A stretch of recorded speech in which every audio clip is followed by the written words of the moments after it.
Hello, everybody. Hi. Welcome to day 2 of streaming for Global Game Jam, live streaming from around the globe. I have a really incredible lineup of sites that we're going to be taking a peek in today.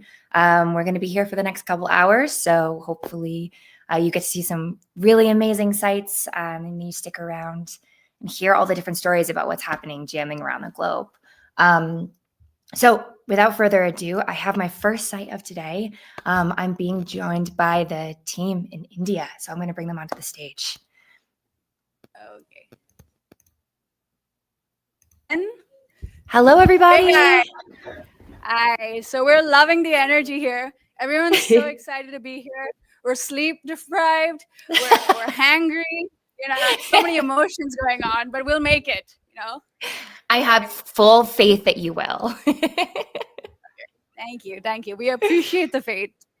Okay. Awesome. So, yeah. So tell me a little bit about your site. How many jammers do you have? How many teams do you have? Okay. How many people do we have right now? I think we have 60 something. How many teams? 60 people, 20 teams. We have awesome. We have undergrads, we have people working. It's a pretty diverse crowd. Awesome. That's fantastic. That's a really great number. What's the space like that you guys have? Oh, it is pretty chill. We've got bean bags. People are comfortable. You know, pillows. People are sleeping everywhere. Chairs, floor. Yeah. Sometimes we gotta go and poke and see if they're still alive.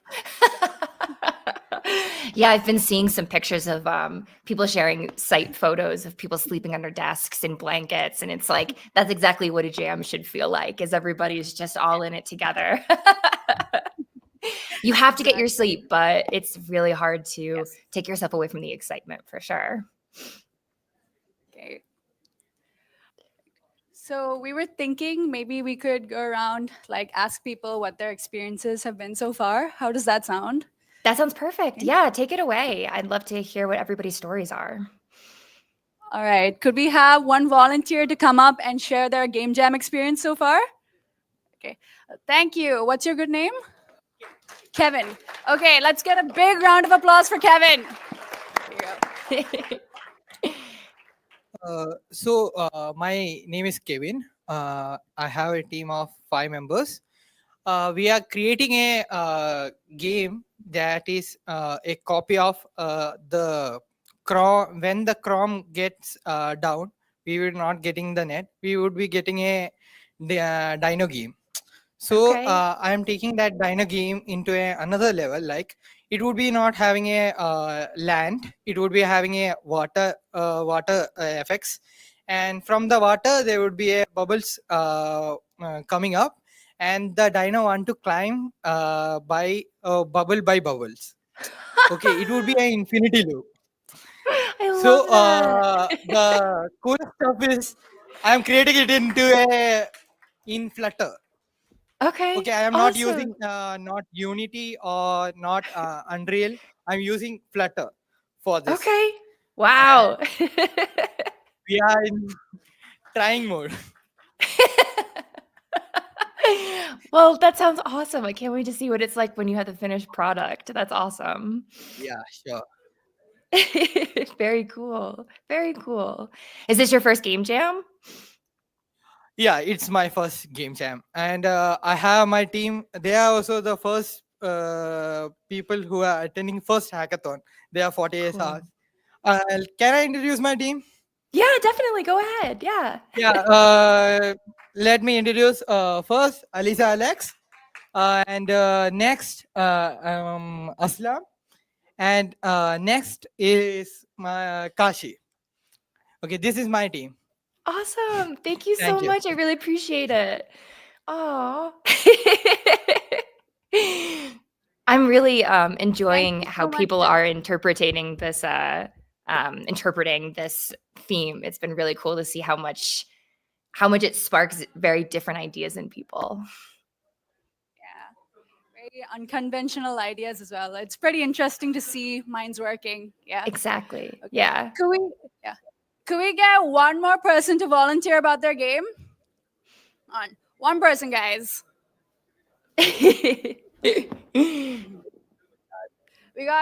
Kevin started off strong, so we gotta have someone even stronger. Oh, thank you so much. What's your good name? Sorry?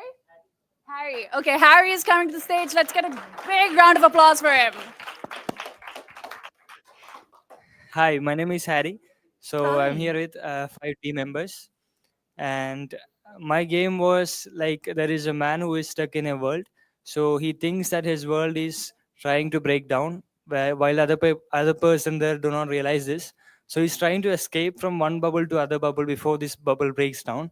So what he does not know that these bubbles are created by a little girl. So and these bubbles are actually the figment of her imagination. So when he does not realize this, he thinks this girl is the evil, and he's trying to get to the next bubble as soon as possible. Well, at the end, he grabbed these certain fragments when the bubble bursts. So at the end, he gains all the fragments, and he realizes that he was also a figment of that girl's imagination, who had his own thoughts and stuff. So his obstacles was Wow. actually the girl's mind trying to resist this change that has happened to him. Wow. So That's that was really impressive. That's very, I mean, I don't thank you. even, kind of speechless. That's an amazing interpretation. Very, very cool. I can't wait to see how that plays out. What kind of, are you guys using any sort of diversifiers for your game? Or is it just the theme and that's what you guys came up with? Actually, yeah, we have built up the team and the story of it, and we are actually building it on Unity. So we have 5 members who are actually working really hard to make this happen. Very cool. Very cool. I can't wait to see when you guys are done at the end of Yeah, of this. course. So, Very cool. Awesome. yeah, Thank you so so much I for would like to, sharing. I really love it. yeah, I would also like to introduce my team too. So yeah, Please do. Yeah, absolutely. yeah, of course. So so first you have Rohit.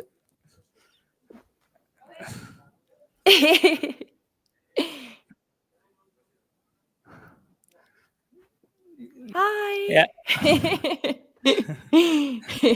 Hi, all the Then we way in the have back. Pawan. Then we have Siddharth. So yeah, Hi. then yeah, we have Vishwajit. Then we have Vishwajit too. So there are Very 5 members, cool. all of us. Awesome. Did you guys or is this your first time jamming as well? Yeah, this is our first time, all of us. Awesome.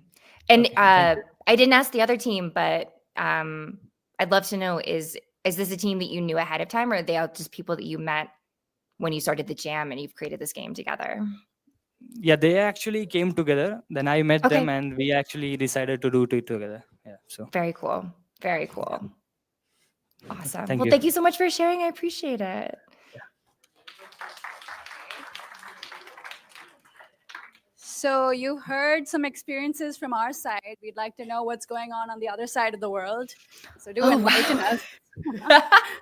us. Sure. I mean, yesterday I spent some time. I'm in California currently, but yesterday I spent some time highlighting some sites. I went to the National Library of Estonia and saw what they were creating there.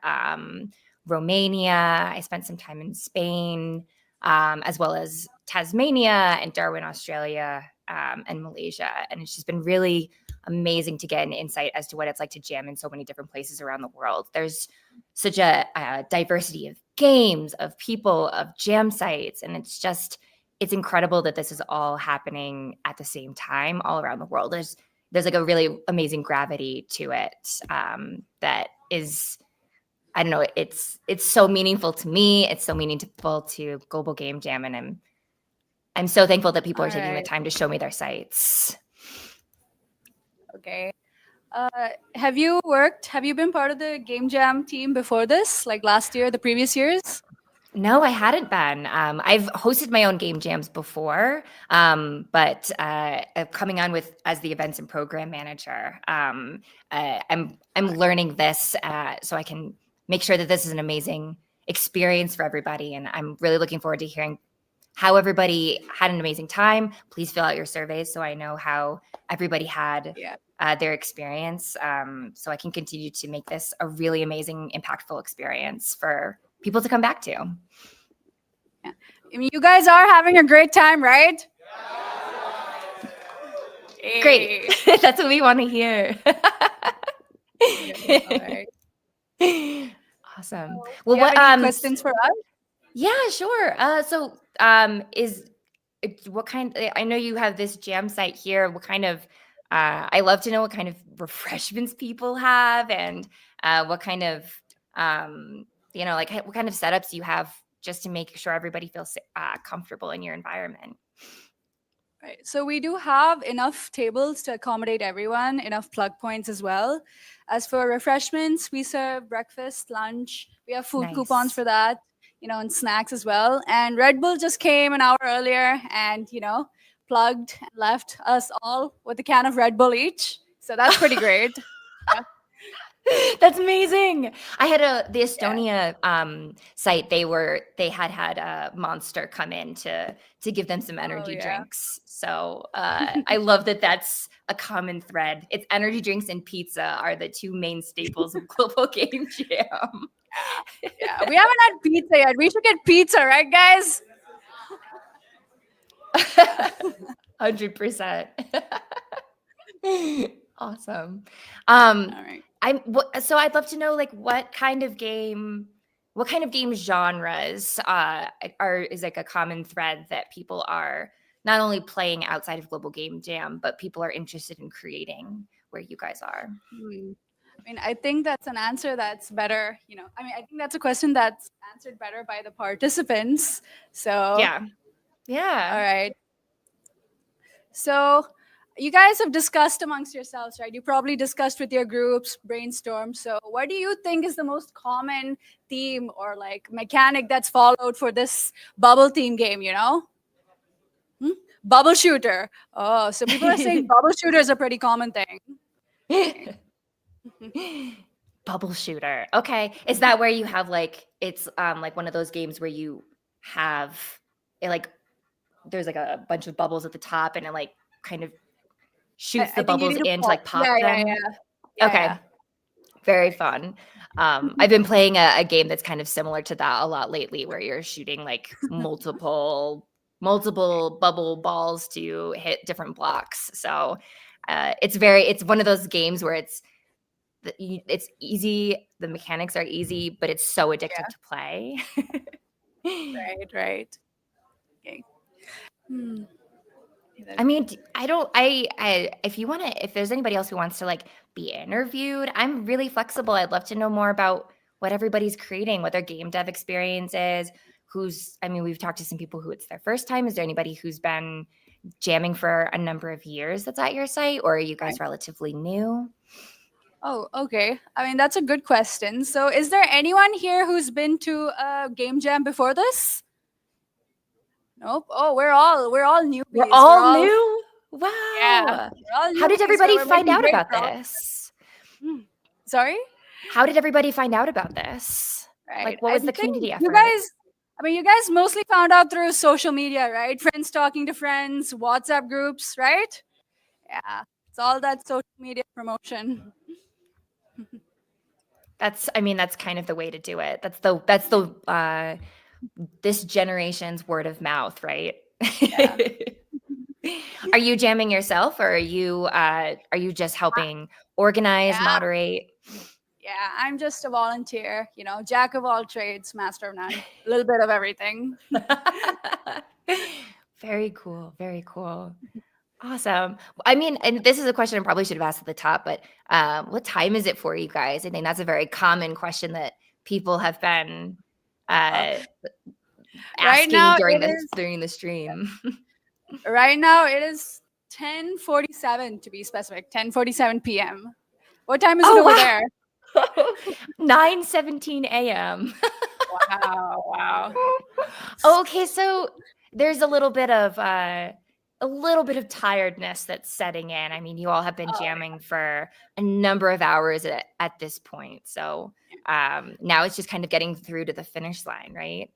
And I would say I think last night was probably worse because people are still getting to know each other. There's a little bit of frustration, but now we've been together for a full 24-hour cycle. We've been talking, people are having fun. So this night should be Yeah. hopefully easier to get through. Definitely. It's hard to remember to eat and sleep and drink water when you're having fun because you just want to stay up Yeah. all night and create and you have all this energy. But you have to remember that you do need sleep so you can reset and actually be productive the next day. Awesome. Well, that's amazing. I'm so thankful that you guys wanted to come on and share more about your experience. If there's anybody else that wants to tell me about your games, I know you're all tired, but I'd love to hear just some more of the creativity that you guys have been able to come up with. I mean, 20 teams, that's an amazing turnout for everybody's first game jam. All right.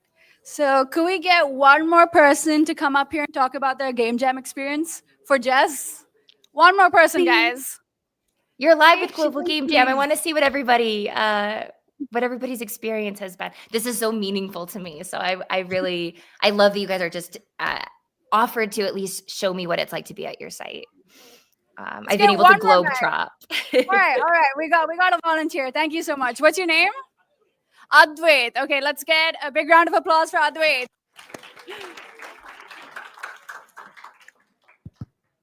Hi, am I audible? Yes. Hi. Okay. So I like story-based games, and my game is inspired by this game called Hollow Knight. It's a 2D platformer. Yeah, I'm And familiar. it's more I'm kind of trying to build the story behind it, the lore, and so the gameplay is fairly simple, and it's more of an exploratory type game, and the player has to explore the whole world and try to find clues. Along with that, dodge some enemies, similar to Hollow Knight. And the ending is something I'm still working on, so it's a work in progress. And well, the theme is bubble, so the bubble is kind of the mechanism that protects the player from the environment. So yeah, that's so far what I've come up with right now. I love that. That's I know Hollow Knight is a very popular game, so it's a really great game to draw inspiration from.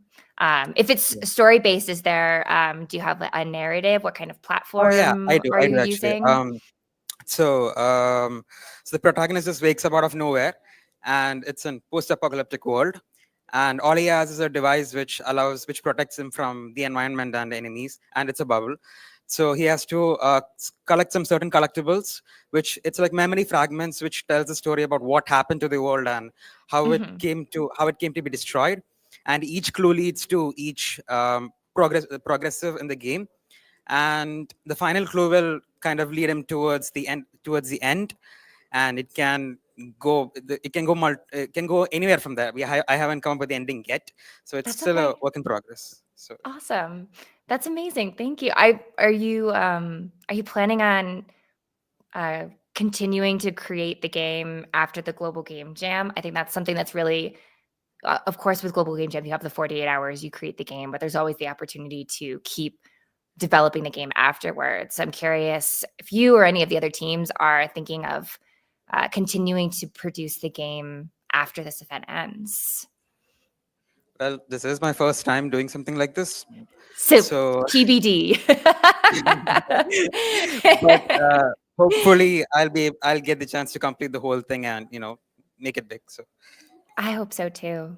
How many of the people there, I guess, show of hands, are like in the game development space versus people who are just looking to see if it's something that they're interested in doing or they've never tried game development before? Like, so I can go first. Who here is in game development and is joining today as like someone who's in the career fields?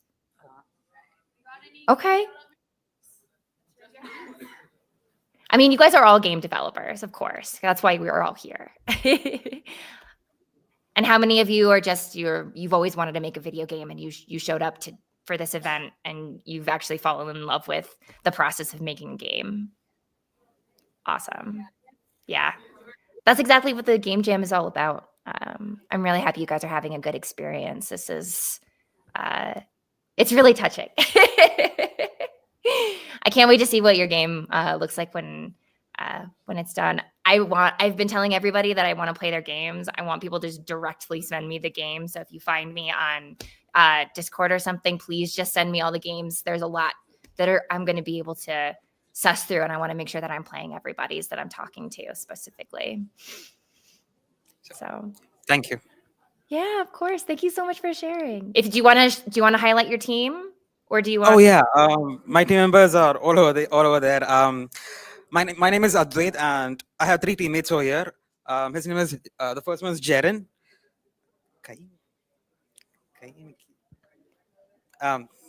Yeah, his name is Jaren, and then I have Edwin, and then I have Anand. So and Basim as well. Very cool. Very cool. That's it. Thank you so much for sharing. I appreciate it. That's it. Thank you. So yeah, that's us. That's our team of 60, 50-ish people. That's amazing. I mean, for a first time site, that's a really, really incredible turnout. And I can only imagine that if everyone's having a wonderful experience, which I'm sure they are, you'll need to plan for almost a bigger site next year. Which is really cool. I'm sure some really lifelong friends are being formed here too. I think that's one of the coolest parts, is that you're all coming together to make a video game or board game or whatever kind of game you're making.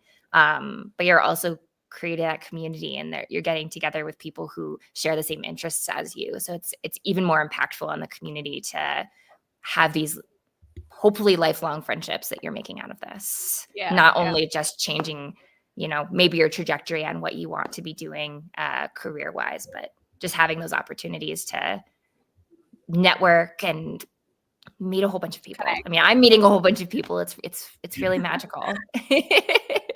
Yeah.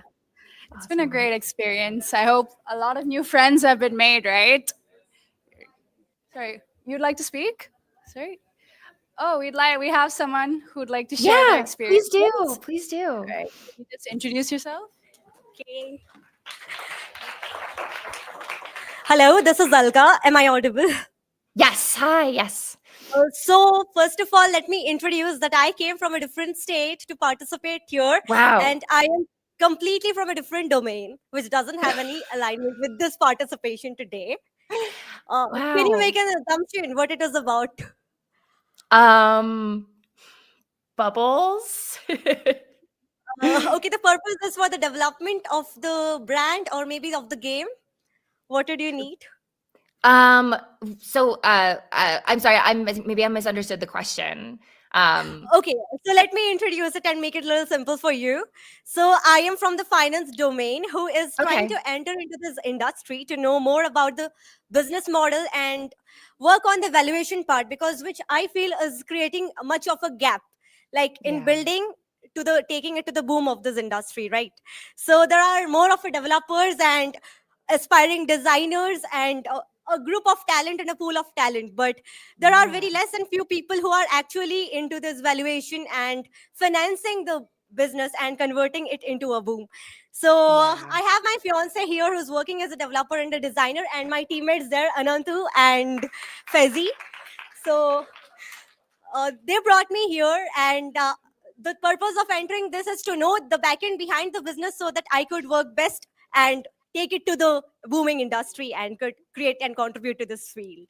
I And it love has been an that. amazing experience here, networking and meeting a lot of people and getting to know in depth how it works and all. So there are a lot many guides and mentors and friends whom I met. So they really created an indeed amazing experience. And now I sometimes regret, like I could have been a developer or I could be talented enough to get into the school. It's never too So- late. And yeah, I'm so happy even to meet you as well.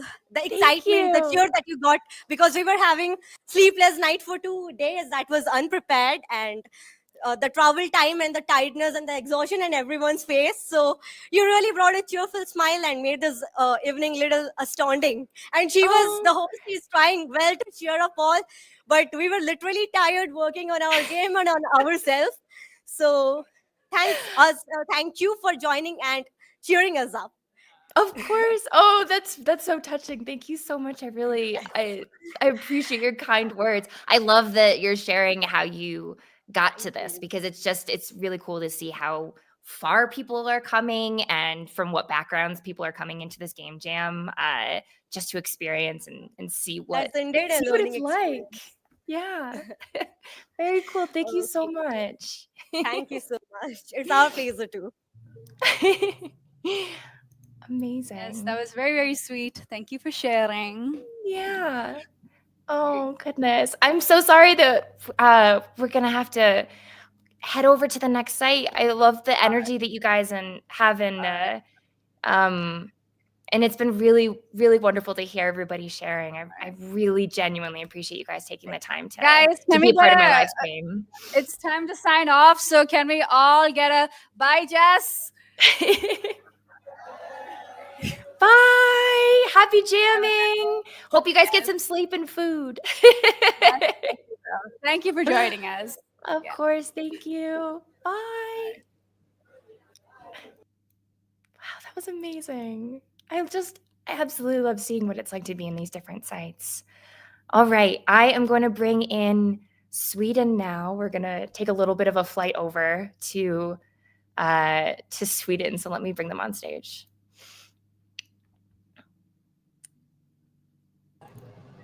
Hello. Wow. Look at that mood. Hey. Hi. Hello from Jan. Hi. You guys really meant it when you said fireside chat. Yeah. It's one way of saying warm up here in the north of Sweden, I think. Yeah. Awesome. Best way. Well, Yes. thank Cool. you so much for taking the time to be a part of this live stream. I love being able to see what it's like to be jamming all around the world. So yeah, I mean, tell me a little bit about your site, who you guys are, how long you guys have been jamming, all of that stuff. Yes. Quick round of introduction. My name is Mark. I'm one of the regional organizers, the one for Scandinavia, and I got invited this year. Yes, we have been chatting online for a while. Yeah. And yes, and I got invited to Jörn this year to explore the snowy north of Sweden, and got really, really excited to be able to help out. And I'm here with you. Yeah, my name is Johan Linder. I'm a part of the Grumpy and Old group. One of the things we have is an education in VFX called Visual Magic.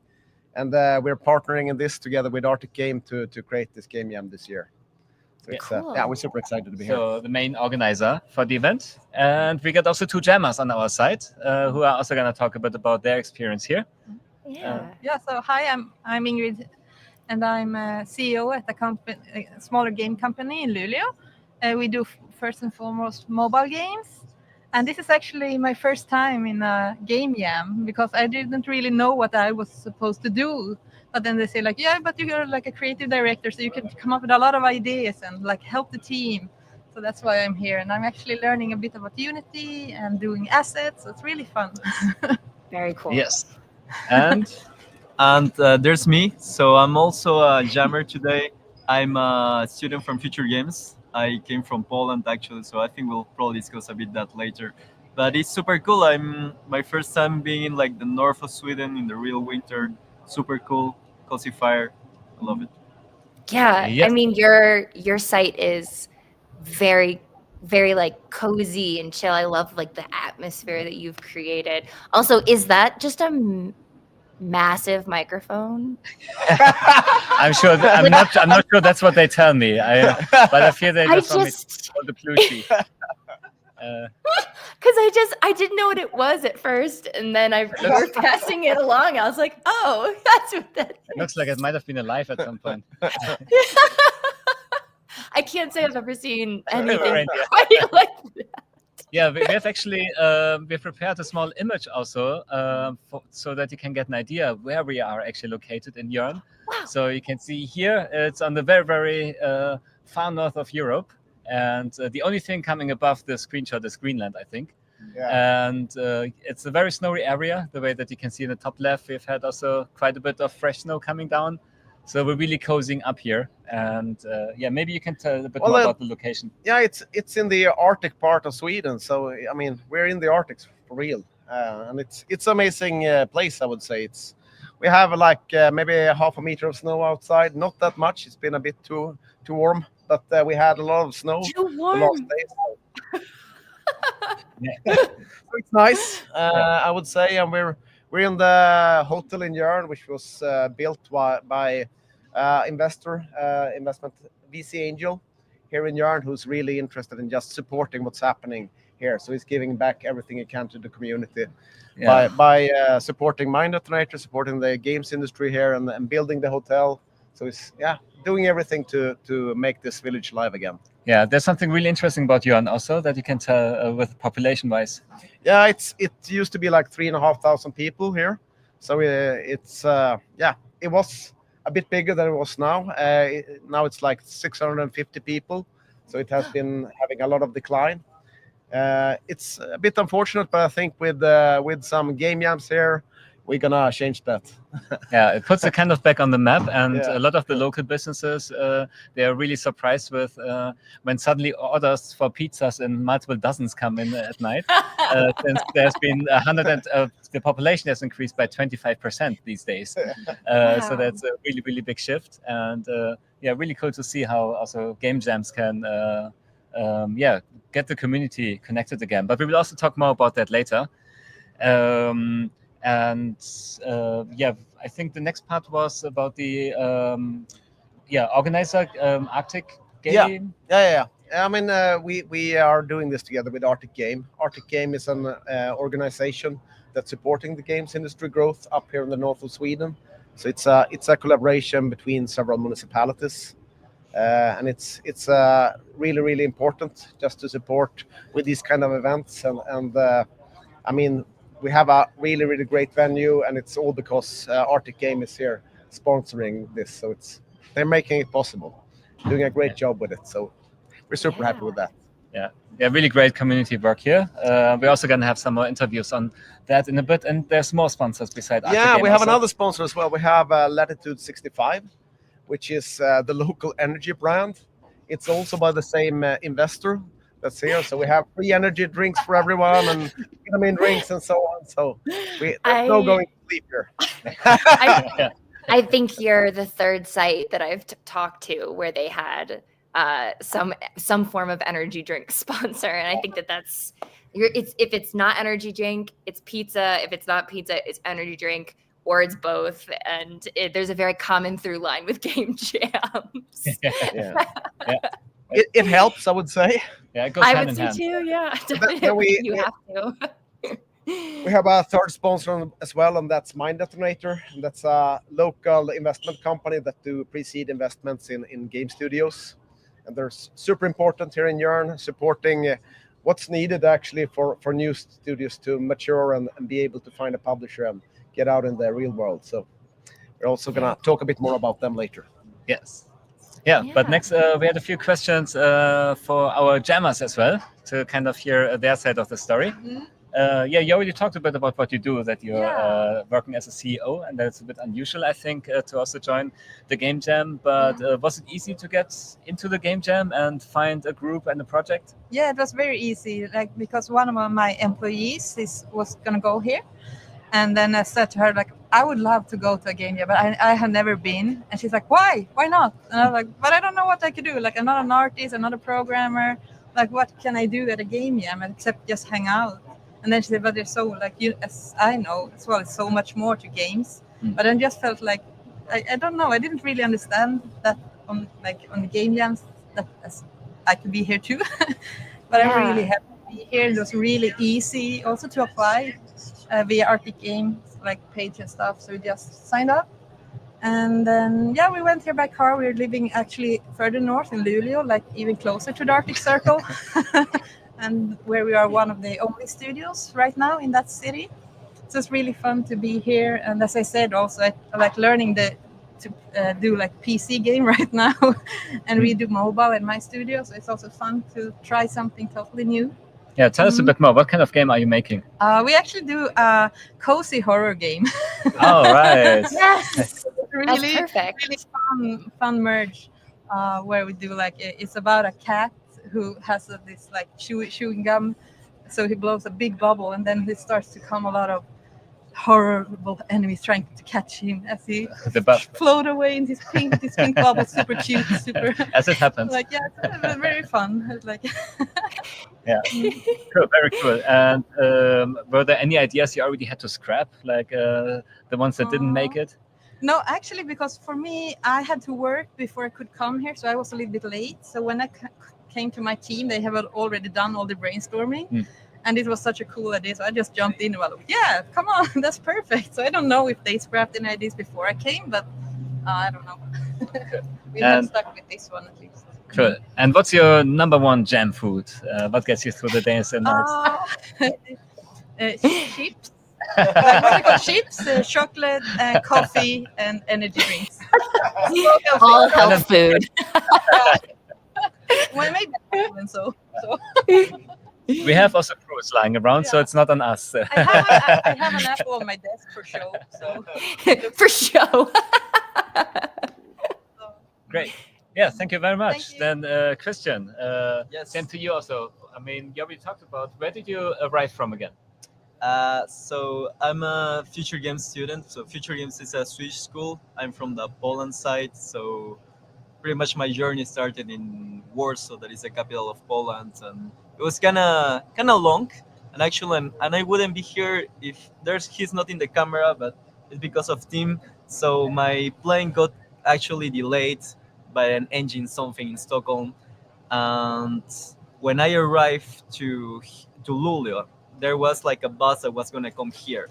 So here we're kind of the middle of a forest. So if you don't take that bus, it's kind of hard to arrive here, especially if you don't speak Swedish. So I was kind of missing like by 40 minutes this bus. So I said, okay, it's dead. I'll probably try to pay €1,000 a taxi or something like that. So I just sent a message in Discord to Tim that was like the organizer of the buses.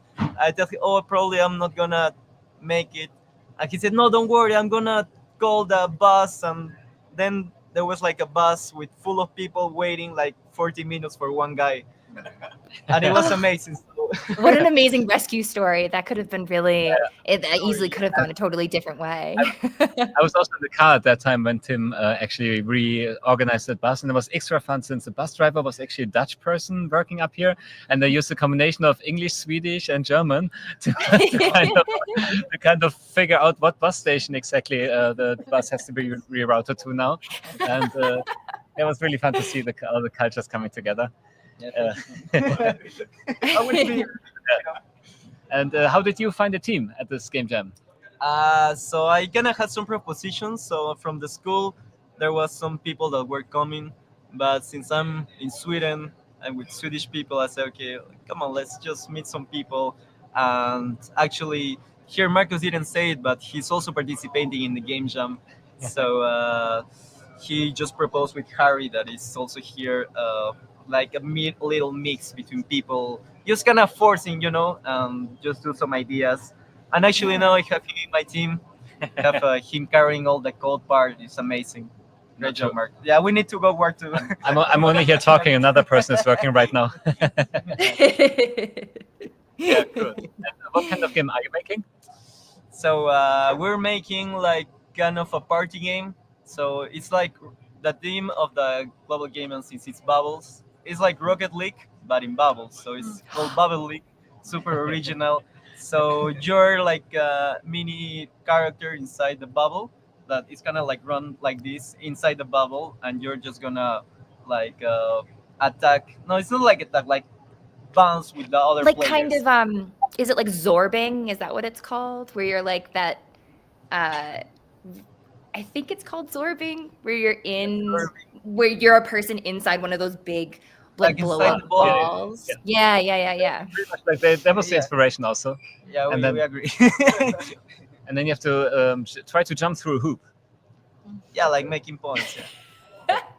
Cool. And any ideas that you had to scrap yet? Some ideas you said that didn't make it? Yeah, so we had Marcus here that was like how do you call, like how is this weapon of Rambo that just shoots? Gatling? Yeah, like a Gatling. So we were supposed like to give some ideas, and at the start Marcus just sent like 10 ideas pretty much. So there was a lot of to ideas that scrap. were scrapped, and he pretty much scrapped my favorite idea that was No. a baby that is in like in a bathtub, and he puts his bubbles around him to protect on him from zombies. Yeah. So there are zombies that kind of like try to get into the bathtub, but the bubbles are protecting him. So I mean, you can still make those games, right? yeah, They're- just don't tell him that. Good, just swapping yeah, out. Yeah. But I do think that that's really cool is that like when there's so many different ideas that you can come up with, you have to focus on one, of course, for the game jam. Yeah, I mean, there's he's so a many ways you can go programmer, I after. agreed. She doesn't want to do the thing. So yeah, okay. It's okay. It was a purely democratic process. Good. What's your number one jam food? So pretty much changes like every time they present like new things. It's been super good. But something that I really like about this game jam is that they kind of like place all the game jam part into the restaurant that is very strategically to the side of the bar. So so the bar has been kind of my inspiration source when I'm a bit tired. But it's been good. I mean, there's nothing like liquid energy, right? The liquid breath. Yes. Great. Cool. Yeah. Jess, do you have any more questions for these jammers? Otherwise, we have two other people we would like to introduce. No, I'm so thankful that you guys took the time to share. I think I really appreciate that you you guys are both participating, and I really want to press upon that point that you don't necessarily have to be a programmer or have a lot of experience to be able to participate in this, and just joining, even if you're like, I don't know why I don't even know what I could contribute. Everyone can contribute, and that's kind of what the beautiful thing is about it, is that it's just a collaborative effort and you get to try something Maybe new. I can add a bit on that.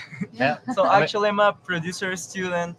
So usually it's like managing people, doing like Jira tasks, like super big plannings of like months, things like that. So in a 2-day game jam, it's kind of tough to do. So Marcus pretty much just telling me, can you produce me some coffee? And just helping the people. Or Xbox controllers, or I'm like, sound designers, sound effects.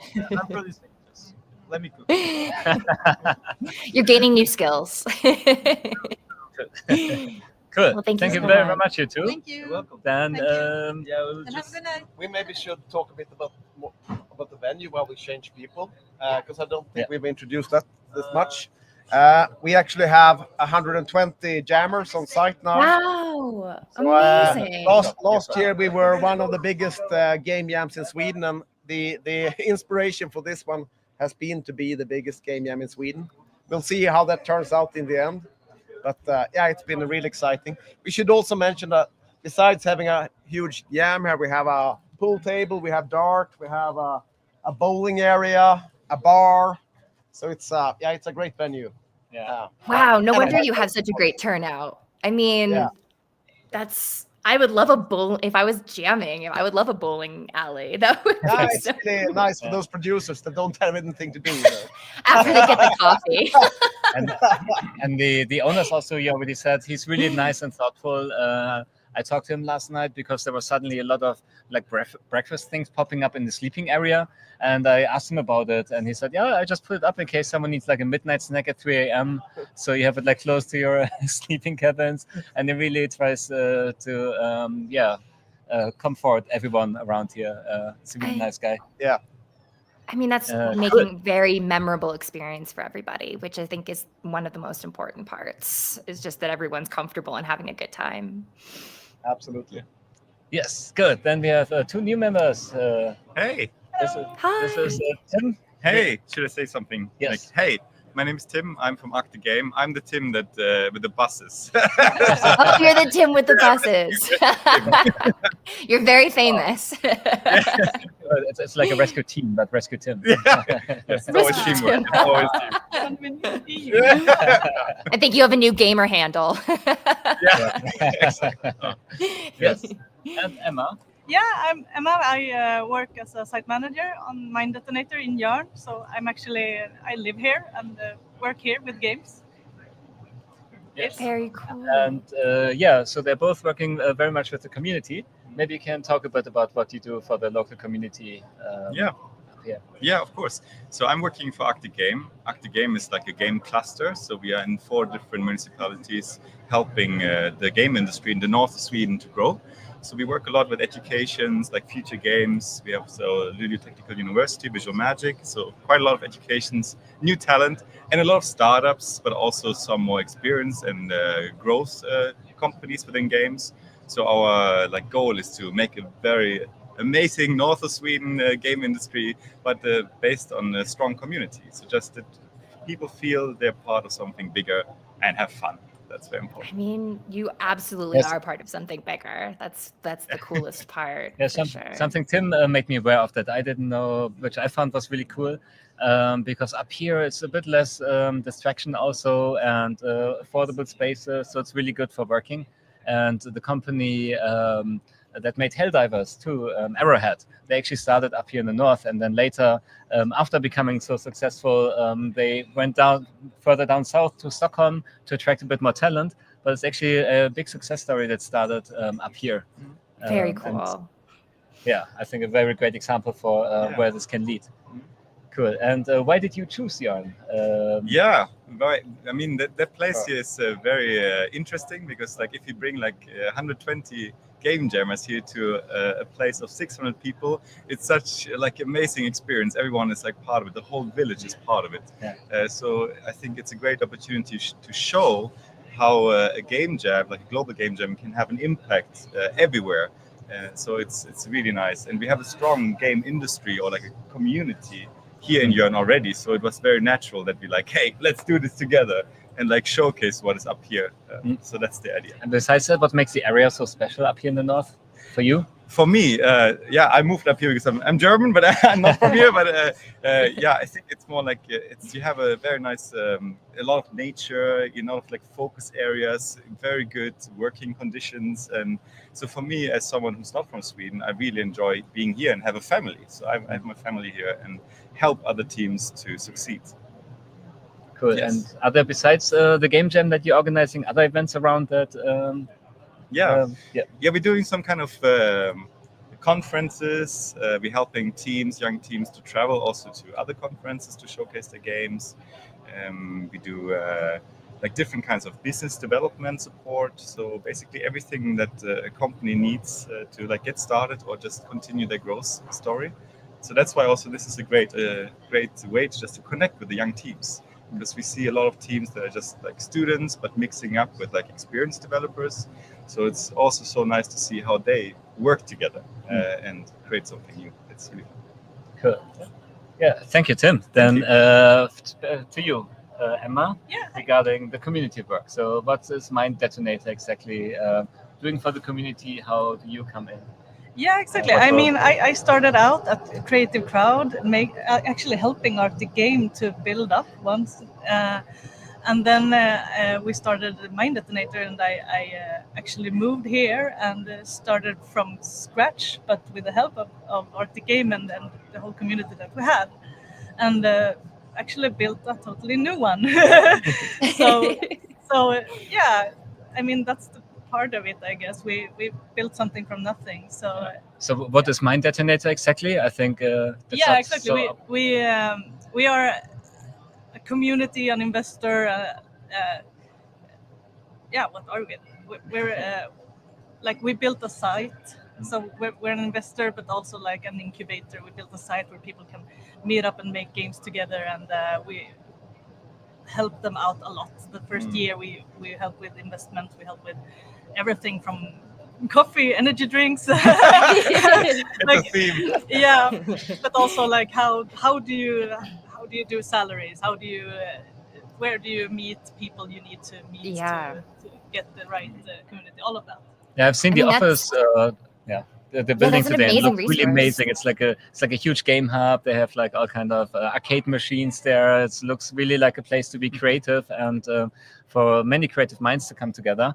And something I found also really amazing is they do really early on investments in projects that are not finished yet, which is nowadays, I think, something that's more difficult, like finding a publisher if the game is not close to being finished. And that's exactly where you come in and give teams a chance, an environment to live up to the creativeness. We also have some story for that coming up in a bit. And why did Mind Detonator move to Jörn?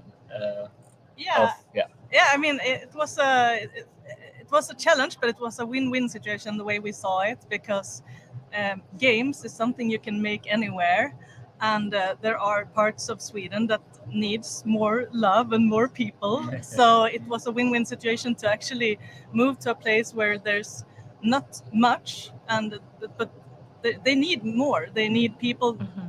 People, not only old people, because it's been like decreasing for years and years. So moving here was like both good for Sweden and to us, because it's a good place to start over and do something totally new and creative. Yeah, and what do you look for, like in teams that you support? So what's like what makes a good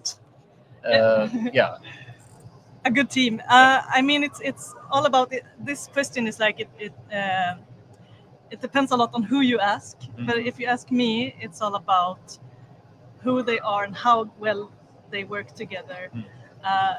The more they have already worked together, the better, because it's like in the end, it doesn't matter if you have like the best programmer and the best artist and so on. If you can't work together, it's not going to be a good game, and you're not going to have fun together. And I feel like in the end, that's like the most important part. You don't have to be an expert on everything. Everything's going to be fine as long as you can work together. So it's even more important than having the most experienced people or the best game idea. Oh yeah. In the end, I mean, I was there when Arrowhead started up, and in the end, the ones who survived, so to say, is the ones that could work together. I mean, there were a few people there in the beginning who couldn't make it till the end, because you need to be able to work as a team. It's like it's the most important thing, and in the end, that's all that matters. That's what I think. Very cool. Then do you have anything else you would like to say to all of the jammers out there? Have fun. I mean, if you don't have fun, it's not going to be a good game. That's what I think. So Yeah, cool. Thank you very, very much. Then we were not sure if we would have enough time, but we have one more guest we would like to introduce. Yeah, absolutely. Harry, if you could maybe come into the picture. I will leave. Yes. Because Harry, maybe you can introduce yourself. Hey, my name's Harry. I'm from England originally, but I moved to Sweden, and I have my own studio here in Jörn, which we specialize in cozy games, and it's called Cold Sector. Yes, and my area. And there's something that connects you to Mind Detonator, right? That's also where we So originally I was like studying in Stockholm, and I got like an offer to join up here in the north and create my own indie studio.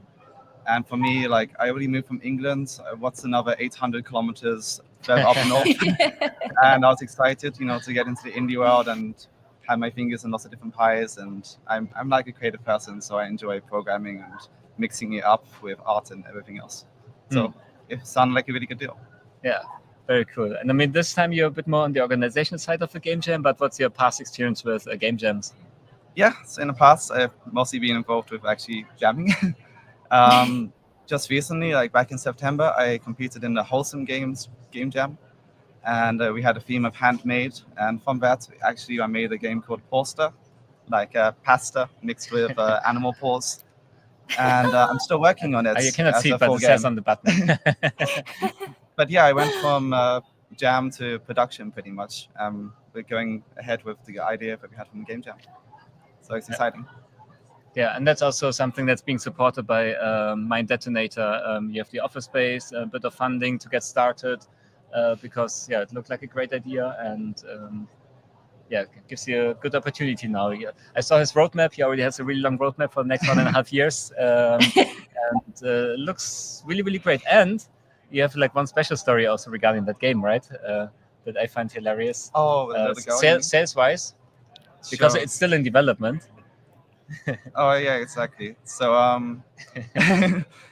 we've been taking it around to conventions, and one of the coolest ones is that we got to go to Germany for Berlin Games Ground. And at that convention, there was like a day where open to the public.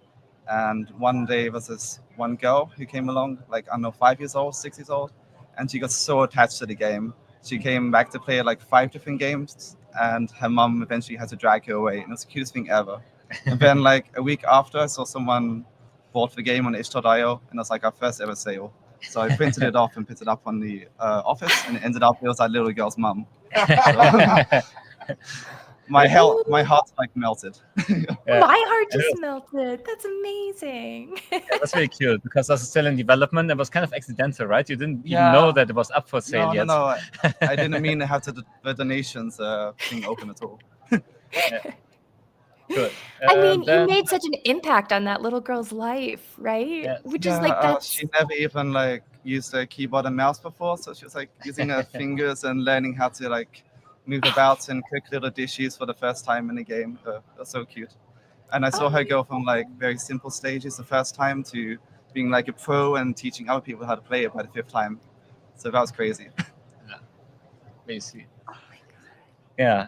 Then maybe as the last question, do you have any tips for all the jammers out there? Well, I always like to endorse cozy games, and I think jams are the best place to do that. But like small scope, and you can just focus on like one ideal mechanic that's really close to hearts. For me, it was cooking with pasta, and there's so many like simple, cozy day-to-day like sort of routines that are perfect for jams. So that'd be my main tip: just small scope, cozy, go for it. Cool. Yes, then I think we are done. We maybe should mention, because this is also financed by Interreg Aurora project. We are in the collaboration with Finland, actually, with a university in Finland. So we've been having meetings with Finland. We have one today, and we're going to have one tomorrow as well. We actually had 3 Finnish sites we're collaborating with, so that's also a really awesome part. So yeah, I've also heard that from the other end actually early on, that there's like some of these corporations that they also stream from one location to another, and I thought it was also a really great idea of even further connecting the different sites through the game jam.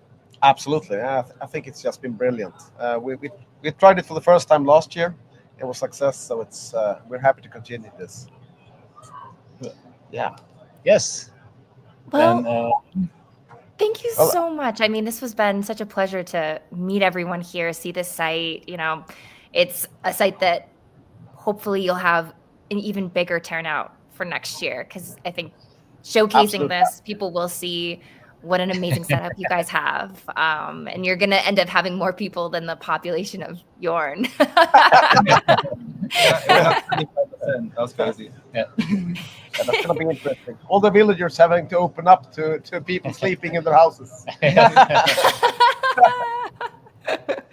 I mean, that's a great way to build the community too, right? Well, thank you so much for taking the time. Creative with the sleeping arrangements also, right? The elementary school. Absolutely, we rented the elementary school to have people sleeping there because the hotel didn't have enough room, so it was great. Yeah, absolutely. Amazing. Well, thank you so much for taking the time with me today. I really appreciate it. We're going to be jumping over to the UK now, which is exciting. But I love this fireside chat. This was a really insightful, sweet way to showcase your guys' site. And I can't wait to look out for pasta. Thank you. All right, I'm just gonna bring UK on for a second. We'll do like a little changeover. So give me 1 second. All right.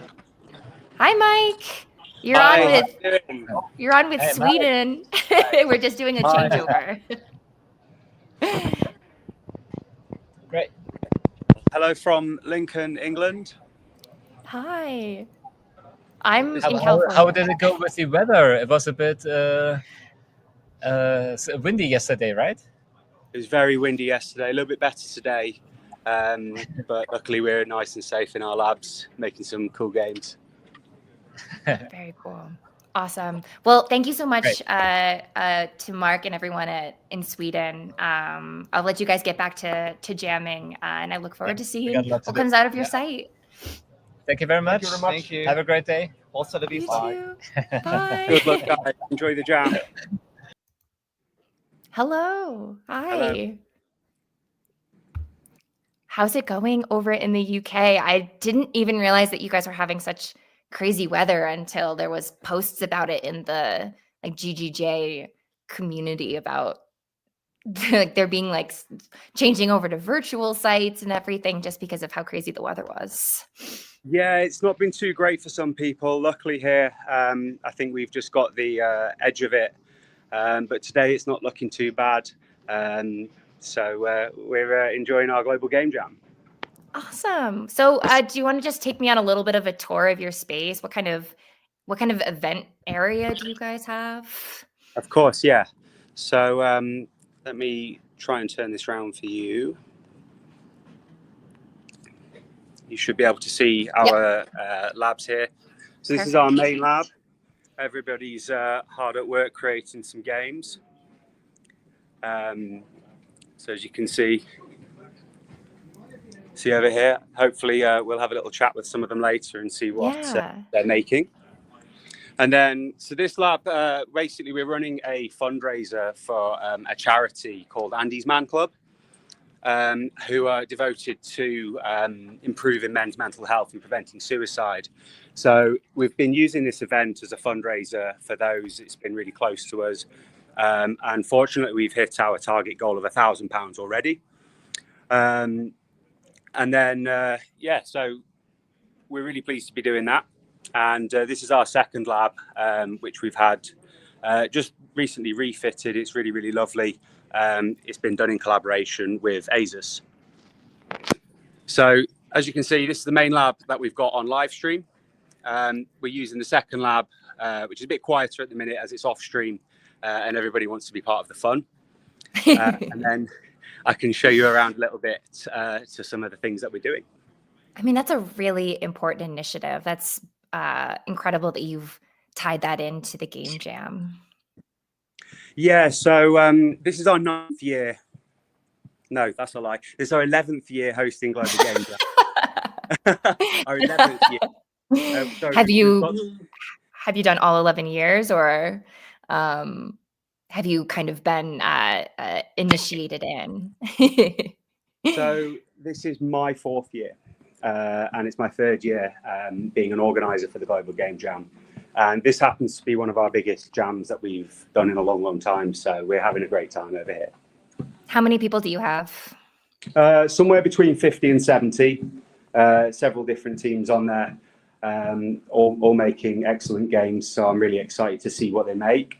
Tomorrow we'll do a bit of a showcase, which we give everybody an opportunity to show off their work, and we have a little in-house awards session. So you can actually see over here, we're 3D printing some. So this is going to be the first place trophy that we hand out to the games, and we've got some other little bits going on here.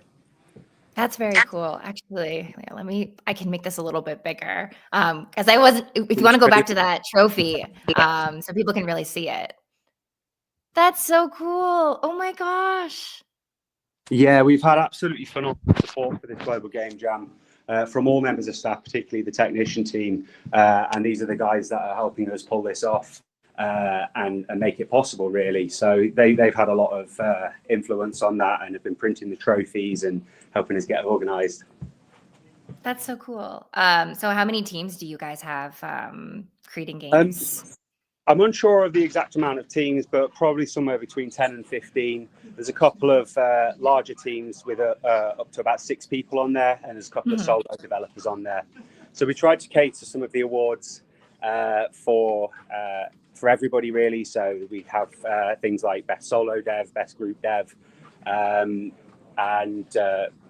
things like most creative. So it's all a bit of fun, but the main part of it is just coming together, making something awesome, and having a bit of fun, really. Yeah, I mean it's a great way to build community, make friends with people, meet new people, make long-lasting relationships, friendships, studios. You might find a new career path out of this. That's kind of the coolest part about Global Game Jam is you don't really know what is going to come out of it. And of course, a lot of it is what you're bringing into it. Hi, does he want to be interviewed?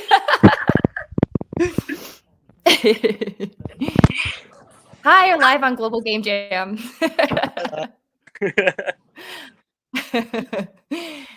Hi, what kind? Are you making a game? Yes, I'm making a game with Mike here.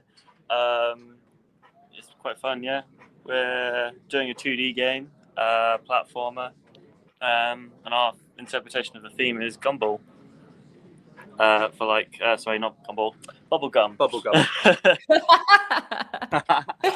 Very cool. Are you guys using any diversifiers, or are you just sticking mostly to the theme? Yes, we have a way, because we have these arcade machines here. We have one of the diversifiers was using unconventional game controller. So we could use the arcade machine itself in order to make a game with that. There are a few of them that we can fit as well, mostly to the accessibility ones for our game. Very cool. I think those are awesome. Yeah. We built these custom, and basically any of the jammers that are here can decide to develop something. We'll get it put on the arcade machines, gives people a chance to play them and test them, and then if they want to, they can improve them. That's awesome. That's so cool. What space? What is this space used for when you're not jamming? Is this just a university space that is used for other purposes? This is one of our labs that we have. It's just for lectures or workshops that we have at the university, with some really kitted out computers here. Yeah, so we've just had a refit in the lab that's conjoining this. It was done in collaboration with ASUS, as I said. And to be fair, it's my favourite lab that we've got, but this seems to be the popular one for the stream right now, so everybody wants to get involved in being part of the action. I love it. Very cool. So one of the questions that we have that's in the chat here is what type of games do you plan on developing here other than your games? Are there a lot of 3D games, 2D games, 2.5D games? Is it just kind of a mix of everything? A little bit of a mixture of everything. Would you like to meet some of the teams? Yeah, definitely. They can tell you about it. Yeah, for sure. So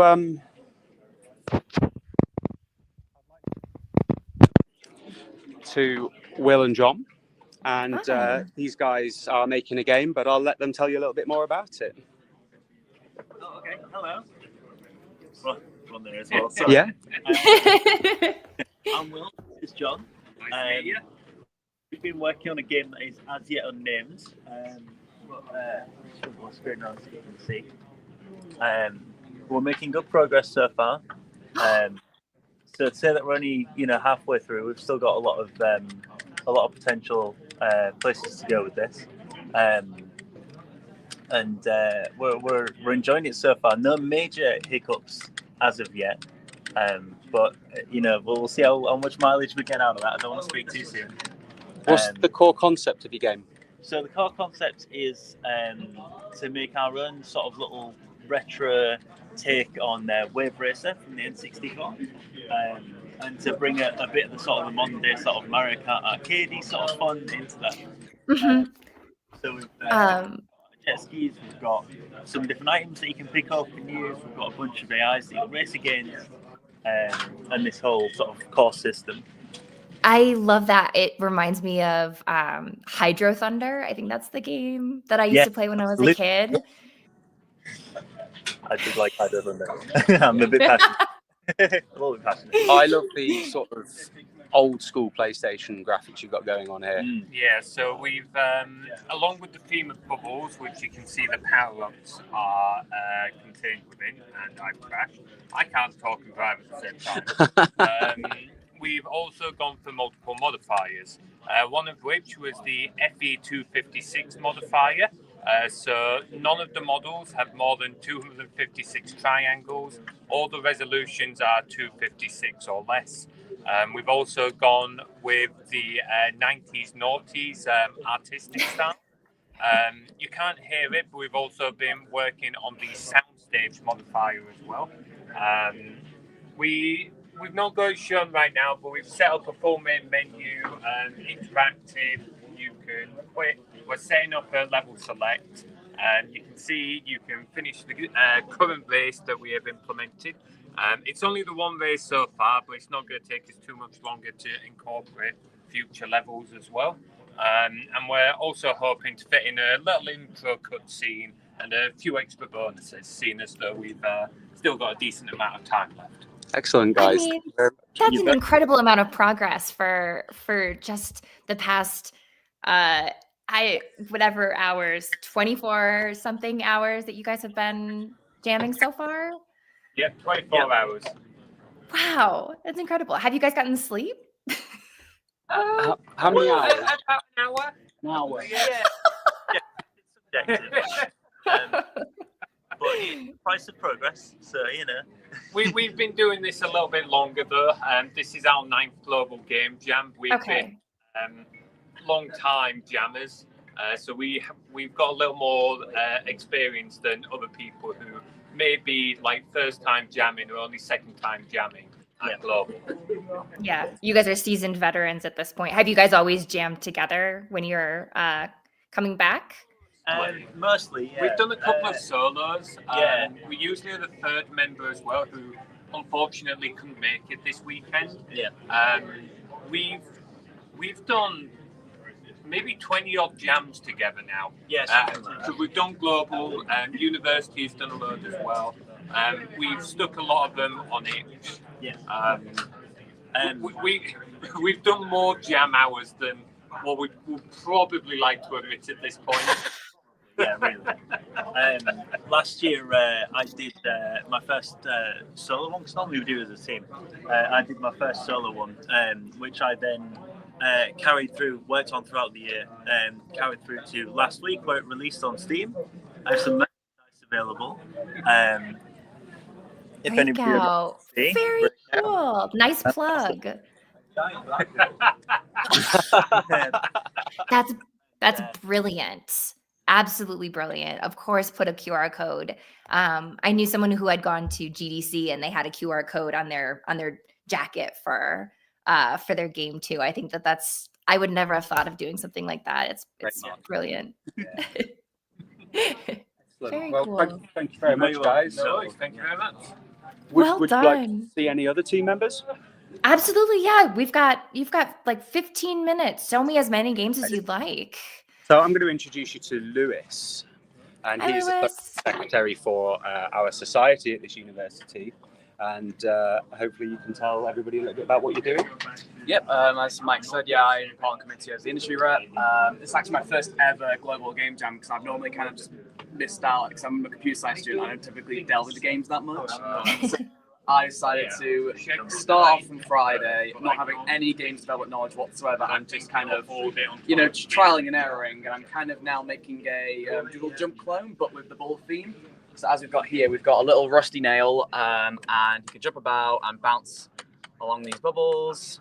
And it's sort of like you keep going. At the moment, it will have a bit of a scoring system and As a moment, you can't die at the moment, but once you do stage, you will be able to. But it's slowly steady getting there. But these bubbles will be randomly generated, and we'll start getting involved with distance metric. All of this kind of in the span of I started a bit late. I was about 5 hours late getting to the jam, so I think it's been about a 10-15 hour adventure sorting this out. But hopefully, it's something I want to try and get one over to the arcade machine. Just as a little kind of start getting my experience in game dev. It's always been something I've been curious about, but I've never really got involved in any of the game jams until like now. I had an opportunity with one of the university game jams, but I was more running that rather than partaking in it. Whilst this time I can kind of take the seat back and enjoy it this time around. Brilliant. That's awesome. I mean, that's what the game jam's all about, right? Is this opportunity to explore and try something new. Probably not fun, but yeah. Awesome. Thank you so much. I like that's going to be a really good game to play on the cabinet. It'll be really satisfying once you're able to port it onto that machine. I just said that'll be just to get it something working on. That'll be a miracle. So I'll be happy bunny when that happens. Awesome. Thank you so much for sharing. I appreciate it. Are you guys ready for another one? Absolutely. 100%. Okay, so let's go and see. This is one of our largest teams that we've got in the jam right now.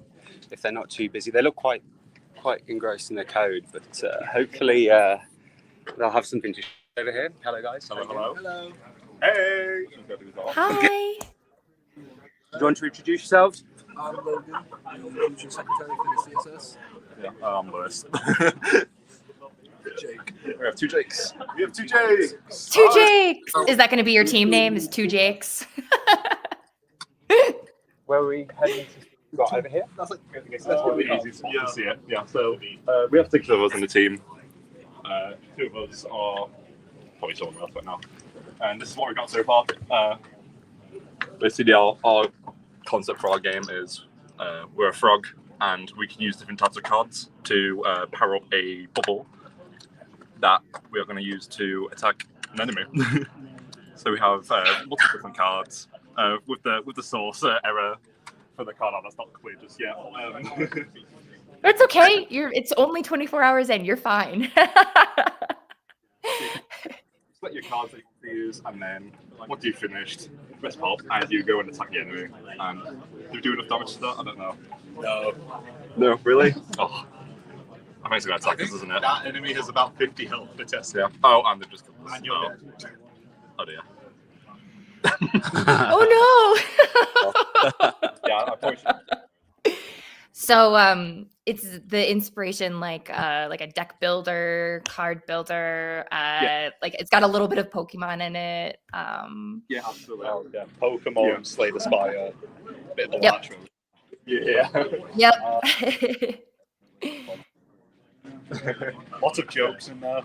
Yeah, we throw a lot of inside jokes in our games just for to have a little laugh. Like That's great. I love when like a game is full of a bunch of different like really bad puns too. Bad puns and dad jokes. Yeah, absolutely. Excellent. Thank you very much, guys. Yeah, thank you. Hey guys, how you doing? Hey, doing good. Would you like to introduce yourself to Global Game Jam? Yeah, I'll start off. I'm Finn. I'm doing mainly the graphics, the logos, all the designing side of the game. Yeah, hi, I'm Bailey. I'm just kind of doing a bit of everything, focusing a bit on level design as well. Excellent. I'm Callum. I've been doing most of the back-end programming for our game. Hi, I'm Harry. I'm kind of the front-end developer. I'm currently trying to get some polish on. And what have you guys been making? We've been making Horse Plinko. Horse Plinko. You drop a ball, Yeah. it goes on some pegs, it lands in some little buckets. Ours has horses.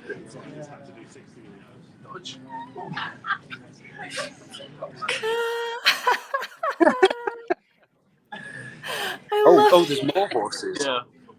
Horse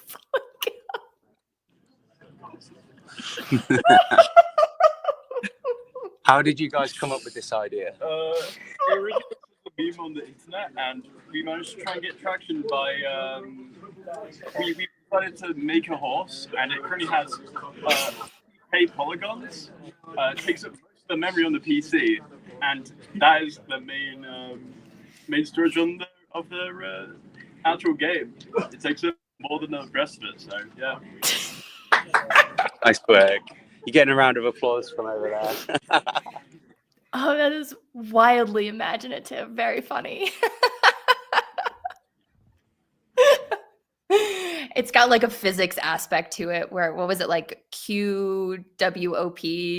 Was that the game that it was where you Quap. like Quap, where you that's the only way that you can move around. The horses kind of give me that energy of they're just kind of up to whatever their environment is affecting them completely on how they behave and look. But it's also, Price is Right, yeah. Well, it's definitely got that comedy value in it. I love that. That's so funny. That's a very unique concept. Brilliant. Thanks very much, guys. Thank you. Shall we have a look at other teams? Yeah, definitely. So I've got one in mind. Have a little look over here.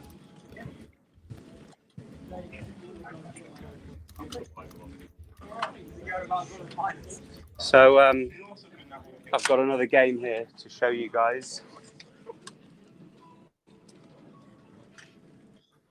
Hey guys, how you doing? Hello. Hi. So we've got Matt again. Hello. Hi. Do you guys want to introduce yourselves? I'm Alex. I'm Mal. Hi.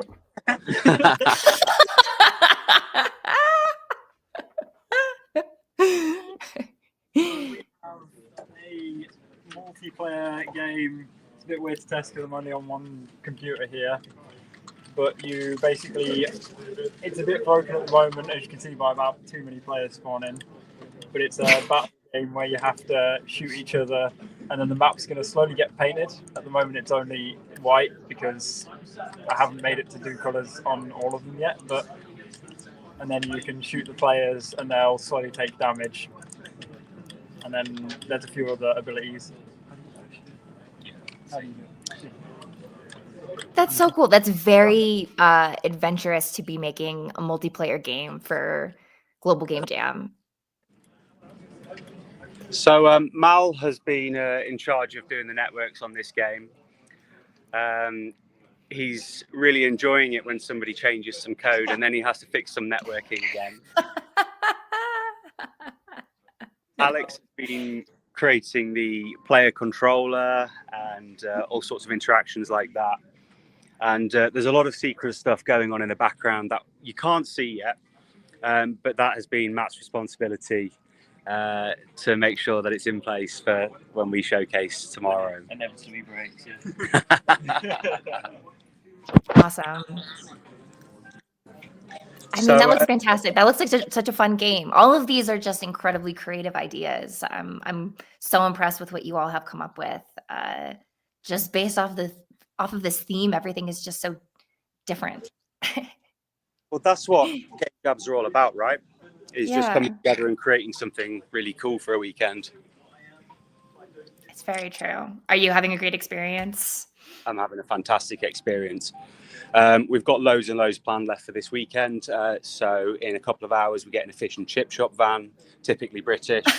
And all of the are going to go and get fed. So thank you very much to the university for supplying that for us. And then later on tonight, we go into full-on party mode, and we've got a live DJ set in the labs. So just to really get that good atmosphere. This is a great advertisement for anybody who wants to be part of this in the future. I mean, this is definitely a really energizing environment. You guys have a really great setup. Thank you very much. A lot of work's gone into this. It shows. It really does. We've got our technician team working here, offering support on their weekends off, and we just couldn't do it without them.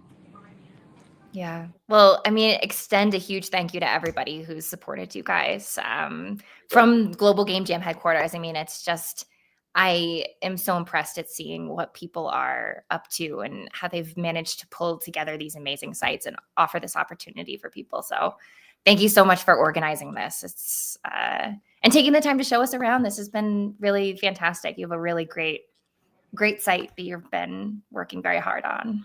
Thank you very much for having us along. We love to do these kind of things, and it's just a really great opportunity for everybody, really. We've got alumni that have studied in the past come along, friends, industry people coming in to join us. So it's just a really nice mix of loads and loads of different people. Yeah, it's a great way to, especially if you're having people come back. It's a testament to how wonderful the site is, and it also offers that mentorship to people who are just coming up in the game development industry. It gives them hope and insight as to what it's like and how they can make a career out of this, if that's what they're trying to do. Absolutely, yeah. It's all about building people up and getting them ready. If that's what they want to do, then hopefully they can get that job in the industry. Yeah, that's what we all want, right? Well, if anyone out here is hiring, we've got some really talented people here at this site. So find Mike, network.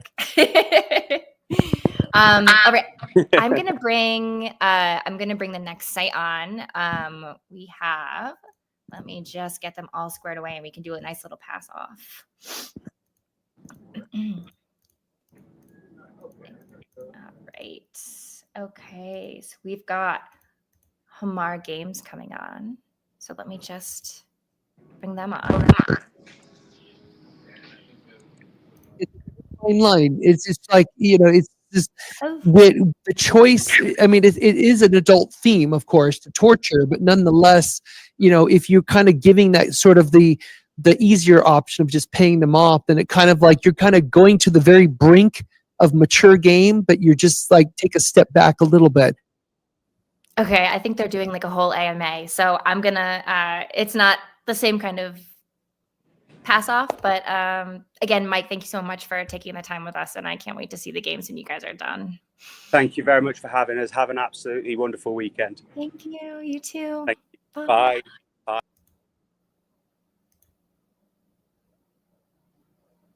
Mm-hmm. Yeah, so the question was about making fictional maps and like kind of do's and don'ts, like how do we approach that? And so a good example, like yesterday I showed the map of Tolkien's Middle Earth. And, when I was a kid reading those books, I'm just like wide-eyed, like, oh, this is so cool. But now as a professional cartographer, I look at the map and I'm like, this doesn't work. I mean, because like when you have the walls of Mordor, these right-angled mountains, I'm like, there's no plate tectonics that really explain that feature. But then, so I could look at it from a geomorphological perspective and say that is so unrealistic. There's no way this is working. But then if you say, well, what about the lore behind Middle Earth? Because we know there's a lot of lore that Valyria land was flooded, after the First Age, and when Morgoth and all of that, or Melkor as he was known at the time, all of that, the lore. But then you could say, well, yeah, but we know that Sauron fled to Mordor, and maybe he just used his powers to like raise a wall of mountains around him. Tolkien doesn't address that. Maybe that happened. I don't know. I'm just saying, well, you could possibly explain it through lore in the world. But I would just say, it's stuff like that. Is like having a rationale for how that world came into being. And that's one thing I really appreciate Tolkien. Unlike a lot of fantasy authors, I don't think they spend a lot of time thinking about the evolution of the world they made. It's just like, well, here's the world in which the action takes place. Like, I don't know what C.S. Lewis had in mind around Narnia, because we don't see all of Narnia. We only see just a part of it. Just like in Middle Earth, it's the same thing. We only see a part of it, even though there's other artists and people who've kind of made globes of what Arda as a whole looks like, but it's just a lot of it's speculation. We don't know for sure. But I think it's important to do that. I think it's good to go through the mental exercise about how did this world get created, or how did it form, and what were the forces that made it, and why are the continents a certain way, and and even if it's not on that grand scale, maybe if it's a lot more local, just thinking about the different systems. And that's the most important thing to me, because everything that shapes the environment where we live in is systems based. we have, plate tectonics, we've got geomorphology, we've got climate, we've got all of these different systems. Even you want to get specific about the hydrologic system for how does water fall, how does it go back, what kind of climate are they in, which implies what latitude are they at. I mean, there's so many different things to think about because that will influence resources and everything else. But you can make up stuff. I mean, one of my favorite things is probably one of the reasons I became a geographer in junior high. So I was about 12 years old. One of the projects we did in our class was create a country. And so we spent months where every one of us had to create a fictional country. And this is basically the way they taught us geography, is that we had to create the country and everything had to make sense. The way the weather was, the way the terrain was, the economics of the country, the politics of the country. And so what I basically did is decided to make a country around the latitude of Iceland, and I made it into Shangri-La. And so what happened is I was explaining that the Gulf Stream was bringing warm water up from the Atlantic, and the island was just positioned right with an opening in the mountains because of a ring of mountains, so that the warm water flowed into the center of the country and basically made it like a paradise way up in the northern latitudes.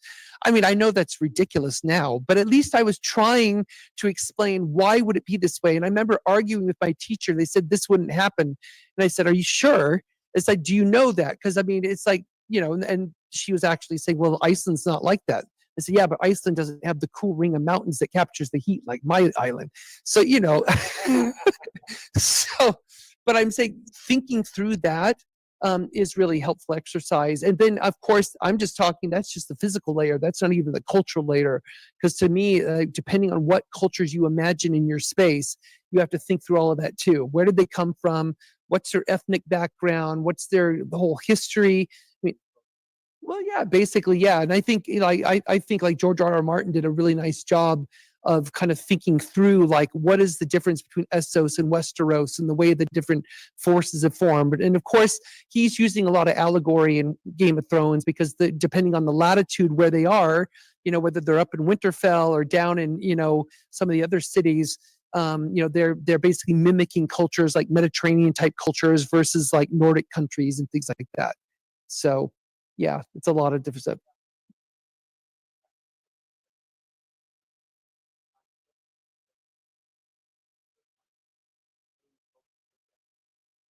Oh, absolutely.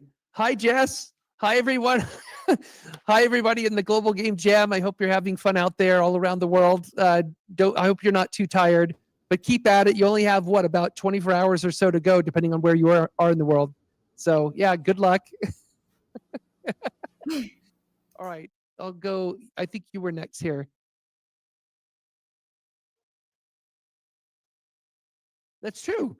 Yeah, exactly. I mean, they've got geothermal energy that fuels that. So I mean, that's a great. See, I just didn't think of that at the time, but I think had I done this maybe in college, I would have thought of that. But yeah, I was only in junior high at the time.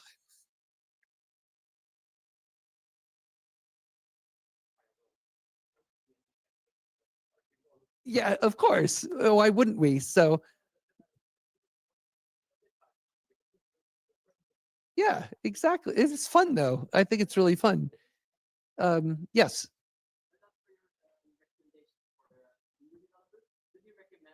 Joining a AAA company, studio, an already established indie company, or starting up a new one yourself with all this?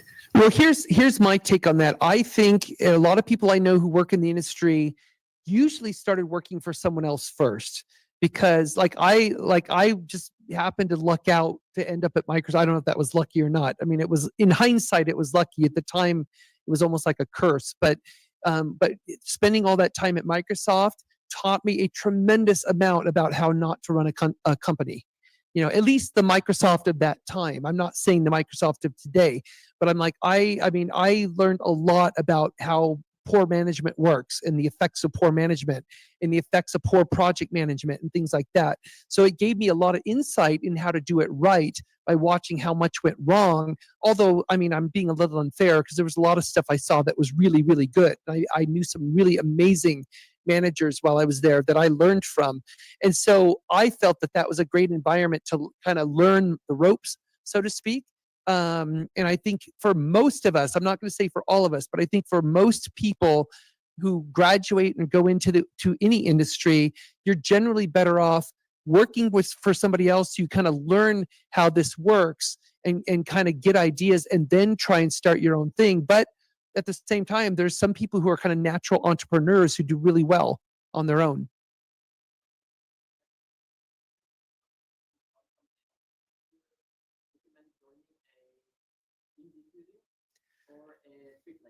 I think either way. I mean, honestly, that comes down to your preference, because I mean, I know people who work in AAA that eventually get really tired of it and they go either start their own indie studio or they work for a smaller studio, because in AAA there is a certain level of knowledge you gain from what goes into making a massive game like that. I mean, and there's a lot you can learn, especially what I found most valuable, depending on what position you have, but even if you're in like an artist role or programmer or whatever, you have, I think, a great appreciation for what it takes to launch something of that scale. And it's just, and even though your job you'll pretty much be heads down doing just your job, but you'll be able to interact with a lot of different people who do a tremendous variety of different jobs. Whereas in a smaller studio or indie, typically every person's doing like 4 or 5 jobs, which is fine too.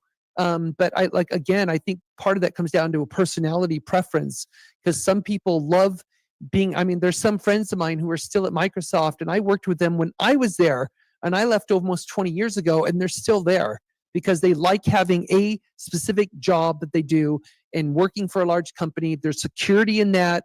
And well, not always. I mean, we see what's happened around this industry, but there's typically more security in that, and having your job and having good benefits and everything, and not, so that's important to some people, and that for others, they don't mind living with more risk. Yeah. So I love that question, mainly to answer towards students, because it brings me back to when I was studying like you guys. And in the Netherlands at that time, we had about 20 universities and schools that were doing game design programs. And our industry was about 1,000 people, including the biggest companies, which at the time was Guerrilla Games, right? We now have Vertigo, which actually has this equal size of Guerrilla, around 500, 600 people. But at the time, there was not enough jobs. They were cranking out game designers, programmers, artists in these schools because it was hip, it was hot, it was great for the universities. They promoted it, and they got a lot of signups. So guess what? There were enough jobs. So what did people do? They became an indie out of necessity. Okay. So what is the challenge then? If you end up in that situation, like, well, I have nothing better to do, I might as well start a studio. At least then make sure that what you do in your team, what you do as a position, is something that you can then sell to a AAA. You're a combat designer? Any combat designers? Hottest job in the industry right now. If you're a combat designer with 5 to 10 years of experience, you can get a job anywhere you want. Okay? Anywhere. Same thing, technical artist. If you transcend 2 different disciplines, if you're a programmer who also does art, if you're a designer who can also program, boom, you're in, right? But in my case, that's what I saw. Where were all the founders of the indie studios that failed? Because we're talking about 15, 20 years ago. They're all at AAA studios now. Why? Because through their process of failing repeatedly and releasing multiple games in small studios and small teams, they showed their leadership skills to eventually get a job at AAA studios, right? Once again, same problem. The Dutch game industry is not that big. I'm not sure, I think the Norwegian industry is approximately the same size in terms of employees and companies that you guys have and the size. But what do you do in that situation, right? So you gotta, it's survival of the fittest. You gotta take care of yourself, regardless of what path you end up choosing. Hang on, let me let's see if there's, yes. Okay. Okay, well, you were first, I think.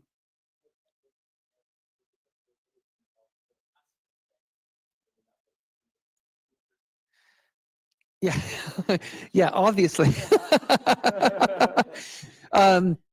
I love working on games when we're creating a new universe. I mean, working on big IPs like Star Wars and Indiana Jones is really fun too. But to me, getting to work in a new universe entirely is really fun.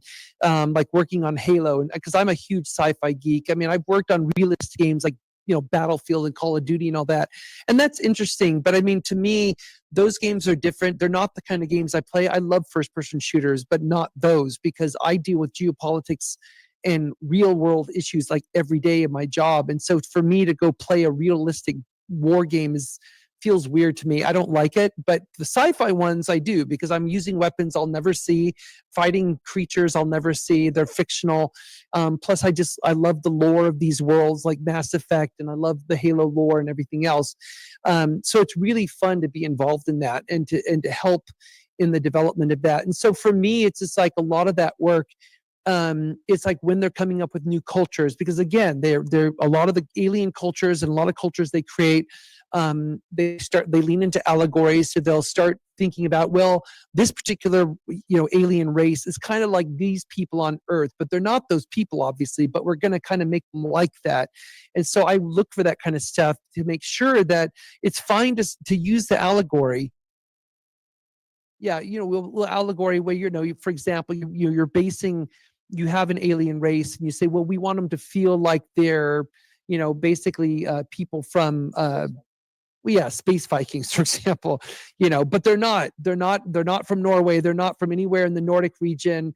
But we want it to feel like maybe they're related to that, and it's kind of like what Frank Herbert did in Dune, where it's like the Fremen are sort of an evolution of people from the MENA region, but not exactly, because they are not just of that race.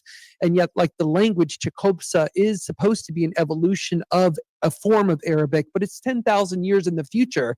So you're basically like, you could say whatever you want. It could be whatever you want it to be. And that's why, the further in the future it is, the more speculative it can be, which is even more fun. So if you work on something like, like Asimov's Foundation, which is like 25,000 years in the future, it's just like, whatever. I mean, you can just make up crap. It doesn't matter what it is. But you still have to be careful about implying that certain groups are basically the evolution of a certain culture. Like I worked on a fantasy game, or it's a sci-fi game that takes place 300 years in the future. And in this game, it was called Starlancer. It was a long time ago.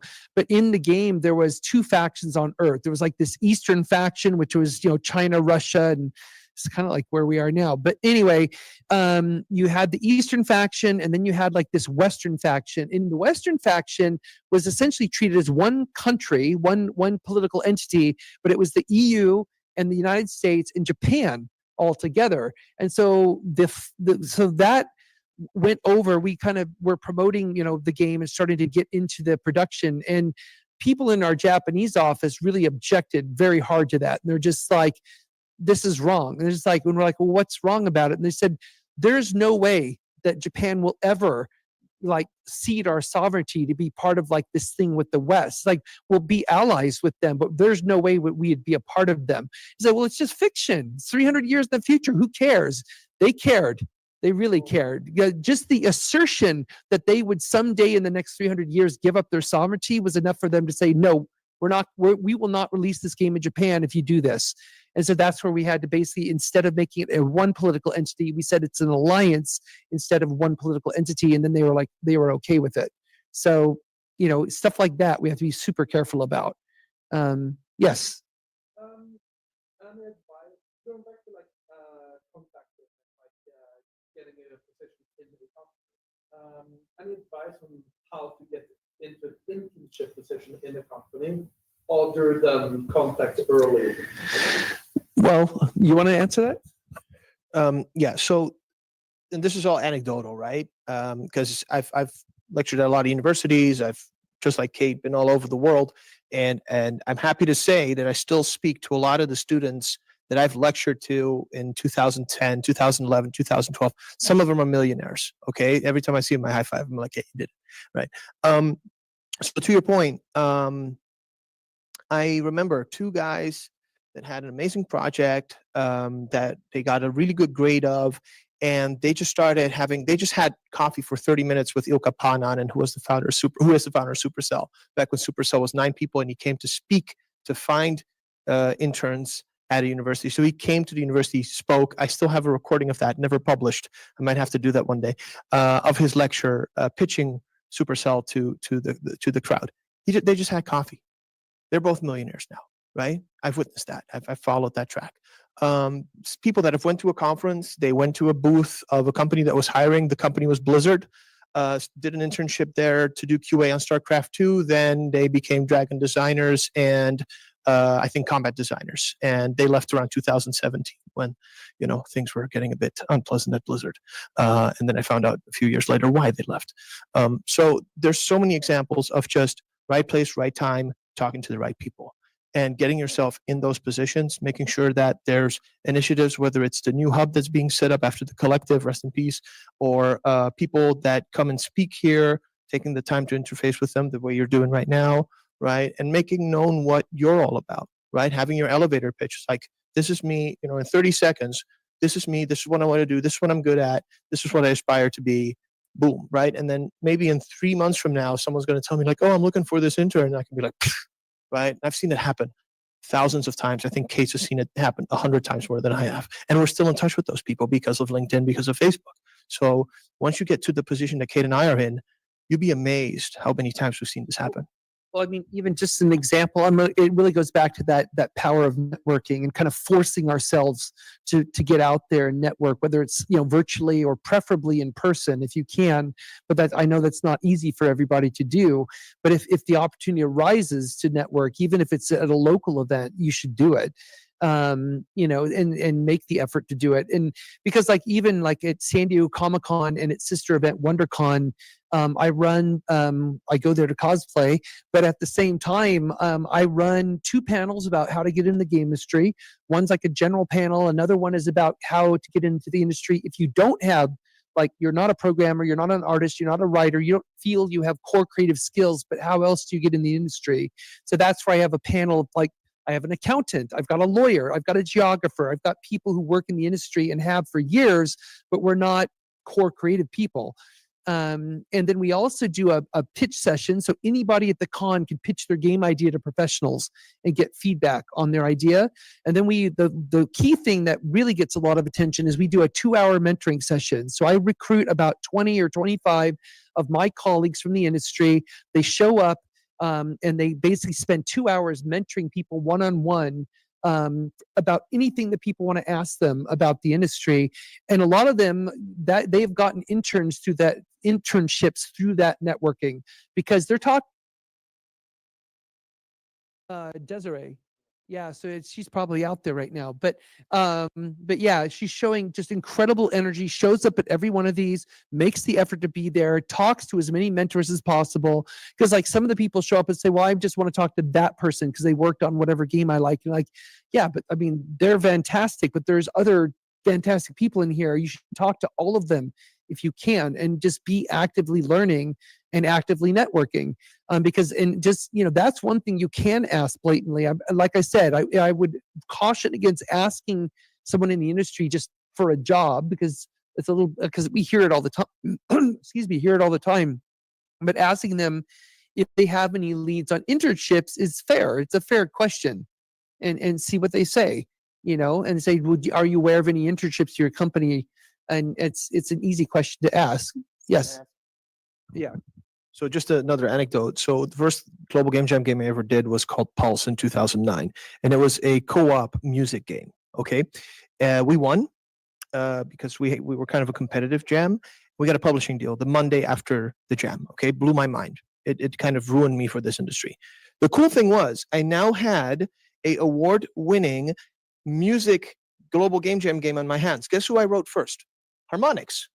I spoke with the CEO. I got feedback from the CEO of Harmonix, right? This was in the rock band Ben. Like someone who was dealing with a massive global IP took the time to write me back. Why? Because I was doing exactly what they were doing. And I'm assuming most of you guys are making a game that you're passionate about, that you're already playing because you really like that and you want to make your own. So there's your excuse. Whatever you're making is a foot in the door to reach out to these people and be like, hey, I just made this. What do you think? You have a moment? Not expecting miracles. That's my favorite sentence.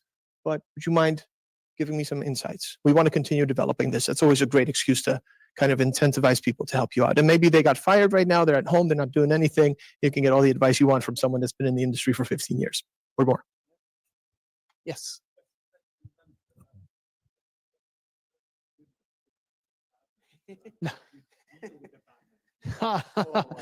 Oh, that's a great question. Well, to me, and I kind of alluded to it yesterday when I gave my talk, is that to me, leadership, which includes management, is service.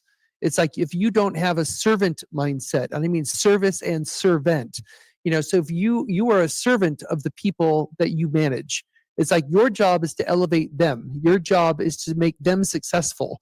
Your job is not to take credit for what they do. Your job is not to crack the whip and say, you're working for me. If you better not make me look bad by failing, that all of that negative crap is just, that's not the way you motivate people. It's not the way you manage people. In my experience, it's like, how can I help you today? What problems are you trying to solve?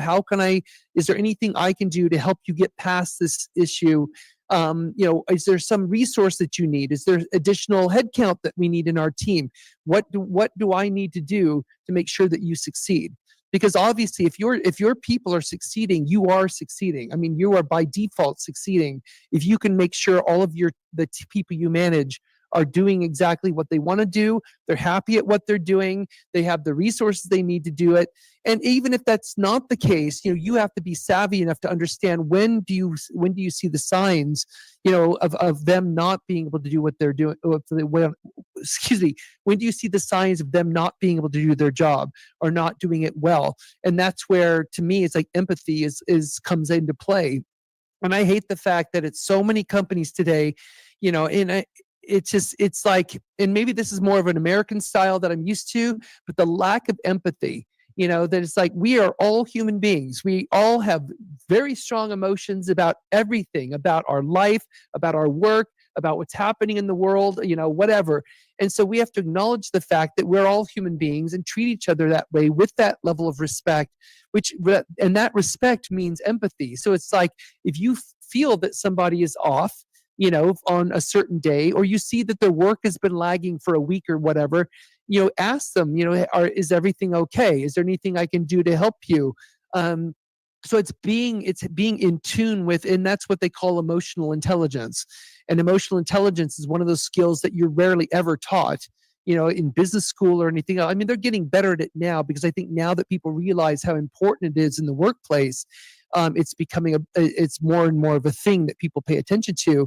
And that emotional intelligence includes the cultural dimension, because we're not all the same. I mean, we are the same humans. I mean, we have the same kind of DNA, and we strip our skin off and we're exactly the same, just a bag of organs and bones and stuff. But we are culturalized when we grow up, become from a specific place, a specific language, all of that stuff. So we do have to account for that when we're dealing with people in a workplace, because the way we treat people is going to be different.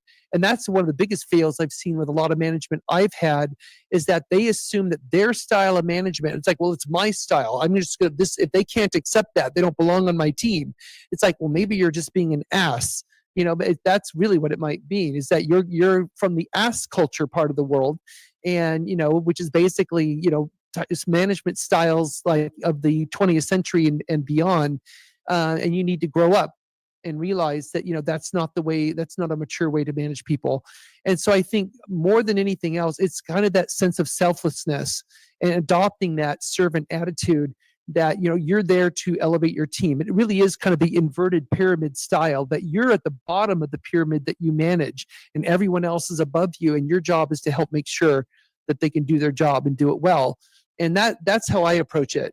And I like to be, I also like to empower people when I manage. It's like, if I hire someone, like when I ran the geopolitical team, we're talking about a team that had a tremendous amount of pressure, dealing with really serious issues, religious issues, political issues, cultural issues, and all that kind of stuff. And so we basically, I tried to keep it pretty lighthearted, we're not making jokes about the cultural issues and all that, but we're making jokes among ourselves. We have a lot of fun.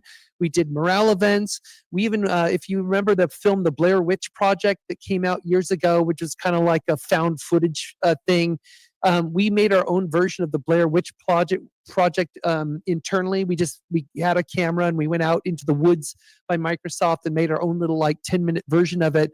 And it was a way to promote our team.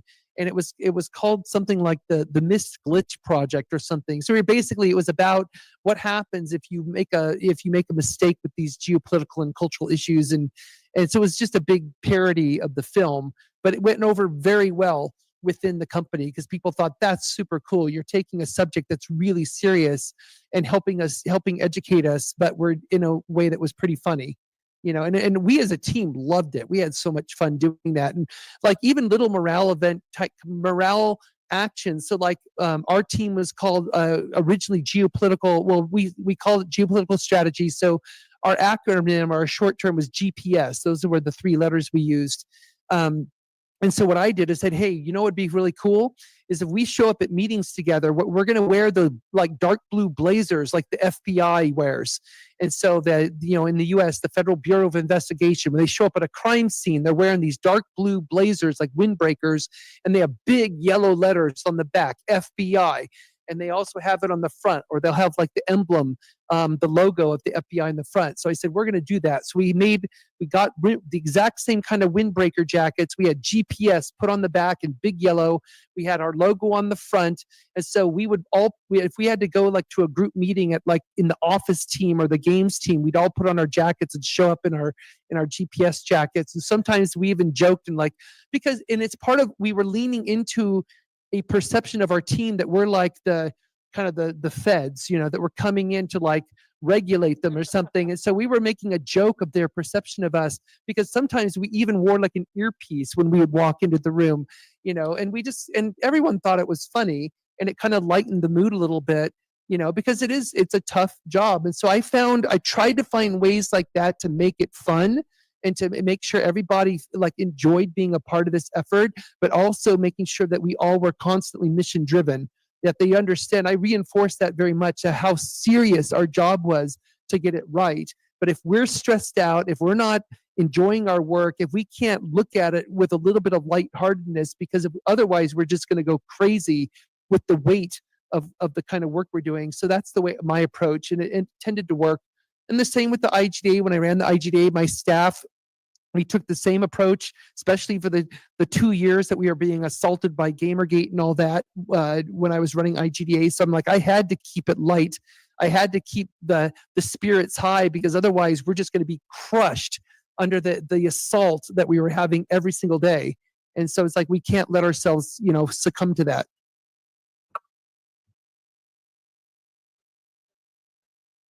Well, the way I did it is I would kind of look at some of the worst haters and we would make fun of them. So and we did, because some of the things they were suggesting were just so absurd and ridiculous. Like I remember there was one assertion that they said that IGDA was created by the National Security Agency of the US government to control gamers' minds.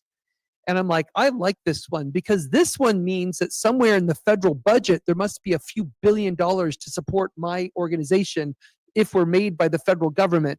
So I loved that theory. Unfortunately, it was wrong, and we have no federal budget. So, so we would kind of, internally make jokes about it and kind of look at the absurd things they were saying. I mean, even in like the way I coped with it personally is that I kind of put on my geographer hat, and I treated them as a culture, which they are. They're a unique culture unto themselves. They have their own kind of language, their own kind of code they use. They've got Pepe the Frog. They've got all that other stuff, symbology. They've got all the trappings of a culture, in the same way I would study any other culture on earth. So I looked at them as a culture, and I used myself as the subject of study. So I read everything they ever wrote about me on Reddit, on 4chan, on Facebook, on Twitter, everywhere. I read everything they ever said about me, because I was using it as data to understand how they perceived things, and using myself as the subject, because they don't know who I am. They have no idea who I am. And yet they were making all kinds of assumptions about who I am,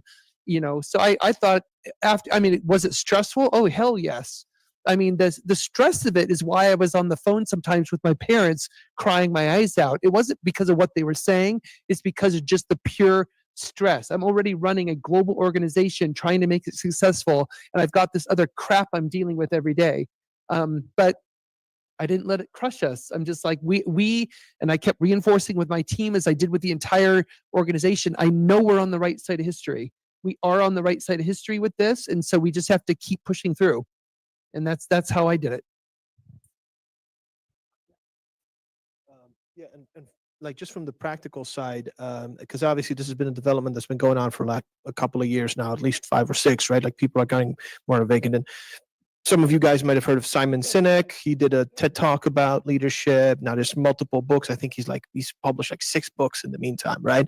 And his message is very simple. It's like serve the ones who serve, right? It's like so simple, right? That's kind of my mantra as well, right? In the industry, because this industry is about paying it forward.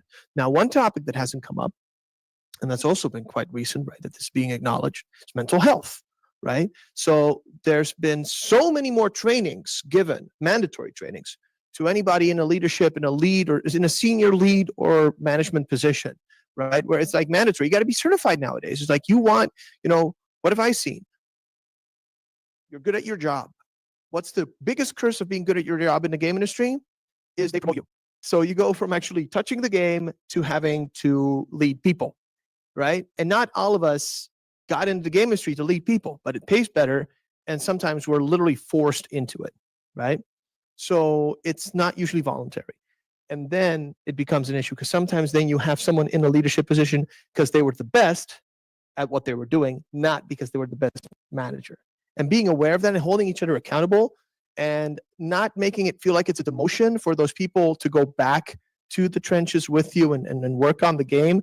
I think that's a paradigm shift that's still work in progress. It's like we still hold too much value on status. We still hold too much value on job roles.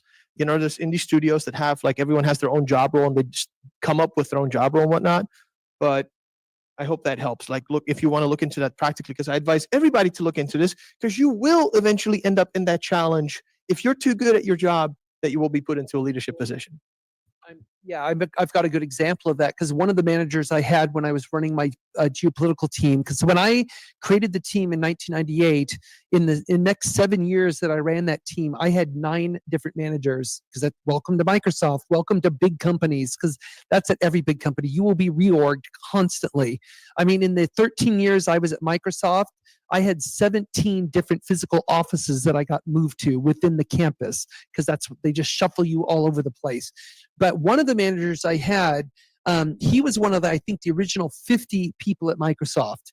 So by the time he was my manager, he had no need to be there. This guy had so much Microsoft stock, he could probably retire 50 times over and be perfectly happy. He was very down to earth. He was at what was called the director level, and the director level is kind of this plateau that a lot of people make it to, where they have a lot of responsibility, but they still have the capability of touching the actual product.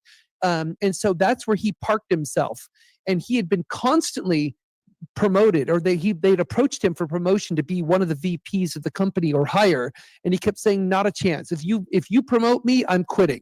And he had the power to do that because he could quit at any time he wanted. He had plenty of money, and he kept saying, I love what I do, but I don't want to be higher up. I want to keep helping people. I want to touch the product.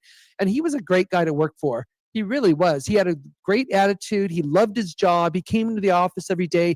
You would see him actually, like, if something was wrong, because he came from a testing background, you would see him sit down at a terminal and just start, you say, hey, let me code this, I'll show you what I would do. So he would have the person step aside. He'd sit down and just start doing the work. And he'd say, see, if you do it like this, and he'd kind of basically do like a little mentoring session right there on the spot. I'm like, so many people would not do that, but he loved helping people. And I thought he was such a great example of he kept refusing promotion. And he's a good example of somebody who he's a fantastic manager. Why would you promote this person? Why would you take them out of that role, especially if they don't want to do it? And it's kind of the same thing that you see in academia too. It's like, just because you have a PhD, that qualifies you to become a professor. in most universities around the world. That doesn't mean you're a good teacher at all, like really at all. And so, I mean, there's some fantastic people who know how to teach who don't have a PhD, and yet they can't be professors, because they don't want to take that step, and yet that's the step that's required. So, yeah. Has anyone watched the Half-Life 1 or Half-Life 2 documentary that are on YouTube? So the Half-Life 2 documentary came out. Just watch that. How do you summarize the culture at Valve? It's people who are supposed to be management level, but joined that company to actually work on the game. And I highly recommend you watch those two documentaries. The Half-Life 2 20th anniversary one came out just a few months ago.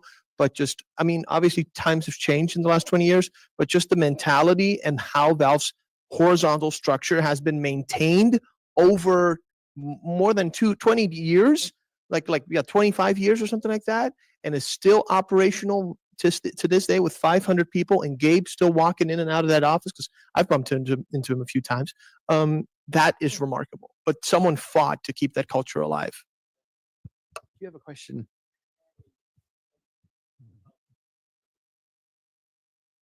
Uh-huh.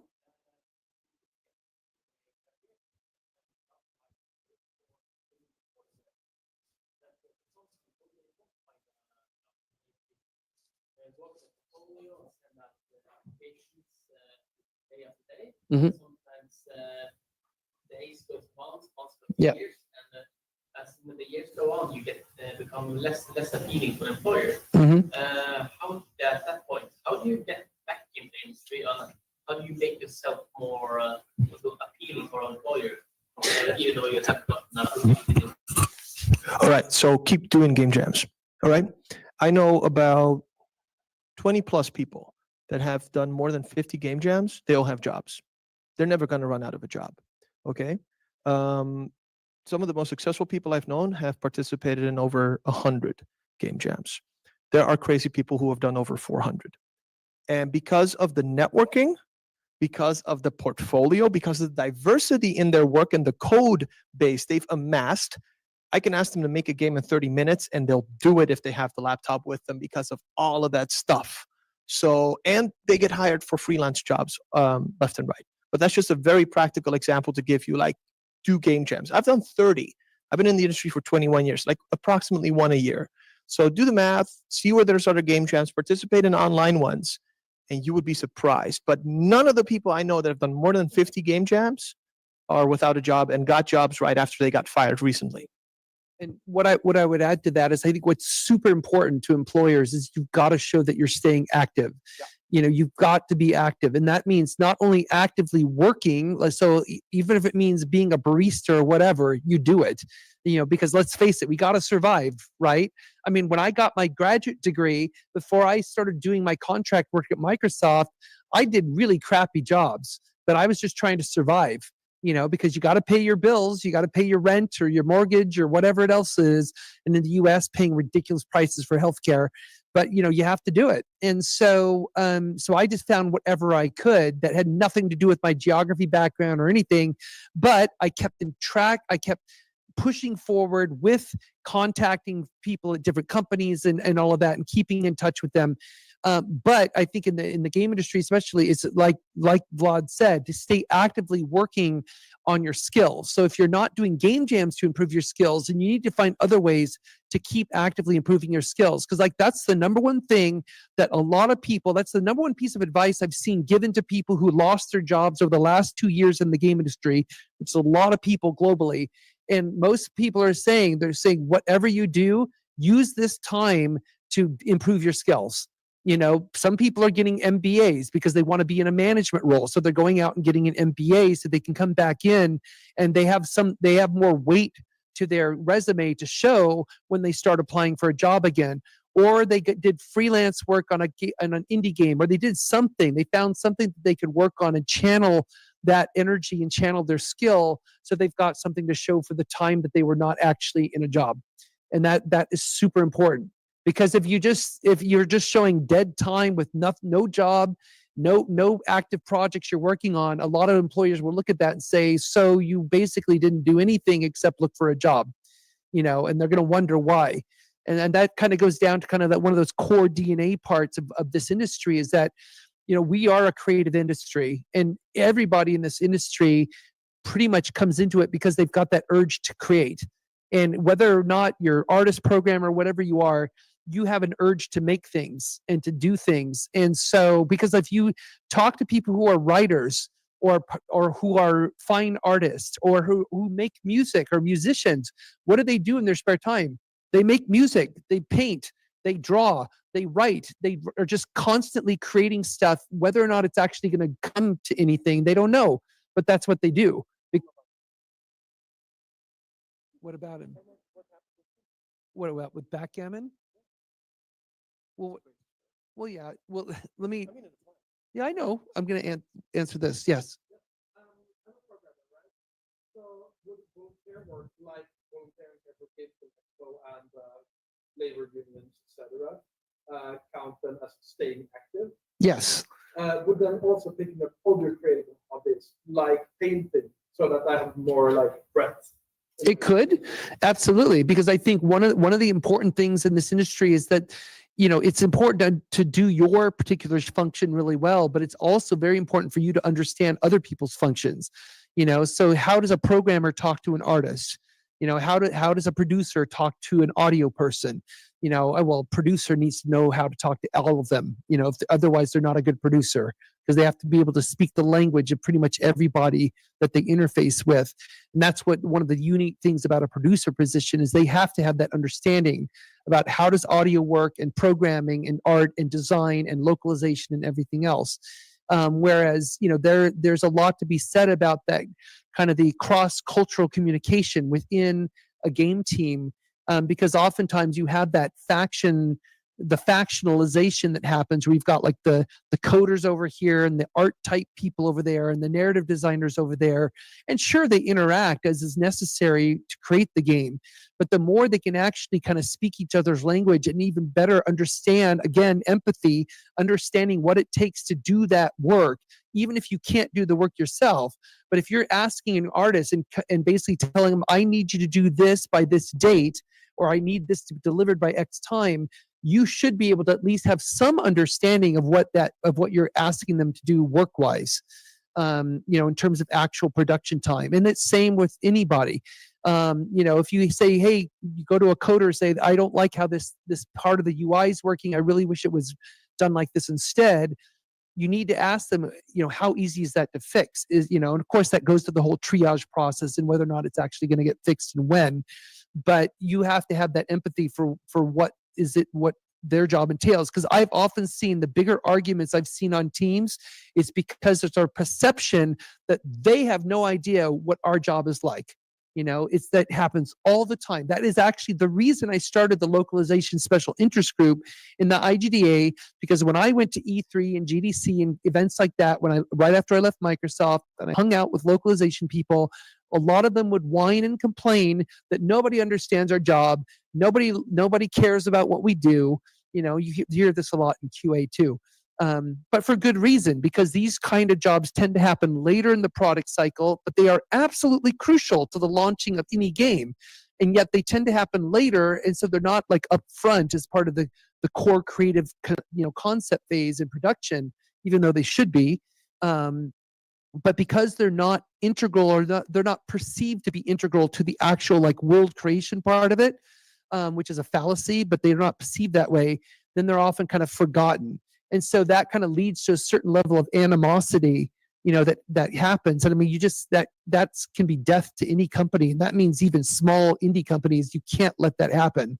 That's where everyone needs to understand the pain points of everybody else. Yeah. So let me bring that back. Hey, University of Montana. Hey, how's it going? I'm coming soon because I'm a big fan of Yellowstone. So to add to that, sorry, what was the thing? Because I got disrupted. Like I lost my train of thought. What was the topic you were talking about just now? Oh yeah. Yes, exactly. So let me bring it back to the here and now. Right, you're halfway through. I mean, you're just past halfway the process of doing your game jam. What have I learned as a non-programming person doing game jams? The programmers, you guys step up on the plate right now. No more extra features from the designers. whoever's doing project management, take care of your team. The programmers have it the toughest at every game jam because they need to bring your ideas to life. Okay. And that's a very important cross-disciplinary and cultural moment for everyone else to support their programmers in this process, right? Because they have to actually bring this to life. They have to iron out the bugs. And this is where that responsibility is going to be pivotal up until the moment of submission at 3 p.m. tomorrow, right? And it took me a lot of game jams to finally come to that realization. I'm so grateful I learned it during game jams and not during $100 million budget projects that I most likely might have been a douchey manager on, and I would have not known this, but I learned it thanks to game jams. Just to give you a tangible example.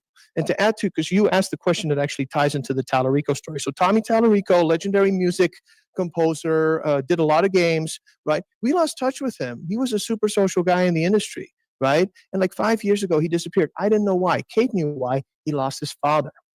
And he used to play a lot of backgammon with his dad.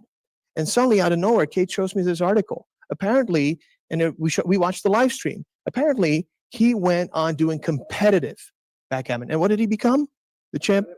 Like, I think it was like, yeah, Grandmaster champion, like globally, right? And we saw that. So even though he was mourning and processing the loss of his father, which pretty much just threw him into a very deep, dark place for multiple years, he found something, became a grandmaster at it, and I can't wait to see him again.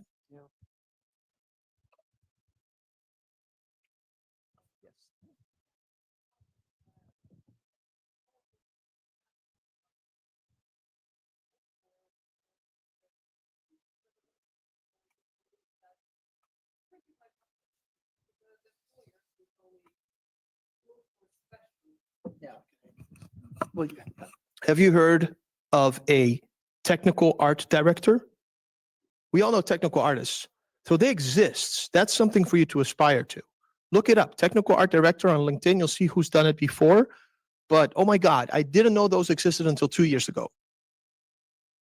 Yeah, it's kind of a bit of a hybrid job these days, and it's becoming more of a popular kind of function. But I meet a lot of people who are really good at like a couple of different things. Like they might be a really good programmer and a really good artist. And there's two questions asked. It's like basically, what do you like better? You know, what do you personally like better? And then what are you best at? And it's often not the same thing, you know, because like I've met people who are really good at both. But they say, well, I really don't like programming. I can do it, but I really like art. But then, well, like if you have like, this has come up at like some of these Comic-Con mentoring sessions, and I talk with like the art mentors, you know, from the artistic background and the coding mentors, and their assessment, like they're just like a world-class coder. They're phenomenal, and yet they say they don't like it. But from an art perspective, they're okay. They're all right. They do a good job with their art. Are they at the top of the game? No. You know, would they be competitive? Maybe. You know, as a programmer, they're in. They got a job. So maybe it's one of those cases where you have to decide what are you willing to do in the long term, you know, to basically eventually reach the point you want to be at.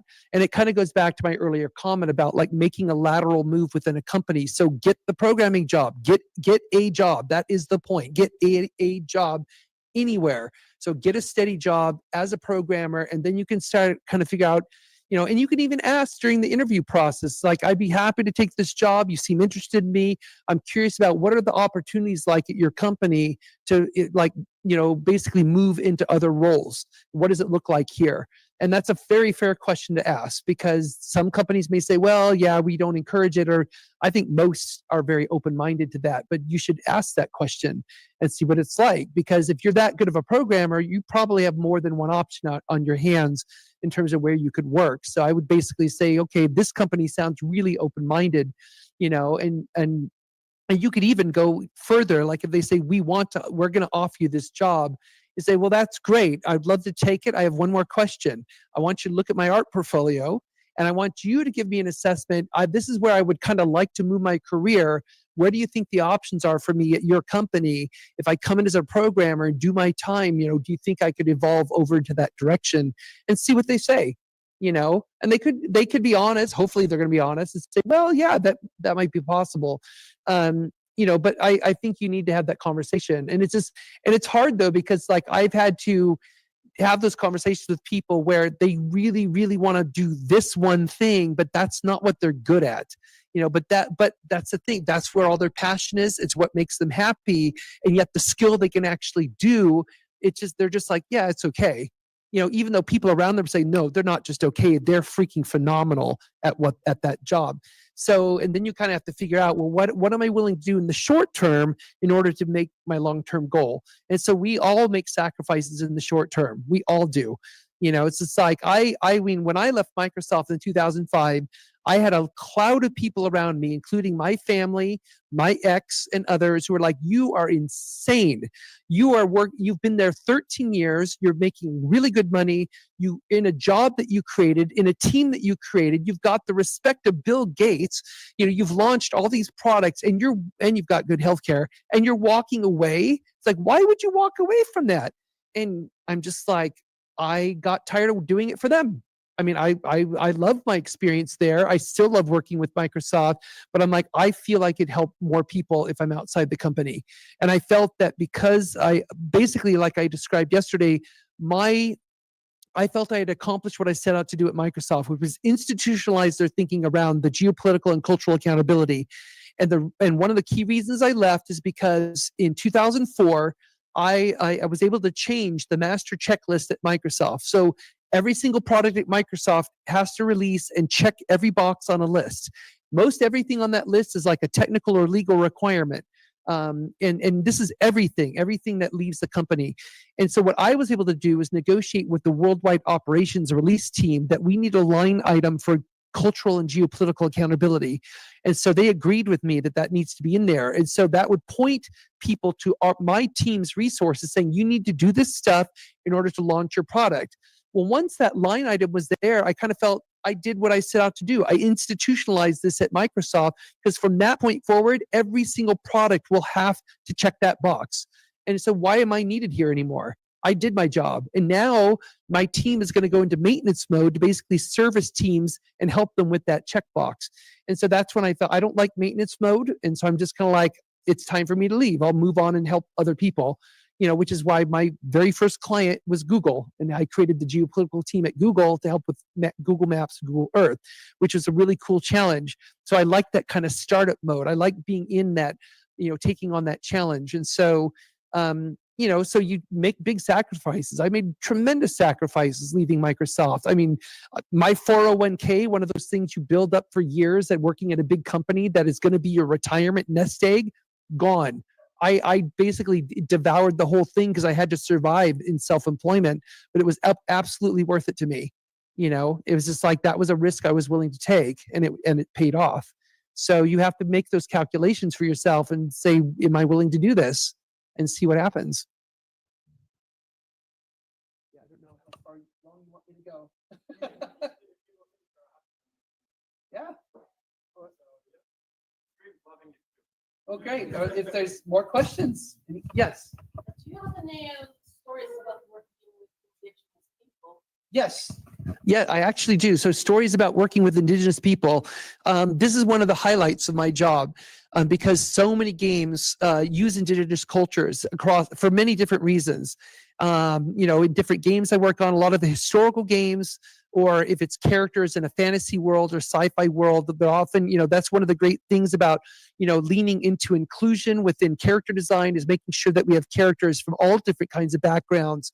And so there's many, many different times where I have worked directly with indigenous people from all around the world, or different groups that I have connections with. So for example, one of the groups that tends to get leveraged a lot in the last few years are the Maori in New Zealand. And the phenomenal culture, amazing visual designs. You might recognize them because they have like facial tattoos called the tomoku, and they've got like a lot of the very iconic arm tattoos and things like that. And a lot of their stuff very frequently gets culturally appropriated. So a lot of designers or artists in a game will put those designs on characters who are not Maori, which is really inappropriate. Or in one case I dealt with fairly recently, there was a character in the game that is Maori, but the tomoku that they designed for her is not considered to be accurate. It's not the correct design. style that they would use. And so this was a really cool thing that I got to deal with. So I reached out to my contact in New Zealand, who's Maori, and I kind of told them, here's the situation. And they said, well, you know what? My cousin is a Tomoku artist. And so basically, if you can give me a detailed fictional biography of that character, he can design a Tomoku that is actually unique to that character's, life path, which is what a Tomoku is. And so he can design one that is unique to to her life path. And so then we can design it and use it on the character, so a fictional Tomoku for a fictional character. And that's eventually what happened. I'm like, that is so cool. And the players they have no idea that what they're seeing is actually accurate for that character's fictional background. And that kind of thing is really, really cool to work on. And, I've worked on a lot of other games where we're dealing with, and a lot of times this does come up with cultural appropriation, about using indigenous designs. But also we're dealing with cases where they have indigenous characters where, I reach out to the specific tribal groups and get them to be involved and help out. And like the game Never Alone, I did a little bit of consulting on that because the development team was based in Seattle. And, that entire game is based on the Inuit culture of Northern Canada. And the team did a phenomenal job of representation because every single thing you see in that game was approved by the tribal group directly. So really the development team who was doing the technical work saw themselves as a steward of that other group's culture. And so basically we're just doing whatever they want us to do, and helping facilitate their vision for how their culture is going to be represented in this game. And I thought that's like such a perfect example of how to interact with an indigenous group, because you are basically a steward of their culture, and even better if they are indigenous developers, because then they're making stories of their own culture, which is one of the great things I see, in a lot of emerging markets and even in developed markets with large indigenous groups. There's more and more skilled developers who are entering the job market, or they're either at AAA or they're doing their own indie games, and it's amazing. I love seeing that. So, yes.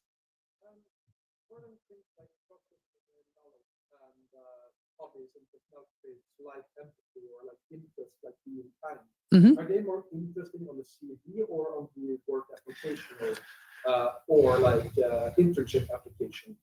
Well, it's like it's hard to represent things. That's what a lot of us. Well, I don't like calling it soft skills, but that's what a lot of people call it, is soft skills.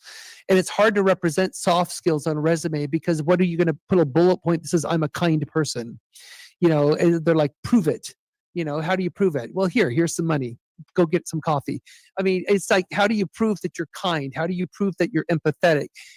That's something that you basically prove over time with experience. So that's really what I find with soft skills. You can now, if there's a program you took, like if there's a certificate or you did an online course about like emotional intelligence, I would list that. And I would encourage doing that kind of thing, like seeking out resources where you can actually, have some kind of verification that you did like an online course about this topic, because that is something you can actually verify. That doesn't prove you can do it, but at least shows that you showed an interest in it, you took a course on it, and now it's something you could actually be in a position to apply. Where soft skills often get reinforced is that's when you have your references who can vouch for you, people that you've worked with, or whether it's teachers you've had that you really worked well with, had a good rapport with, or other teammates, whether it's on student projects or on indie projects or in game jams. People can say, because they reach out and say, hey, what is it like to work with this person?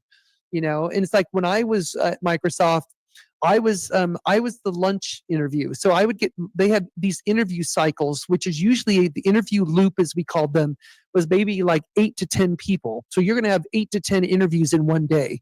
So you go into Microsoft, you start early in the morning, and you start with HR, and you just go through all these different people throughout the day, who are grilling you with questions. They represent all these different functional backgrounds on the team. And then I was usually picked. Oftentimes, I had nothing to do with that team, but they asked me as this external third party, neutral party. I have nothing to do with that product. They said, well, your cultural background is unique. You know, your geographer background. So we're going to have you be the lunch person. So I take them to lunch. And at lunch, I don't ask them anything about the job. I don't ask them about their resume or their background. I try and verify or just get a sense of who is this person? What are they like? What do they do? What do they spend their free time on? I'll ask them questions about movies. You know, do you like movies? Did you like this movie that just came out? Or like if we get on the, like it happened a few times, like they'll bring up, yeah, well, I was at this event because I like to cosplay. I'm like, no kidding, me too. What do you cosplay as? So then we're talking about cosplay for 30 minutes. And I really kind of get into like, kind of understand where does their passion lie? What kind of person are they? What is their personality? What is kind of their trigger to kind of make them interested in stuff? And so that was kind of, and so I would kind of pass that along to the team. So I was sort of evaluating soft skills. That's part of what I was doing, because I was really trying to understand, are they a good cultural fit for the team? Would they work with that team in a way that I thought would be productive? And so, but that took me being with them for like an hour or two to really kind of get a sense of who they are. And of course, that's not fair. How do you judge somebody from 1 or 2 hours of being with them? Some people are easy, but some people are really hard because maybe they're introverted. So it's really hard to draw that information out of them, which sometimes is the case. So that's what I would say in answer to that. So, yeah. Soft skills are not easy to convey. So you have to kind of do a mix of sort of proving that you have an interest in them, but also people around you. I'm going to take this question.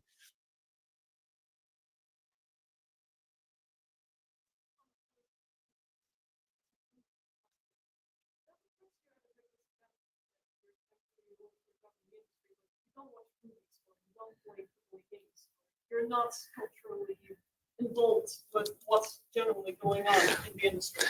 That- So you have to develop your things balanced.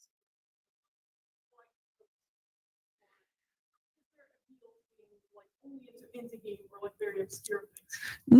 No. I mean, what I think is important is that you should show some savvy for the industry in general. Like if the topic came up, like what do you think about the last couple years and the climate of the industry? And if you said, I don't know what you're talking about, and somebody said, well, there's been like 20,000 layoffs. It's like, did you not know that? And if you don't know that, then people might be like, are you paying attention to the industry as a whole? Do you know the industry that you're actually going into? So I would say it's important to kind of have a little bit on your radar about kind of what's happening in the industry as a whole.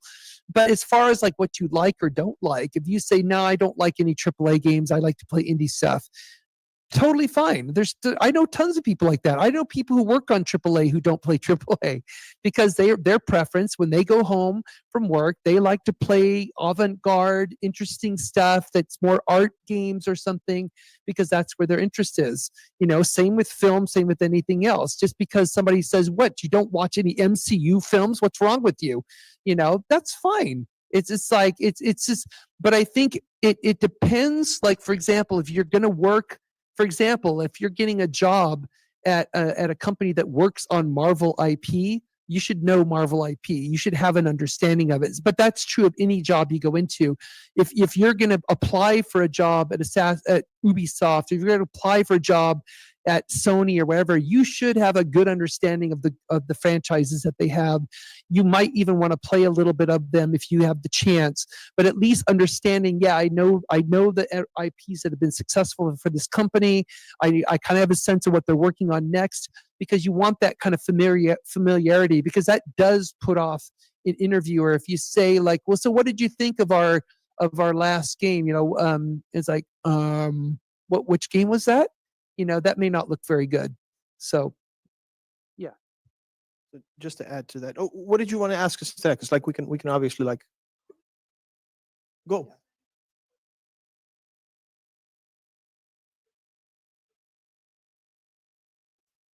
Well, I was going to follow up on. I was going to raise that point as well because, first of all, I actually really like your question, because there's some kind of misunderstanding that I'd like to address with this question really briefly with regards to company culture, right? Because this is the moment when you would be interviewed, you would want to hear about the company. What kind of culture is there? What kind of fit? And this is kind of contested. Some of you guys might agree, some might disagree. But you have to ask yourself, do I want to be in a company where I bring my work home after 5?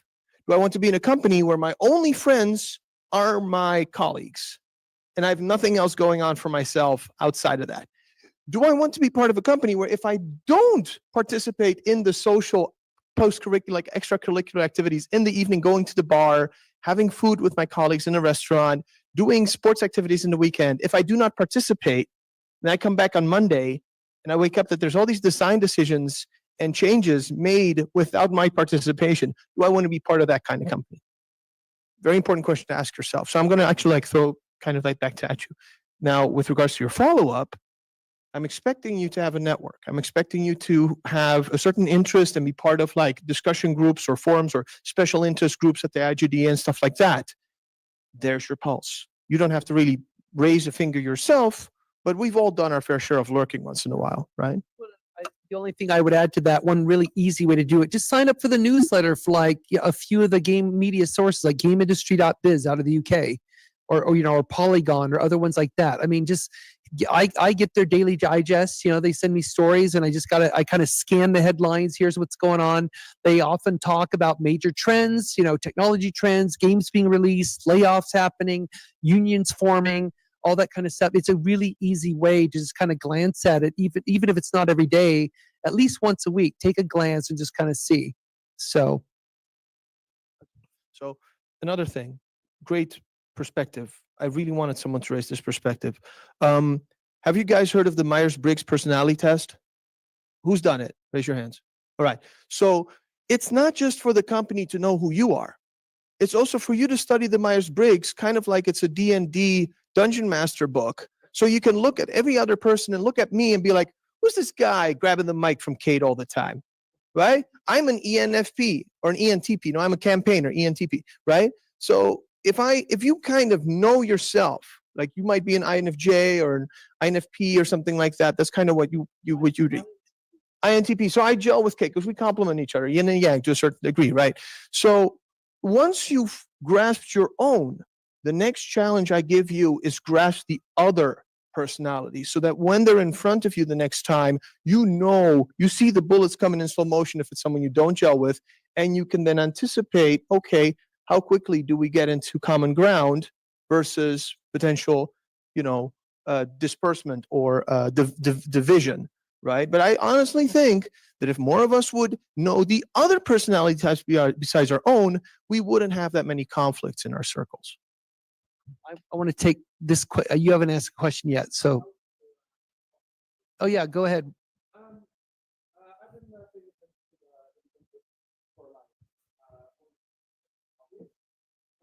We actively read video game news, like news about this industry. It's very useful. Like game developer for the Norwegian industry. There's Pressfire and Game.no. Eurogamer is very nice for new releases. There's occasionally also articles or reflections upon video game news. Yeah, those are all good. Those are all good ones. Yeah, those are all great ones. Yeah, I agree. Yes.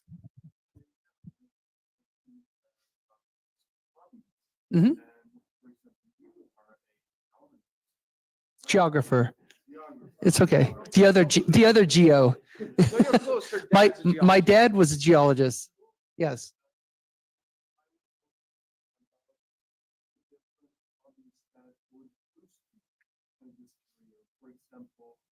I like photography.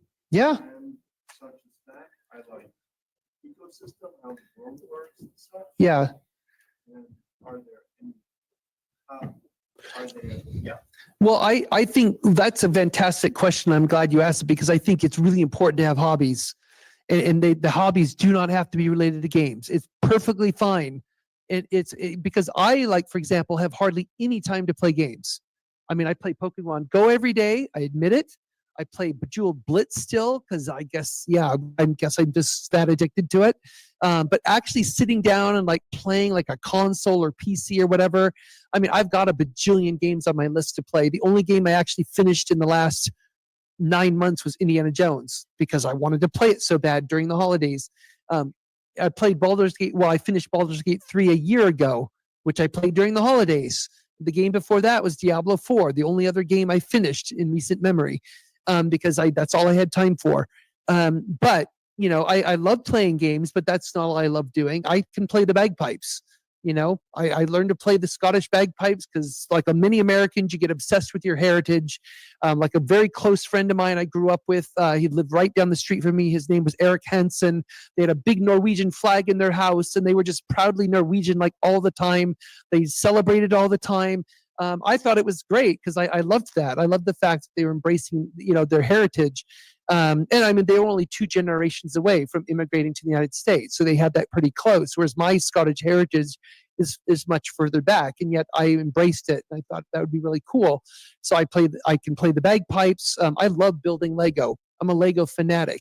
I've got so many sets in my garage that are unopened that it's really embarrassing, you know. So, but I love building Lego. I find it therapeutic, you know, just building sets. I mean, I had a blast building the ornithopter. I think you were actually at my house at the time and helped me build it.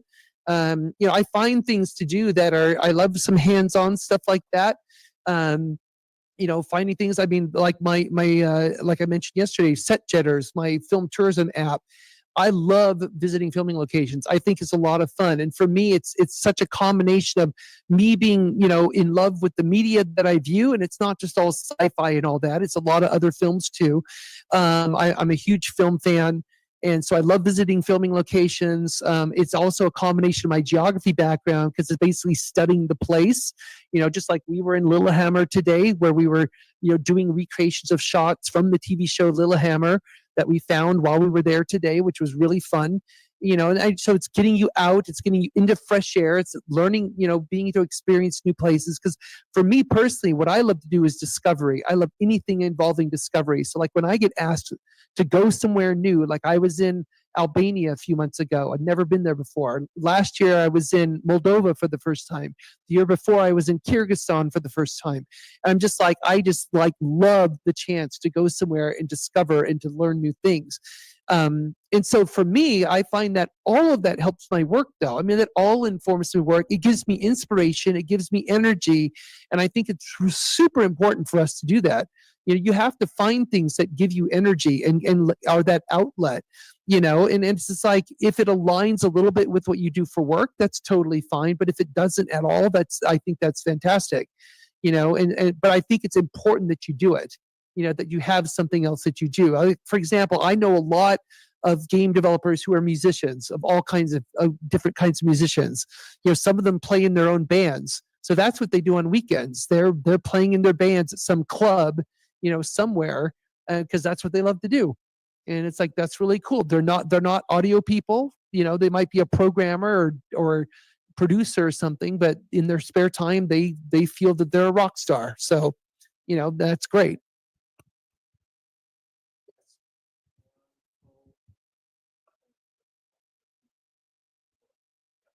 Okay.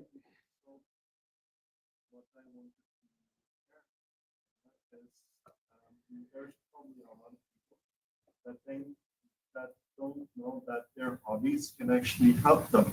Yes. And make their work also better. Yeah. So what I was hoping is that you have some examples of hobbies that actually could boost your.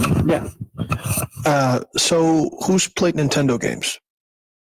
Right. So if you've dug deep into like the mentality, like the mindset of Miyamoto when he was designing Super Mario World and like Zelda and all that kind of stuff, what was he inspired by? He was living in rural Japan, right?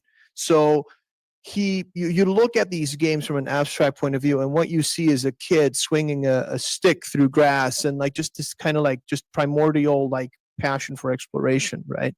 So there was a time that I personally, for example, got deeply into drones. And before I knew it, I was talking to all these developers that were doing drone simulators, right? I would say beside the whole Miyamoto thing of like trying to kind of abstract, you can see systems everywhere, like Kate said, which is super cool because there can be, I bred chicken and quail during the pandemic. I could make you a chicken simulator like that. I got it in my head. I just can't code, right? Maybe one day. Maybe with Neuralink, I can make that game. But anyways, my point to you is one very important question you want to ask yourself. When you transcend something that you're passionate about, that you use as an escape and as a way to relax, once you involve that with work, when you turn it into a simulator, for example, it might not give you what you originally got out of it. So you got to be very careful with that. I know people who've made games out of hobbies they were passionate about, and they now hate those hobbies with a passion, right? They can't touch it anymore. They burnt themselves out on it. So what's my advice to you is like, be careful with that. You can consider trying to monetize hobbies, but do not be sad or do prepare to mourn for the hobby if you decide that after that is no longer what you want to do. And I've heard that over and over and over in my circles, right? And Kate's now doing, set jetting as work. And we already also have that process of like, well, we're going to do it 10 times better than we normally, we're not just going to quickly take a picture because we want to make it look good because we're leading by example in the app when we post it. And so there's already your catch. It's no longer just fun. It's kind of work. Do you still want to do it then? I don't know. That's a question you need to ask yourself. Yeah.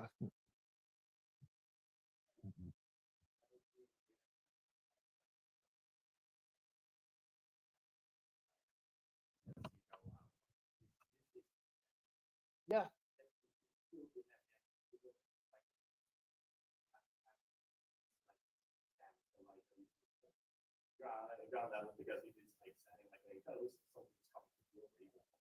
Yeah. Yeah. Exactly. Well, that's like, I know one of my animator colleagues, what did they get involved? I think they started playing rugby, and they just said, well, I need to be more physically active. So there was like a local, like just kind of casual rugby team, but they said it really helped them because when they were not that good at it, so they didn't always be on the field. But they said when they were not on the field, they were observing human motion. And they said it really, really helped them with their rigging and understand better about human mobility and how people move, and especially like during collisions and things like that. So they really got a lot more insight by putting themselves in a situation. They never expected to get that out of it. They just wanted to get out and have some fun and be more physical. And yet now they found that their work is actually getting better. Because they're like, they just, because they never stop to like think about how do people actually move? How do they run? How do they collide? How do they kind of, when they're tussling for the ball or whatever, what does that look like? Because they never had that experience before. So it's just like opening up their realm of experience a bit bigger really helped their job that way. So. Yeah, exactly. So the people at Warhorse in Prague would eat you up. Right? Because they make Kingdom Come Deliverance. Now they're making Kingdom Come Deliverance 2. I like to call it Double Deliverance, but that's a different story. And you can imagine, like, one of their creative directors, like Daniel Vavra, he was big into HEMA and reenactment and whatnot. Like, he went into a ring with full armor, that kind of stuff. He's old now. He doesn't do that anymore, right? But the rest of the team all followed suit because through their work on that game, they either went physical, they started doing it just to kind of understand, like just like any actor that's get put into a part might have like a little crash course and stuff. So it works both ways. It puts you in an advantage, but at the same time, you also took the initiative to familiarize yourself with the topic that you might be working on the project, whether it's an indie team, a game jam game, or a AAA title, right? Yeah. I think you had a question.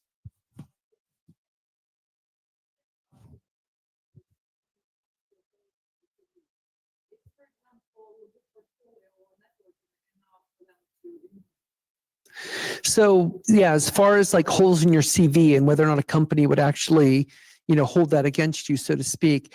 Honestly, at the end of the day, if you can demonstrate that you can do the work, that's what matters.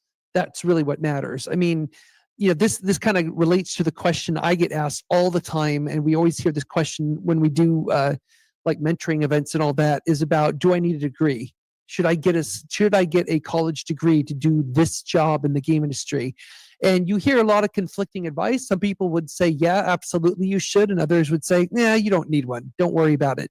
And I would say there's value, I think, in getting a degree. I mean, some fields like mine, geography, you have to. I mean, where else are you going to learn the information? How are you going to learn that stuff? That's not something you easily pick up, you know. And I would say that some backgrounds like computer science and programming, you're probably better off with a CS degree at least, because I mean, especially as a programmer, your skills can be used like anywhere in tech. I mean, you could probably get a job almost anywhere, you know, if you want to. Whereas, you know, with art and other things, sure, you can also apply those skills elsewhere, but we tend to be more focused, like, because they get more picky in different industries about, like, yeah, but you've done game art. We're not looking for game art. You know, we don't do characters, whatever. So, you know, I think really it's about how do you prove that you can do, or that you have the skills you have. This is really what it comes down to. Part of that is like with the job function. So if you're a coder or like an artist, it's much easier to prove because it's right there. It's like, there's the code you wrote, there's the art you create, that's your style, there's your portfolio, et cetera, et cetera. What if you want to be a producer?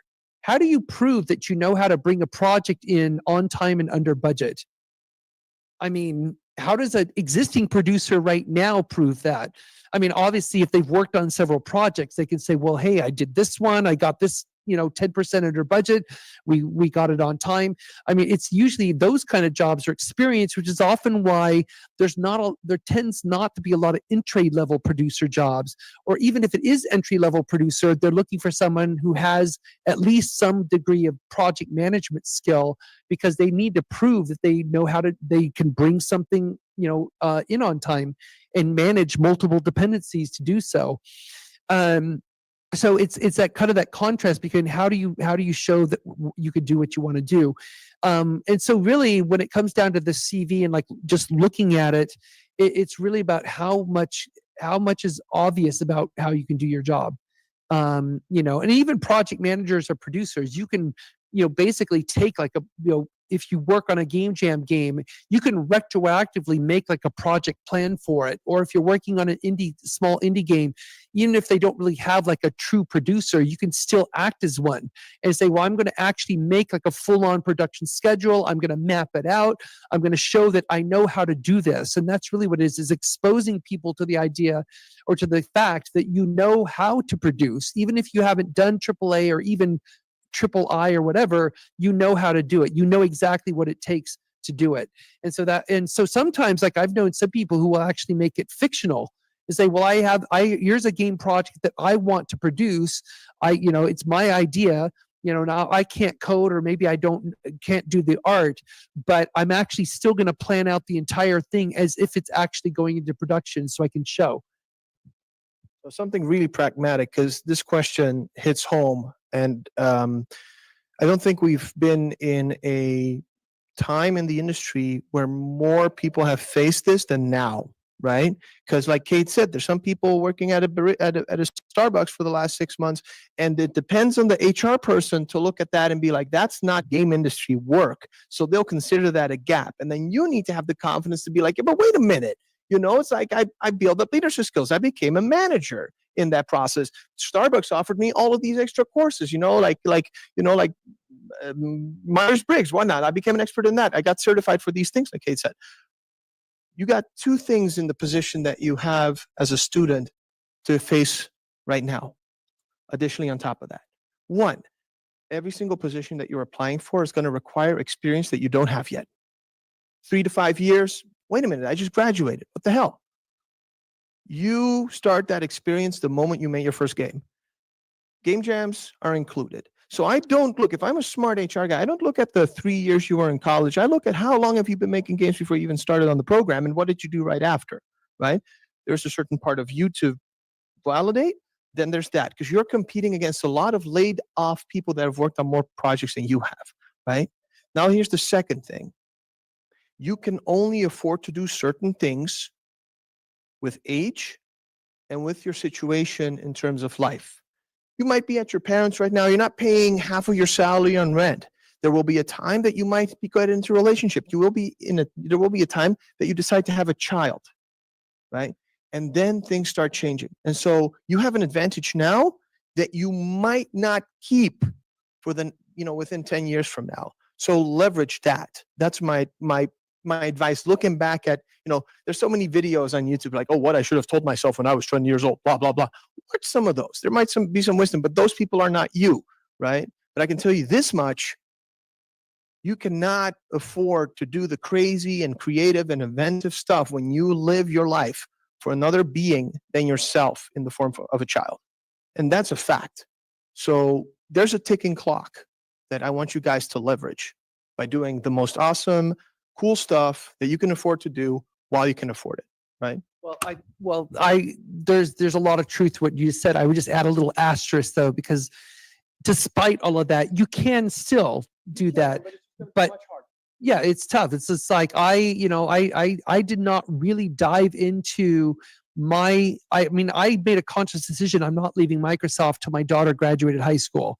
And because she graduated in almost 20 years ago, within the span of 3 months, it's like I left Microsoft. Well, no, first I turned 40, then I left Microsoft, and then 2 months later, my daughter left home for college. Only child. So empty nesters, she's gone. We're mourning the fact that she's not with us anymore. It's a very sad process. But now it's like we're free. We can do anything we want because she's off to college and she's on with her life. And of course, we're still helping her out. But nonetheless, we can do whatever we want. So we got a divorce. But anyway, no, but that's not the point. But the point is that you have, even at an older age. So when that happened, I'm 40 years old. I had a 13-year career at Microsoft, but I kind of feel looking back, that's when my current career really started. It really started. I took all that experience at Microsoft, became self-employed, and I built on it and built on it and built on it ever since. And here I am, even turning 60 in less than a month now, and I feel I am just like so energized. I love what I do. I'm never going to stop doing it. I'm going to drop dead. I don't know what retirement means. I'm just going to drop dead doing this work. And I could not go out in a better way, And for the record, I completely agree with Kate because there's been so many articles and researches done that, like some of the most successful founders are 40 plus. We don't all have to be like dropouts like Bill Gates and Mark Zuckerberg. So thank you for that asterisk because that's not what I wanted to say. I'm looking at the perspective from you guys as students trying to get your first job, trying to get your foot in the industry. So take it from that context, okay? And I think you're absolutely right. And the only reason I brought it up is because kind of to make the point that I didn't make yet, which is you have no idea where your career is going to be in 10 years or 20 years. You have no clue. As much as you may think you might have a clue, maybe you're going to be that successful to stay on the path that you have imagined for yourself. But like where I am now, I had no idea. I never imagined this kind of job. I never in 1,000 years would imagine I actually worked on something Star Wars when I wanted to be an artist for Star Wars. Coming out of high school, I didn't do it. And yet over almost 20 years later, there I am working on Star Wars The Old Republic. And I'm like, how does this happen? As they say in Star Wars, the circle is now complete. It was amazing to me that happened, and it's just like, and even when I'm working on the Indiana Jones game, I'm in childlike awe. I'm like, I cannot believe, I was 16 when that film came out in 1981. I cannot believe I'm working on this property. All these years later, over 40 years later, I'm working on something that I love like most of my life. It's mind-blowing. And I never saw that coming. And it's great. That's the way life works. Not having enough work experience, like minimum 5 years experience in this programming language. What do you do then when you have a lot of experience in an older programming language, but not the one they're specifically asking for? Because a lot of that knowledge is still extremely relevant for what you're really searching for. You want to answer? He was looking at me. Well, no. I think that the key there is that because all they're really going to know is can you do this job? And if the job requires you to know C++ and you're really good at Python or whatever or Fortran or something, they want to know, can you do the job?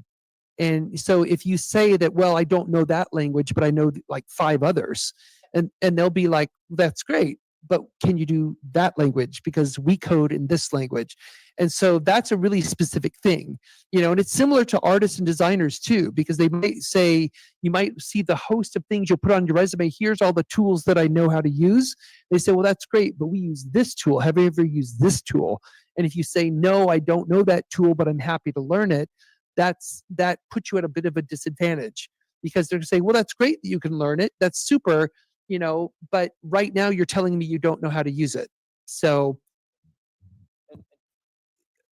two very important things on that, right, which applies to everybody, regardless of whether you're a programmer or not, is your demonstration of being able to demonstrate how good you are at learning. So our main mission in life is we need to get better at learning how to learn, how to process new information, new skills, all that kind of stuff. So if you have 5 programming language, or you have a lot of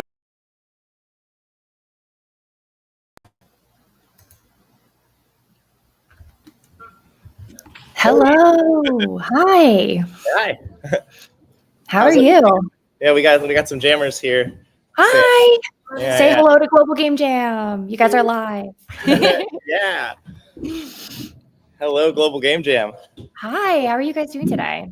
Doing good. As was mentioned earlier, ideas are bubbling up. So I'm sure that one's come through a few times. Actually, that's the first time. That's the somebody's first seen one? it. Okay. Good. Glad we could pop that bubble. Oh no! We do have a Oh, so that's how small this fun one's count gonna here. go. Yeah, we got a We fun need a master pun here. jar. Yeah. We got a bunch of puns happening. We got here. two people brought in pianos this morning. I'm really excited Same about that. keyboard. So we're gonna have that Identical same keyboard. Awesome. So Where are you yeah, guys but we're in a located? really cool location. Yeah. So I wanted to show everybody that we're upstairs in the classroom at the Museum of Art and Digital Entertainment. Actually, Okay. just a few minutes ago, we had a class in here of 36 students learning about storytelling. But the classroom's only one cool part of it. We have our library over there, but down here on the first floor is what's going to be really exciting.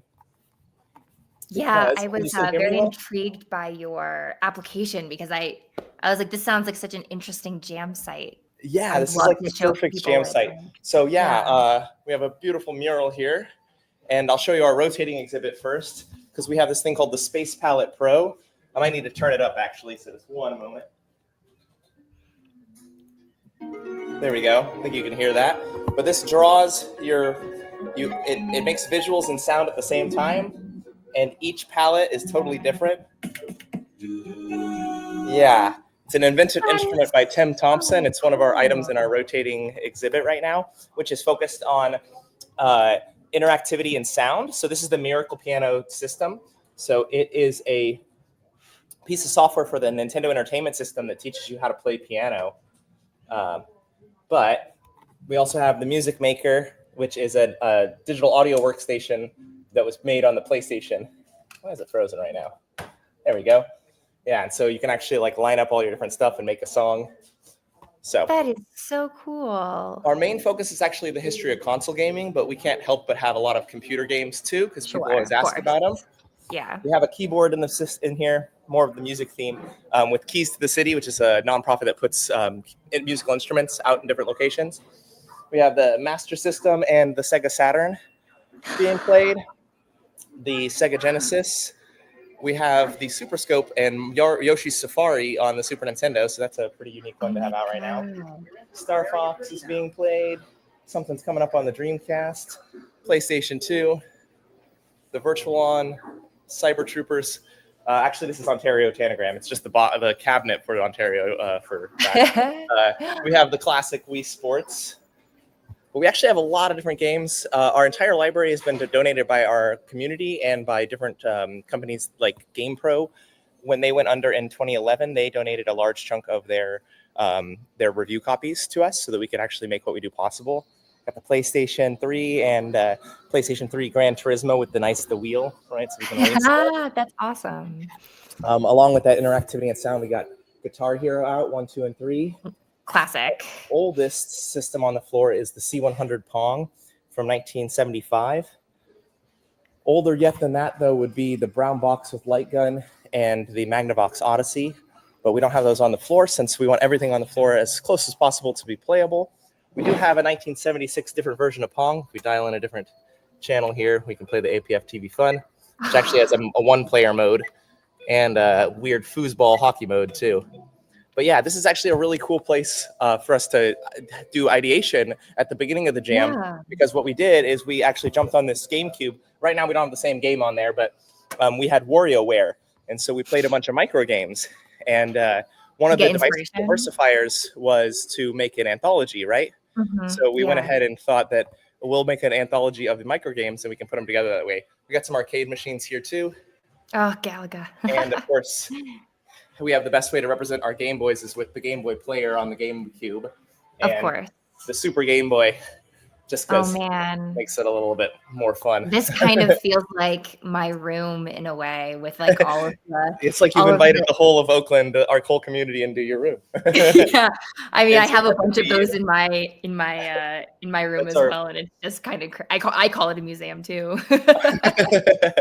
Yeah. So we've been a nonprofit based out of Oakland since 2009. We got our first location in 2011. We go out to Game Developers Conference every year, which is here in San Francisco. Yeah, I'll be there. Big, huge event. Okay, awesome. Hey, we should meet up. You should come by the museum. Yeah, I'll give you a tour in I person. should. I'm actually in. I'm in Lake Tahoe right now. So I could Oh, just cool, zip on nice. over. Yeah, definitely a lot colder up there than it is down here in California Yeah. and near the bay. It's actually a beautiful day today. But we're going to be jamming it out upstairs. You can see we have walls and walls of CRTs and beautiful old Photoshop boxes.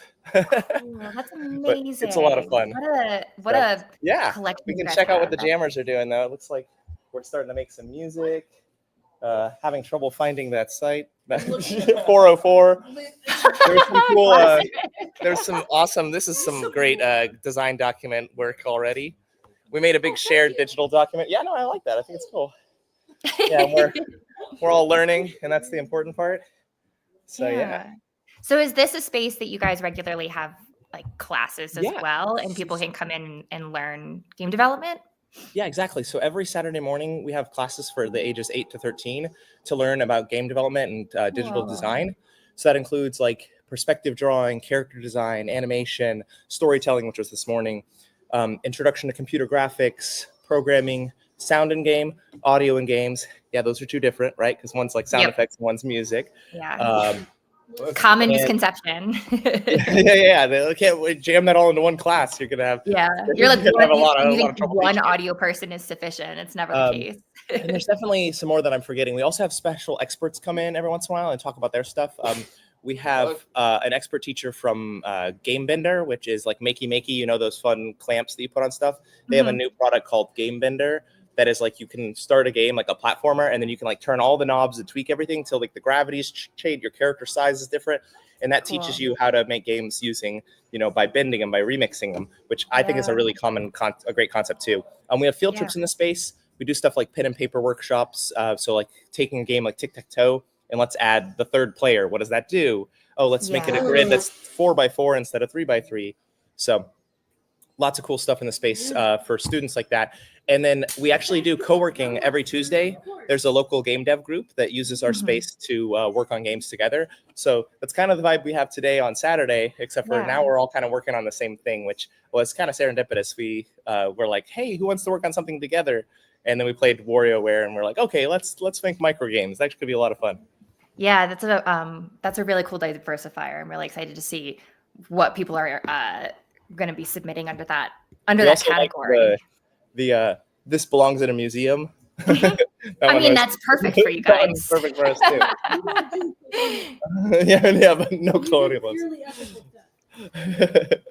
So yeah. Very cool. So are you Uh, guys all working on one game together, or do you have a few teams that are working on We games? have some other teams. It looks like the folks that have arrived right now are kind of part of the meta team, the big team. But what Mhm. we're doing is we're kind of breaking apart the different games since we're doing the anthology.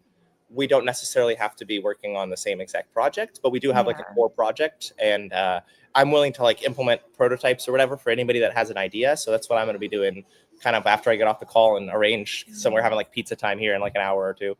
So after I arrange all that, I'm just going to start knocking out prototypes for little games, because then we can string them all together, whether it's together in one game or as the anthology, and end up with something cool that we can play. I already have a little popping bubbles prototype that we made from yesterday. Wonder if I can Sent that. Yeah, if you want to share anything, Yeah. I love Share having people screen. share Let's the see. yeah. Share If you want to share your screen. screen, I can bring that I up. think I can share specifically the page that it's on. So we hosted it up on. There we go. Can you see this? Yeah. Oh, Yep. sounds So great. yep. Yeah, it's really cool. We got lots of people that are into sound this time, and yeah, we got an animator. Animator hasn't arrived again yet, but yeah, that's why the bubbles actually have the wobble to them. These were all just circles until I loaded in those assets. They have the pop animation. They even actually grow bigger as they first form. Those little touches that animation Yeah. can bring are just so great. And then yeah, I know the bubbles are now making like bubble trees, but I'm gonna refigure out how to add them together with the area of a circle and the radius and add those two together. So, but we have a lot of ideas for little bubble games. One thing that we did as well, which I can share this tab instead, is we have a game design document. Can you see this? Yep.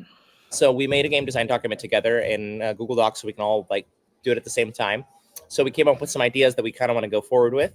The humble bubble merchant sets up his bubble shop. That's the one we have the little paper for as well. Bubble wrap, speed popping, matching patterns. This one sounds really cool. And we got a lot of cool sound effects of bubble wrap already in the bag. We are doing a roguelike, I guess. I want to see how that goes. That sounds awesome. The platformer, I want to kind of get some platformer code into the main code base real quickly here. Bubble tennis was implemented, but we had our first merge conflict last night, right as the bell, right at like 8:55. But so we were like, okay, we're gonna bring it together. So when they arrive, I'm gonna get that into the main project without any conflicts. And then Katamari, kind of like Agar.io. How do we want the controls to work? I'm a bit of a stickler. I want things to work on people's phones. So when we share it like over a text message, someone can just touch it and then play our game. Yeah. So we're gonna see if I die on that hill or if we if we make it a little bit different. But yeah, other stuff that we threw in here is just any idea goes. So just keep putting them in here. Our possible diversifiers, as we were talking about before. Anthology seemed like a good idea. Transit, we were thinking about maybe using bubbles as the transit thing.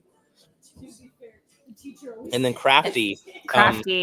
Yeah. I have some popsicle sticks and stuff and some paper, so maybe we're doing something there. I don't know. I definitely think you should. Yeah. Yeah, It feels like that would fit in really well into a bunch of small mini games because you don't have to focus specifically on that one and isolate it, but you can have it as like part of the bigger whole.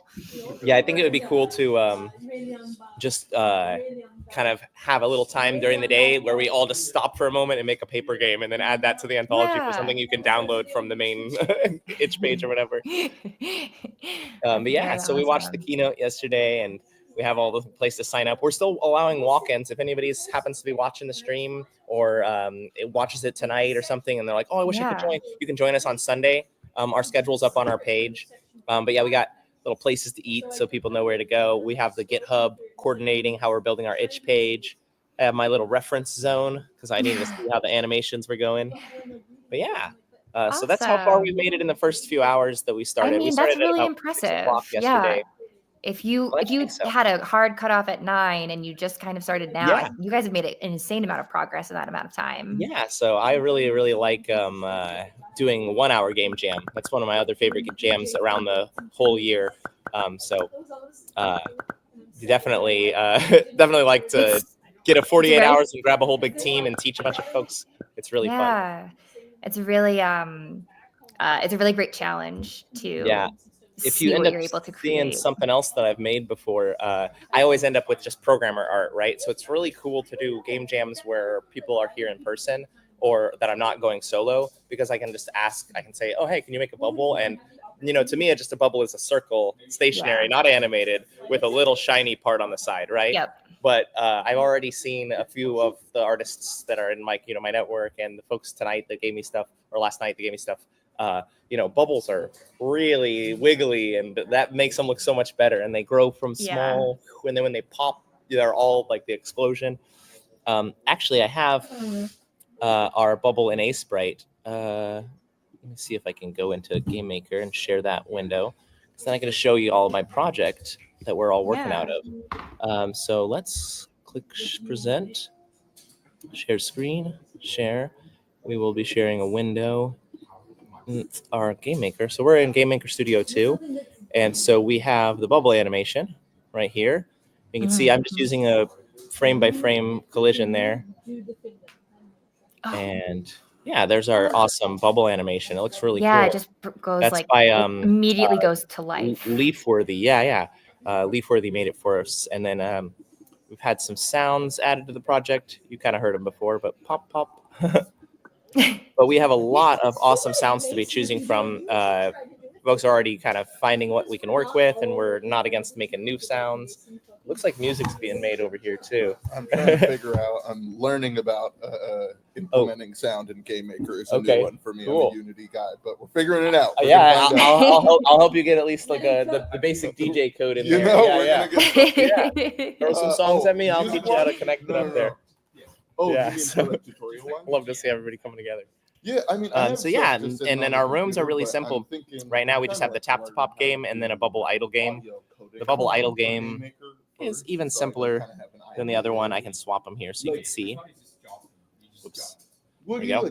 We start this game room, and that's how we're kind of separating the work for now. Is this needs zoomed out for us to be able to see.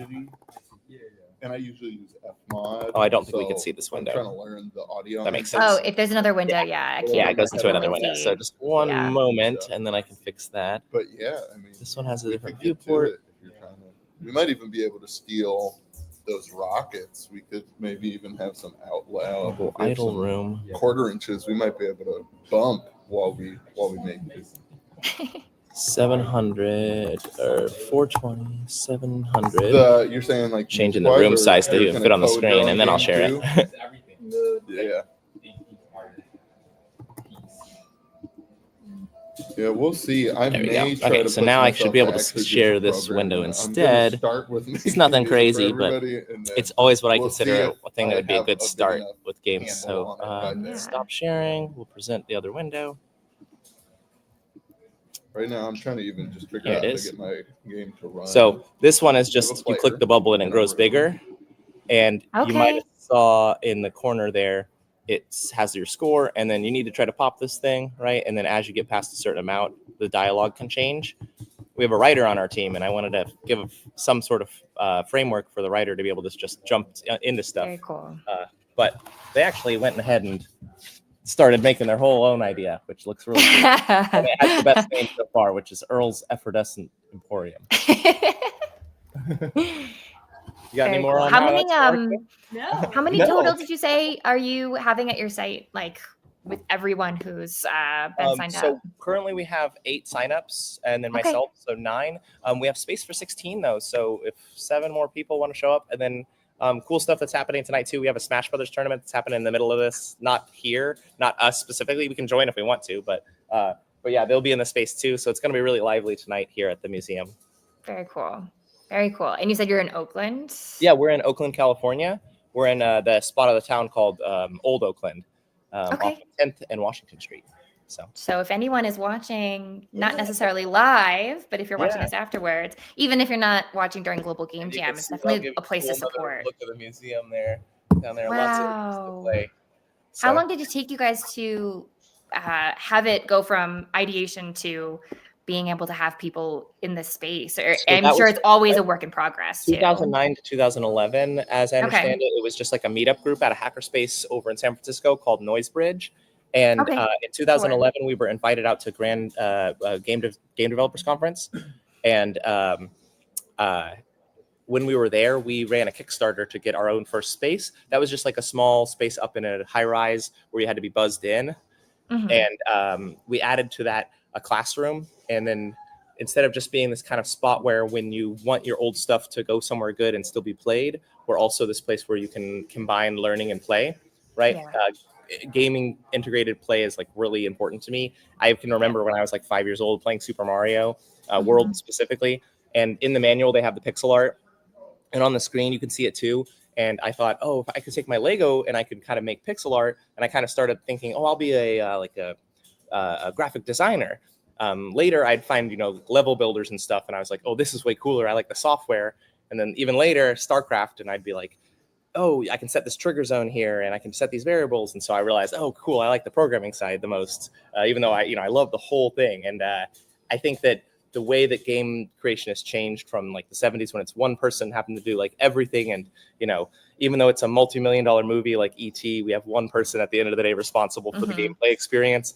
It's totally different now. Right now, it's like hundreds of people, involved in just the models and the concept art, and then hundreds of programmers and things for these AAA games. Yeah. And did you see the GDC had some state of play information that was really interesting? One in every 3, or it's 1 in 3 or 4. I'm going to pull it up. Actually, I have it somewhere. Was it released for this year? Yeah, it's just released. State of the Play was just released, and it's 1 in every 10 developers say they've been laid off in the past year. That's the bad news, right? But 1 in every 3 AAA games have been adapted for film or television, which is pretty wild to think about. That is pretty crazy. and I mean, then- I have noticed a huge influx in game to Yeah. other mediums, which is cool, but We really like to work to, we need anything to support us as a nonprofit, and so we work with a group that markets for these Transformer, anything that has video games. They know that we're a place where we'll set up games on the consoles and say, hey, and we get people to go to like the pre-screenings. So we were just happy enough to get to go to the pre-screening for Sonic 3. Wait, that's a really good partnership. Yeah, it's a really, really awesome. We're really happy for our friends at Global Ad Marketing. They are really cool. Yeah, it's especially because going to the Sonic movie early. I love Shadow, so. I absolutely love how passionate you are about this. It's not just me. It's like we have tons of awesome volunteers. It's really, really cool. So we have really awesome stuff in the works. Like this is a VT100. This would be used for playing like the text-based game Colossal Cave Adventure, but it would be hooked up to a huge computer called a PDP-11. So instead of a PDP-11, we can use a Raspberry Pi. You can see it on the ground there. Yeah. Yeah, not a case or So anything. small. But, yeah, exactly. So instead of the size of like a corner of a room and making the heat of like a ton of refrigerators, we have this tiny little microcomputer that does the same thing. But yeah, we can play Colossal Cave Adventure on the same terminals that they would have been played back when had the mainframe and the terminal. Yeah. And that's how gaming would be. So it gives you that like authentic experience. yeah, exactly. Actually, one thing that I want to show before the stream is up is I want to show everybody the Magnavox Odyssey, because a lot of folks don't know what the Magnavox Odyssey is. So just give me 1 second. Okay. This is so cool. This is like such an amazing space for everybody who's watching live or post live. Definitely check this place out. All right. So this is the Magnavox Odyssey, or at least one of them that we have in the museum. The Magnavox Odyssey was from 1972, and it is one of the original game systems. It is the first console gaming system. Its creator, Ralph Baer and Magnavox, also have gaming fame for the handheld known as Simon, if you've ever played that. Okay. Yeah. Colors and you follow it, right? 100%. Yeah. This is what the Magnavox Odyssey would look like. Is this the open one? Nope, this isn't the open one. So I'll just have to tell you about the inside. It has 10 chips in it that between which ones are on or off, you have a little bit of different functionality. So how do you think we turn on and off the different chips inside, or different boards? They're not chips, no chips in here. All different boards, discrete components. So we turn off the different boards by putting in one of these, which looks like a cartridge, but really could be more, we could call this a shim, because it is actually activating which of the boards that are needed for different games, right? So if your game requires the ball to bounce between the 2 dots, or the center line to be on, so it has some controls. This is for controlling where a line on the screen is. So you can have the middle of the board be on different sides. So you can do penalty shot games and all sorts of weird stuff. There'd be overlays on your television screen that you would use to play different games like roulette or like a haunted house game. One of the games as well is about time zones and the different spots in the United States. Oh So my it's God. kind of like I really could use that right now. yeah, time zones would be a great one for us. Yeah. That's for Global Game Jam next year. Time zones. How do they work? So yeah, we have the reset button, and we have the horizontal. So that's moving us that way, right? And we have vertical, move us up and down like an Etch-a-Sketch. You can move both ways. So unlike Pong, where you can only move vertically, you could run to the other side of the tennis court and confuse people. But then we have another knob, a nested knob in here that is for the English, and that is the spin you put on the ball when you are but it's like you're a wizard too, because you can actually add spin to the ball after you've launched it, so you can really make it wiggly. So pretty much we try to bring this out for special events, like we brought it out for Game Developers Yeah. Conference last year. But yeah, it's really cool, and we're working Did on you a guys couple- have a booth last year, and are you guys No, having we a were part booth of this the- year? We were part of the community. We don't have a booth this year, but we're working with GDC right now to see how we can be a part of their new events. One thing I Yeah. can't say is I can't say with what kind of part we're going to be in it yet, but GDC is doing something for the first time ever, which is they have their own event called GDC Nights. Yes. Yeah, Yeah. exactly. Yeah. So Exactly. hopefully we'll be doing something with them, but you will see Made. If you want to meet up with us at GDC, just message us. I'm Mason at the Made, and I'll be in there. I'll be out at GDC. But yeah, in what capacity, we're not quite sure yet, but we'll find that out soon. Yeah, I mean, I know that Global Game Jam will be there as well. So anybody who's Super. going I to be can't at wait to meet up GDC with y'all. That sounds like a blast. Yeah. Make our site even cooler next year. But yeah, so this is one of the first controllers ever. So when we teach about peripherals, which is one of the classes I forgot on Saturdays, we definitely show them one of the first peripherals that ever came home, right? Yeah, and it's really simple. And then you have your overlays and your manuals, stuff that we don't get in our boxes anymore, right? That We explain don't. the whole. You don't even really get boxes anymore. I mean, I Yeah. just download off Steam. Yeah, exactly, right? It's all digital now. I can't remember the last time I bought. It's bad When's because the last obviously time your with- game system came with dice? No random function there. I mean, I do like board games, so that's like, Then you would there have loved hasn't. Box Odyssey, because the novelty was just really big back then to have something on your screen. Because if you could imagine, they didn't have cable, there was no Netflix, anything like that. And so at the end of broadcast, what would end up happening, right, is you would have nothing on your TV, just static. So as soon as you could play games, that's why the Odyssey was successful, and of course the Pong C100 and those kind of items that brought the arcade into the house really changed the entire landscape, at least here in North America, pretty quickly. So yeah, that's the Magnavox Odyssey. Hope That you is enjoyed so cool. Yeah, so let's check in on the jammers one more time Yeah. before we have no more time. So it looks like music is being laid down there. We seeing the MIDI information there. What do we got over here? The MIDI magic. Hi, I'm a programmer. I'm new to Game Maker Studio, so I'm learning how to use it. Yeah. Yeah. So David's also one of our awesome volunteers helping with exhibits here at the museum. Really great. Very cool. This is Fifth, one of our jammers and one of our education leads here at the museum. Going to be doing a class on game critique later. Yeah, and our audience is going to be the Global Game Jammers. So awesome.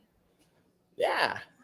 We have another audio wizard over here setting up their workstation, it looks like. Yeah. So yeah, those are our jammers that are here right now. We have about 4 more here yesterday that should be arriving. And like I said, everybody's invited to come and join us. This is a totally free event at the museum. So cool. Oh my God, this has been amazing. What a incredible space that you guys have. And so cool to have this for Global Game Jam too. Yeah, get some coffee. That's most Thanks for having get us. some coffee. Yeah. So it's like, I'm leaving for coffee. I'm like, hey, that's not a bad idea. Yeah, it's funny that it's like noon 30 here, but good morning, everyone. I mean, I've been Especially streaming when we've been up from the since- jam, kind of like getting those Yeah. ideas going. It's I've really been streaming exciting, since right? 9 a.m. So I And you're gonna be up even Caught- longer. Not over till the end of Sunday. exactly. I'm really. But we are the last I stream of the night, right? So I have one more after you guys. one more. Cool. Well, we'll yeah, have to tune in. I'm just waiting for them to hop in. Tim just said that he's on his way, so we've got a couple more minutes. But Okay, cool. Yeah, yeah, I've got a few more sites that I'm going to tomorrow. But I mean, I've been all over the world this morning. I was in India, you were just in I was Norway, in right? Sweden, Norway. In Sweden Yeah. too. Sweet. I love Sweden. You're like Elskar Yeah. Sverige, and I also Their love site was Norway, but I really, don't know as many words in Norwegian. I don't know any. I do know words. farvel, as I said earlier. So that's goodbye. I don't know those, but it's been really cool to learn about. Right? It's so exciting that Global Game Jam happens everywhere at the same time, because that's kind of what makes it different than any of the other game jams, because otherwise, they kind of are like localized to a space. Like we have our own game jam called Made at the Made, and that's here at the Made. So yeah, but Global Game Jam is this great opportunity for us to really feel connected to the greater community of game jammers. So Also, we the really, fact that really love it. it's in person too. Yeah. I mean, not every site is in person. We support Yeah, a lot there's- of virtual and there's a lot of hybrid, sites, yeah. But just the fact that it is something where it's That's encouraged and something you I have the think we want to opportunity to do do for something in next year. person. Is Yeah. give everybody the opportunity to be in person, but also invite hybrid collaborators, because that would be really cool. And you know, getting assets and stuff from people all over the world is really cool when you're doing that kind of thing. That's how I did Global Game Jam before I was part of the made spaces. I would just join, you know, any kind of remote space because I'd be traveling, and it's really Mhm. cool to just still kind of hack together a team and see what you can do. So, Exactly. yeah. Yeah. Well, let me just I have Tim here. Let me see if he's ready to come on. I'll just add him to the stage. Tim. Ooh, cool. They got a nice space. What are we looking in on? Looks like we're I'm at not a sure if he's college or something. That's great. I love that we're like finding this out together. Yeah. I They got think a lot of it's- jammers too. They do, yeah. Let me see. I'm just gonna check to see where we are live from. APU games. Where would that be? Yeah. APU. So that is, I believe it's in California as well. Okay. Yeah, it's in Azusa, California. So this is a hybrid site in Azusa. Oh, cool. And so this is, I believe, this is their live stream. So we are looking directly in on everybody gaming, which is very cool. We need the Twitch integration so we get like beep beep beep beep their room.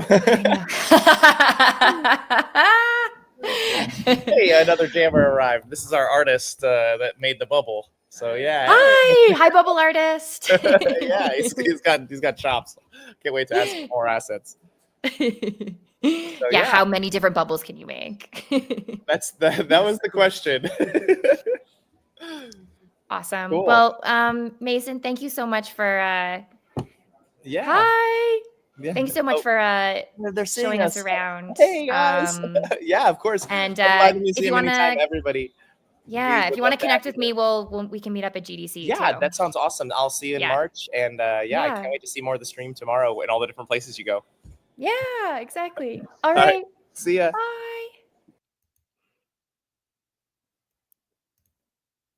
I don't know. Do you guys have sound? If you guys have sound, you can put sound on. But if not, we can just hang out watching this live stream. Well, I've had quite a busy morning.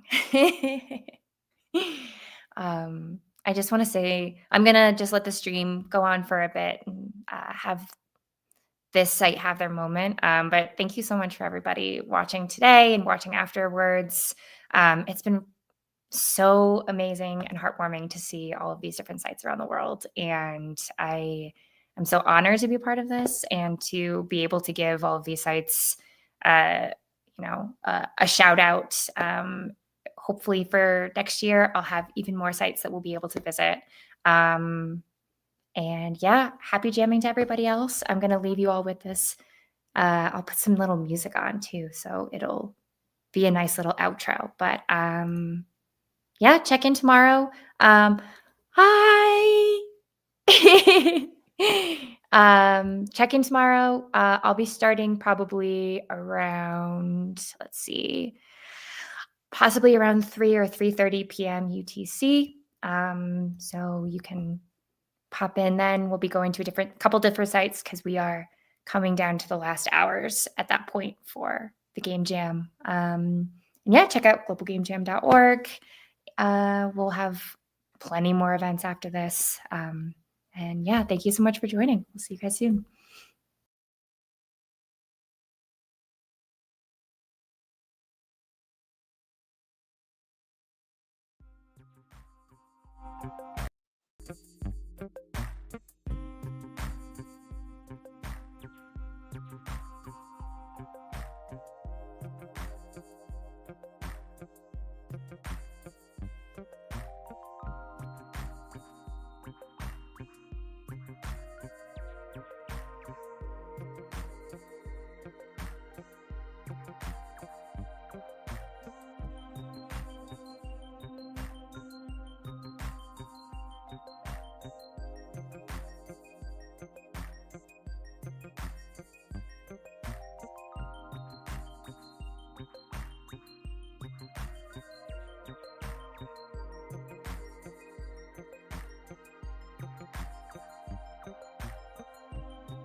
I believe, from what I've heard, you're the only game maker here. Oh, okay. I didn't know mean, that. from what I remember at the presentations last night. Okay. Which is also interesting because I mean, Game Maker was my first engine, but it's one of those ones where you don't really hear about a lot anymore. Yeah, I do want to go to Godot after this. So I like Game Maker, but just to kind of keep with open source.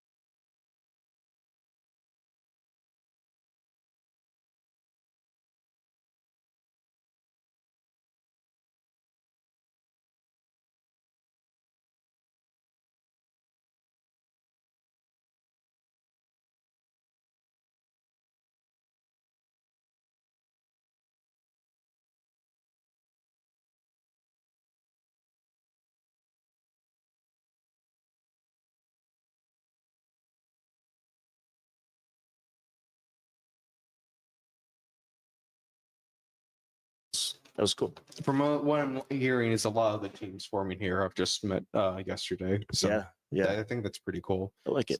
It's a good way to build community and whatnot, you know. Absolutely. Yeah. What do you think of the space, the urban hub here? Oh, it's awesome. I mean, there's so much room in here, and you know, it has a very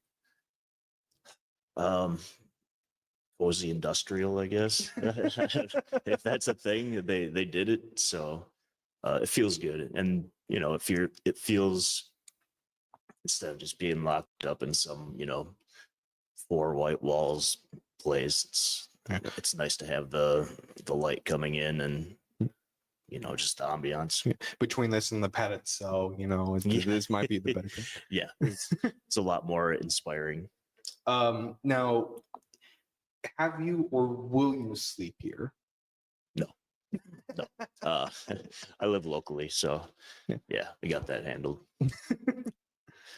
I think I've only so far heard of one person that has slept here so far. Okay. But I'm going to learn tonight, see if anyone is braver than I am, because I'm not sleeping here either. Well, it's a nice option at least, you know, because you never know how far people are, or you know, if they have a vehicle running at the time or whatever. So it's at least a nice option. Now we're going to move away from the project for a bit. Sure. And we're going to talk about you. Now there's a lot of students, professors, so there's a mix of people here. But what do you do for a living? I'm in IT right now, currently looking for a new position. But I've been in IT for about 11 years. And I've been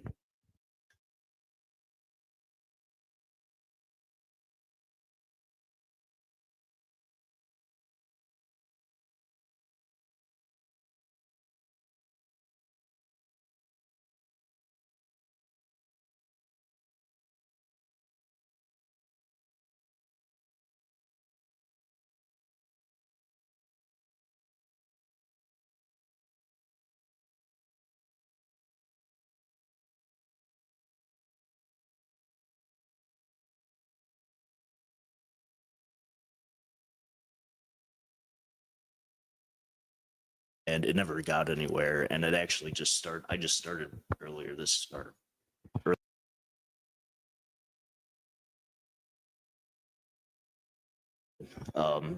you know, I started with Game Maker, and I think I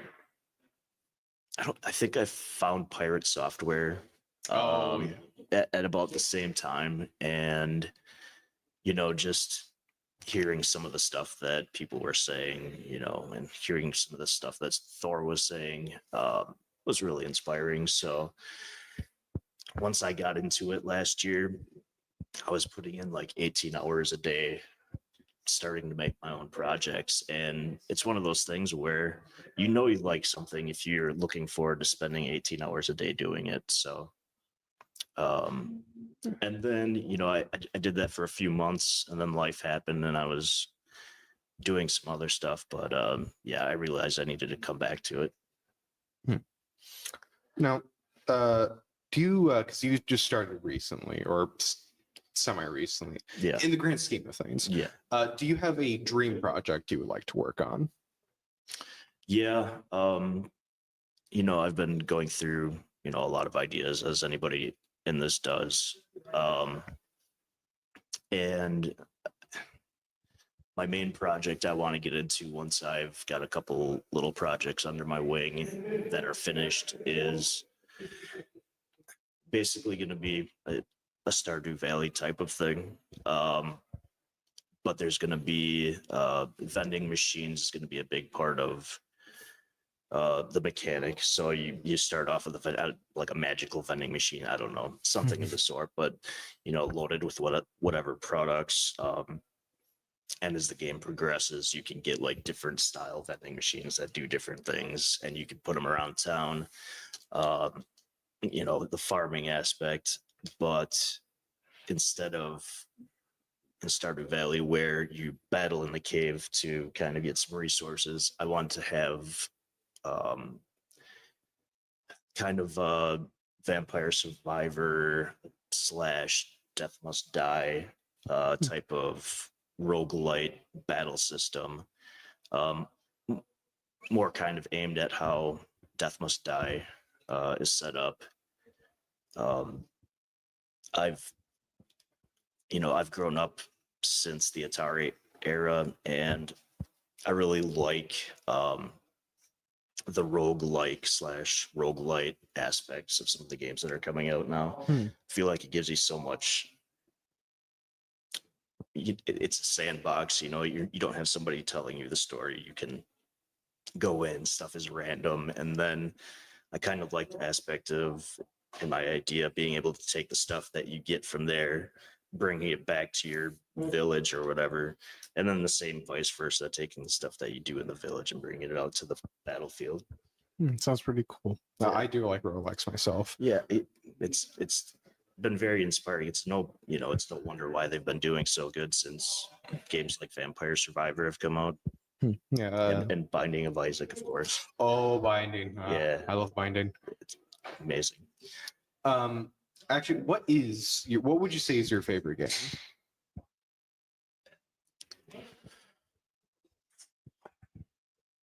You know, I'm just gonna have to say what I've said for the longest time, and you know, I don't know if it's not necessarily the same now, but for the longest time, it was Legend of Zelda: Wind Waker for GameCube. Ooh. And I remember seeing it for the first time when it came out back in the early 2000s, and just blown away by the cartoon aesthetic. I've always been a fan of cartoons since I was a kid, and that cartoon is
and it's just buried in my mind.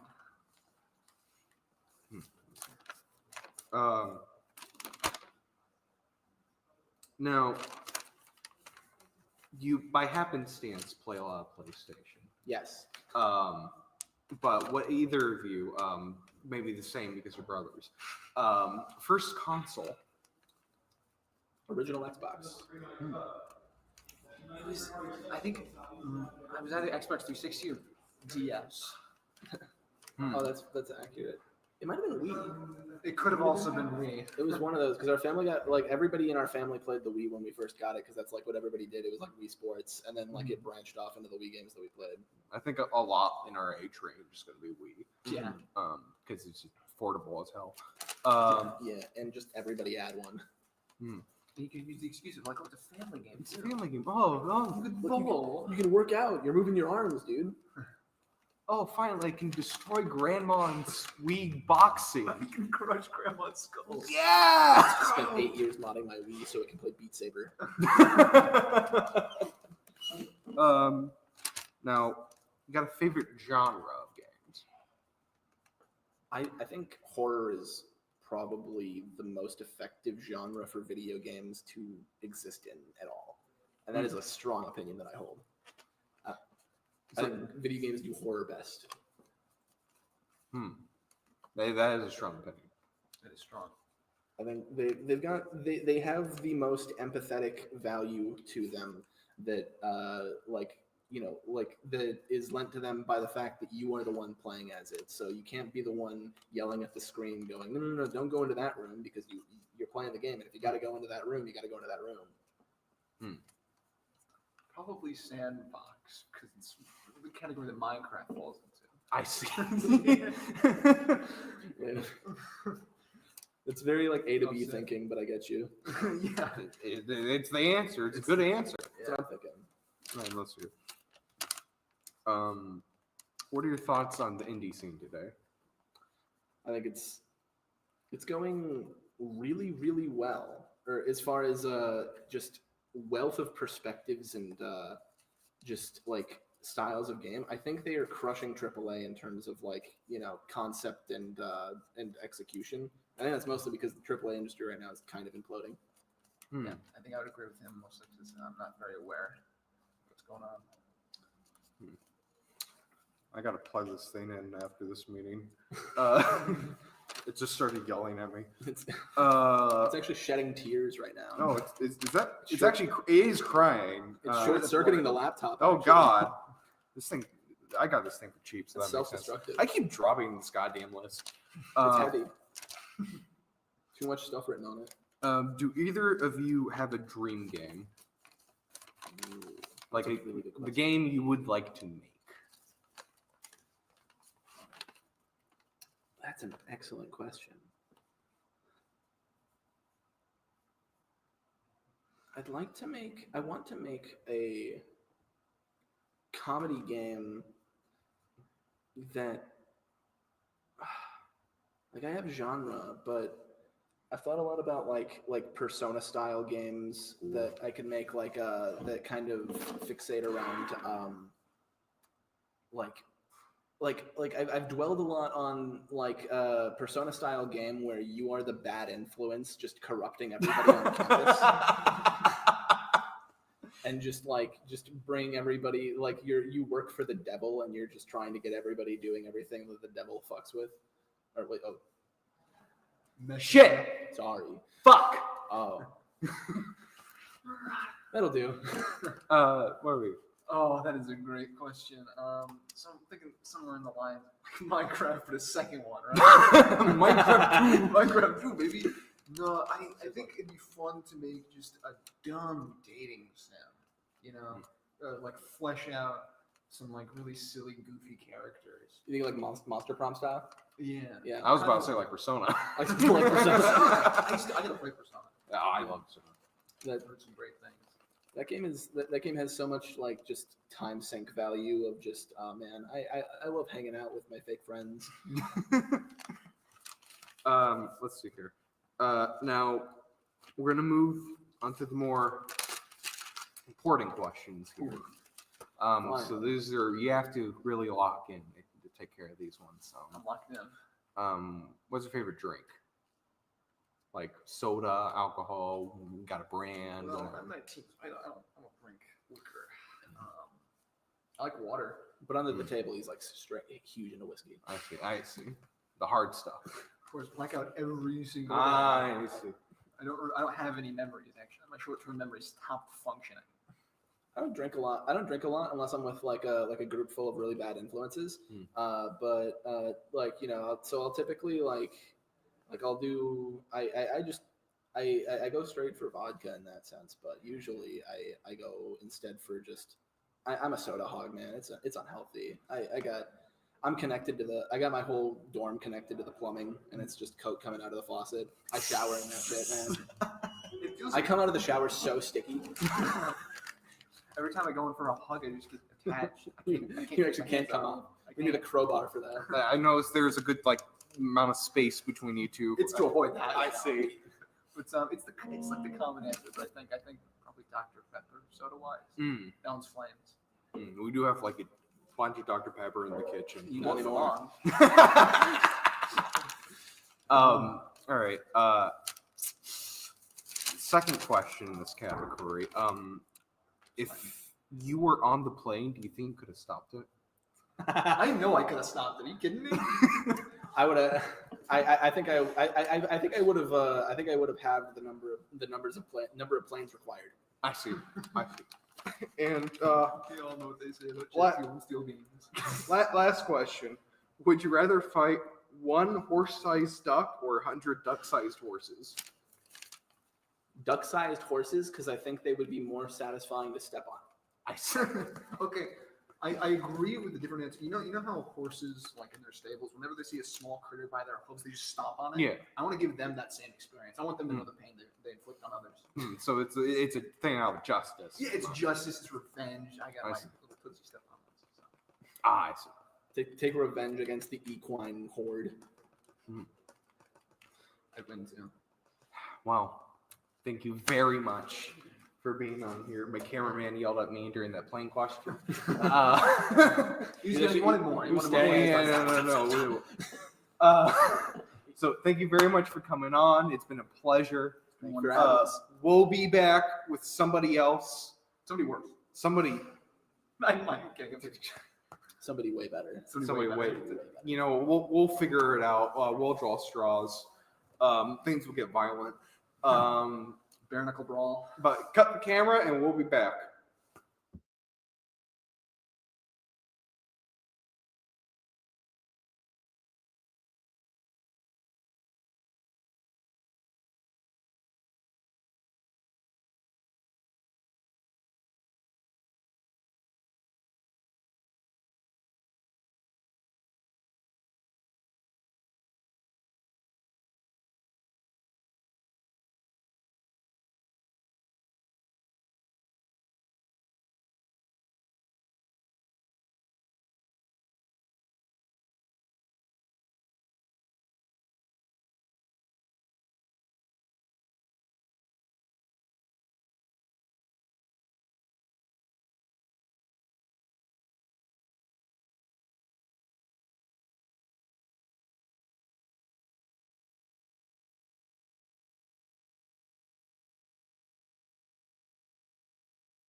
There we are.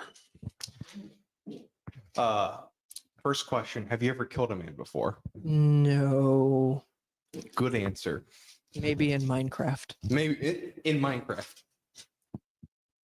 I committed arson in Minecraft. All right, but hello, welcome. You have a name?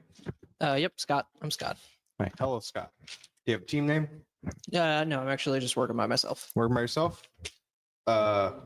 Is this your first or game jam, or have you done this before? No, actually, this is my first. Cool, cool. What do you think of the theme? It's neat. Yeah, I had a couple ideas as soon as I heard it. Yeah, it's interesting. I mean, What's the game you're working on? What's the name? What's it about? it doesn't have a name right now, but the idea is it's sort of trying to balance a speculative market bubble. You're the market bubble. Yeah. I've heard about this. I'm excited to see this one. Yeah, so the idea is that, as time goes on, things get more and more chaotic. And, these bubbles will start to burst, basically. And if the bubble bursts, then your tulips are worth nothing. And, that's it. So, you're trying to, I'm working out like the mechanics of the actual like market right now. But yeah, it's like the more tulips you have in play, the less they're worth. You try to sell like 8 red tulips, then it's like, well, I don't want these because I already have 4 of them. What engine you working in? Just Godot. Godot. Yeah. Fellow Godot lover. Good to see you.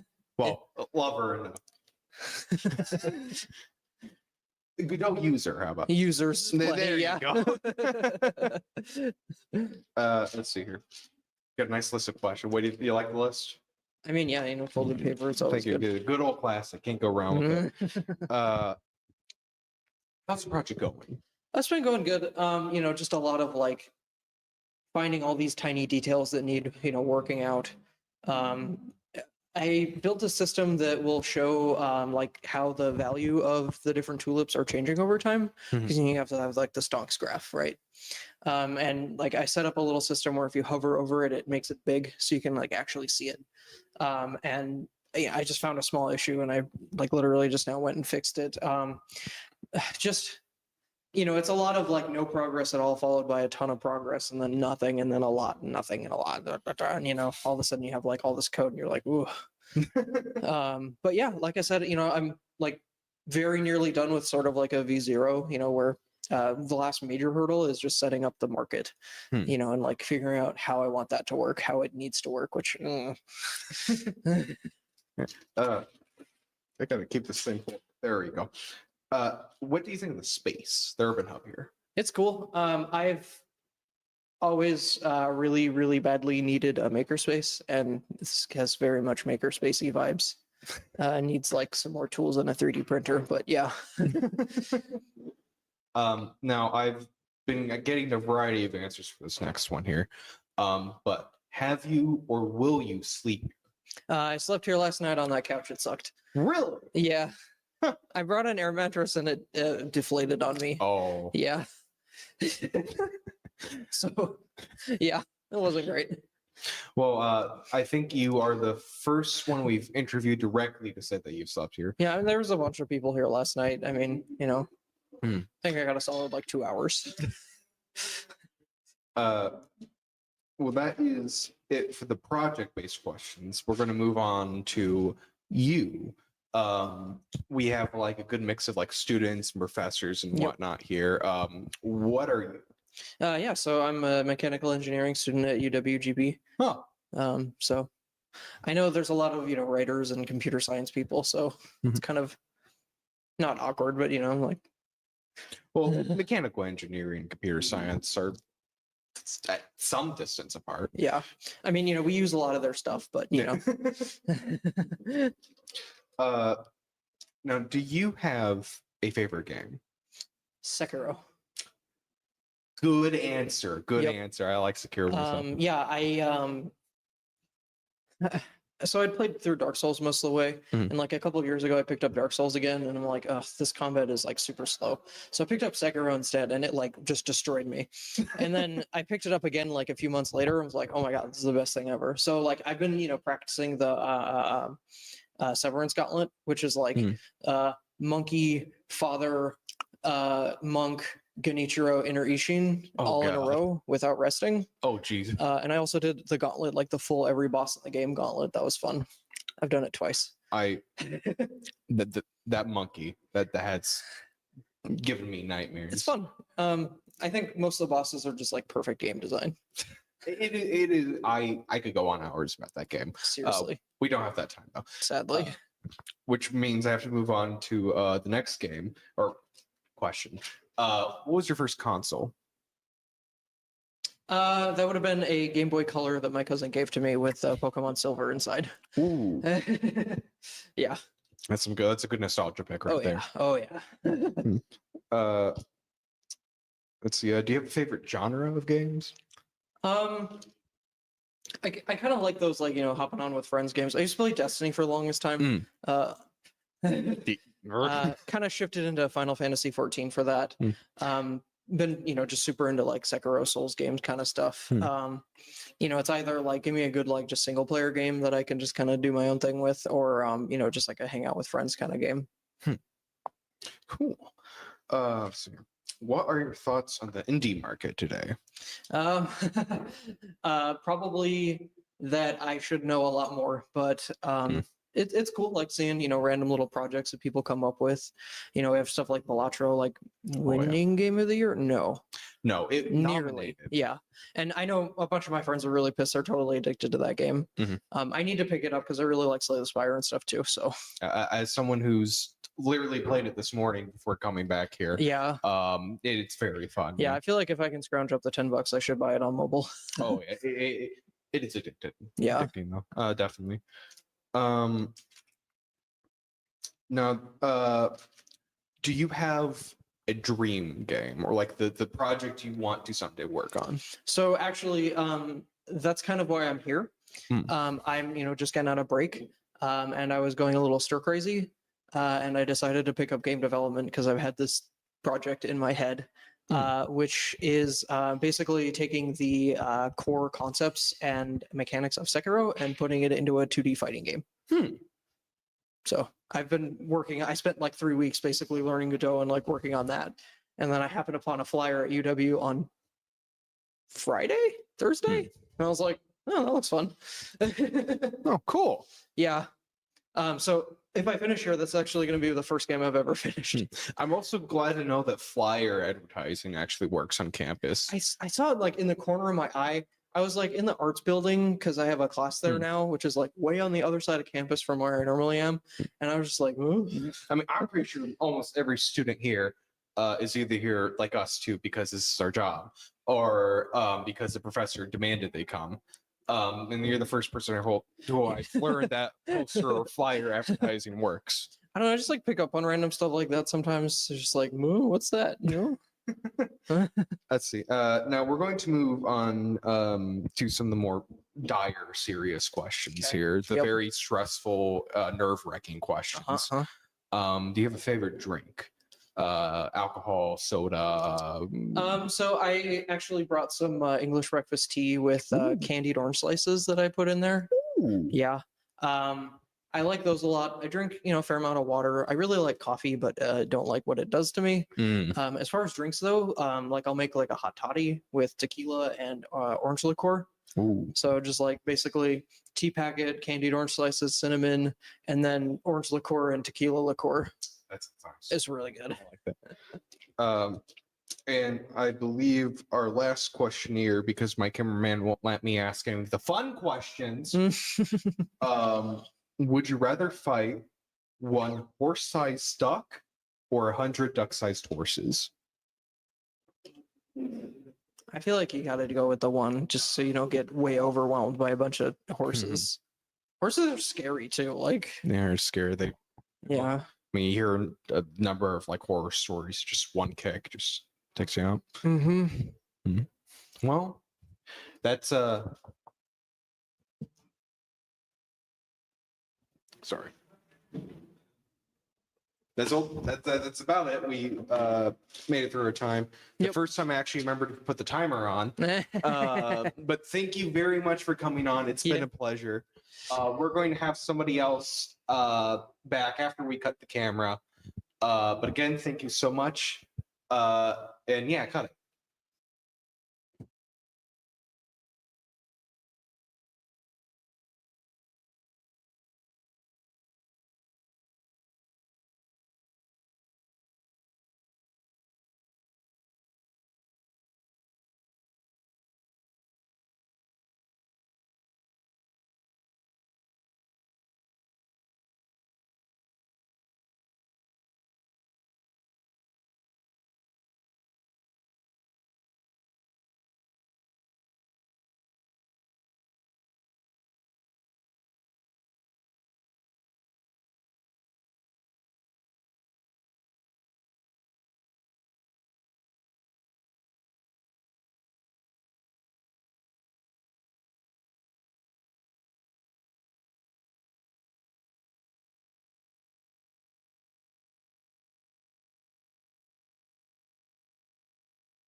Alrighty.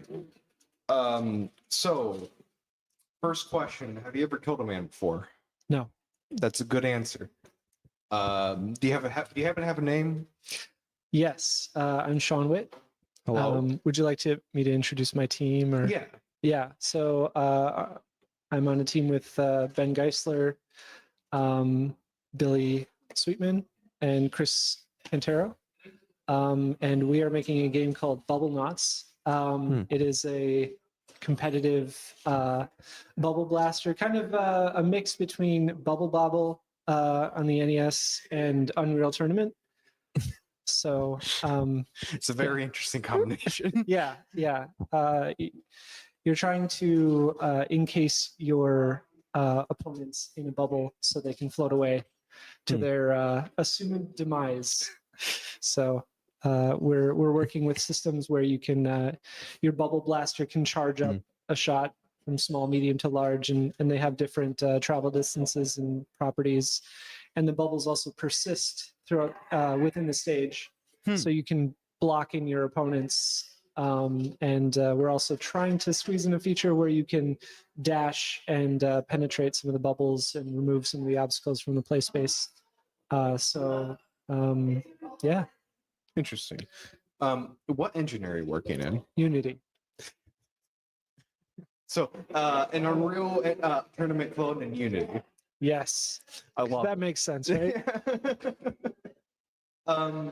What do you think of this year's theme? It was a tough one, but I'm pretty. I like to see all the different ideas that people have come up with. I think there's a lot of, fun spins on the theme. I think our idea, like we were a little. I would say we were kind of wavering on the direction at the beginning. It seemed like last night a little bit. We're like. Considering whether to take it in a cooperative or a competitive direction, but we all seem to gravitate towards the idea of like blasting bubbles at your opponents. So we figured we would just build that feature and give it some more time, and to let the rest of the concept materialize. But earlier today, we came up with the charging bubbles idea and the persistence on the play field, which I think really opened up some strategic opportunities in the gameplay, and sort of justified the competitive direction. So that's what we're pursuing right now. We had our first playtest about 15-20 minutes ago, and it went pretty well. That's good to hear. Still It's good some to hear. bugs, but game dev. Hey, at the end of the game jam, if there aren't any bugs, was it really a game jam? Yeah, probably not. You probably didn't make a game. So, what do you think about the space, the urban hub here? Oh, it's great. Yeah. It's great being over the bakery. Voyager is amazing. The design of the space, it's really nice. Has a lot of hookups for technology and stuff, outlets and workspaces. So yeah, it's enjoy coming here to do the game jams. Now, I've gotten a variety of answers to this one, but have you or will you sleep here? I have not. My colleagues and I participate in a capacity that we refer to as Dad Jam. So go home to our families at a reasonable hour, get some rest, come back ready to go in the morning. Which I don't know, maybe some younger developers can go through the night, but yeah, it's not. I've found over the years that trying to work through the night, even for a short period, is not conducive for great results. So yeah, I think I prioritize sleep and rest, and then focus when you're here. So yeah. All right, we're going to move on to some of the more personal questions. Oh boy. So We got a chat question. favorite. Oh, we have a chat question. You're the very first person to have a chat question. Cool. What are your favorite 3 games? Earthbound. Ooh. Certainly in the conversation. Probably Castlevania Symphony of the Night.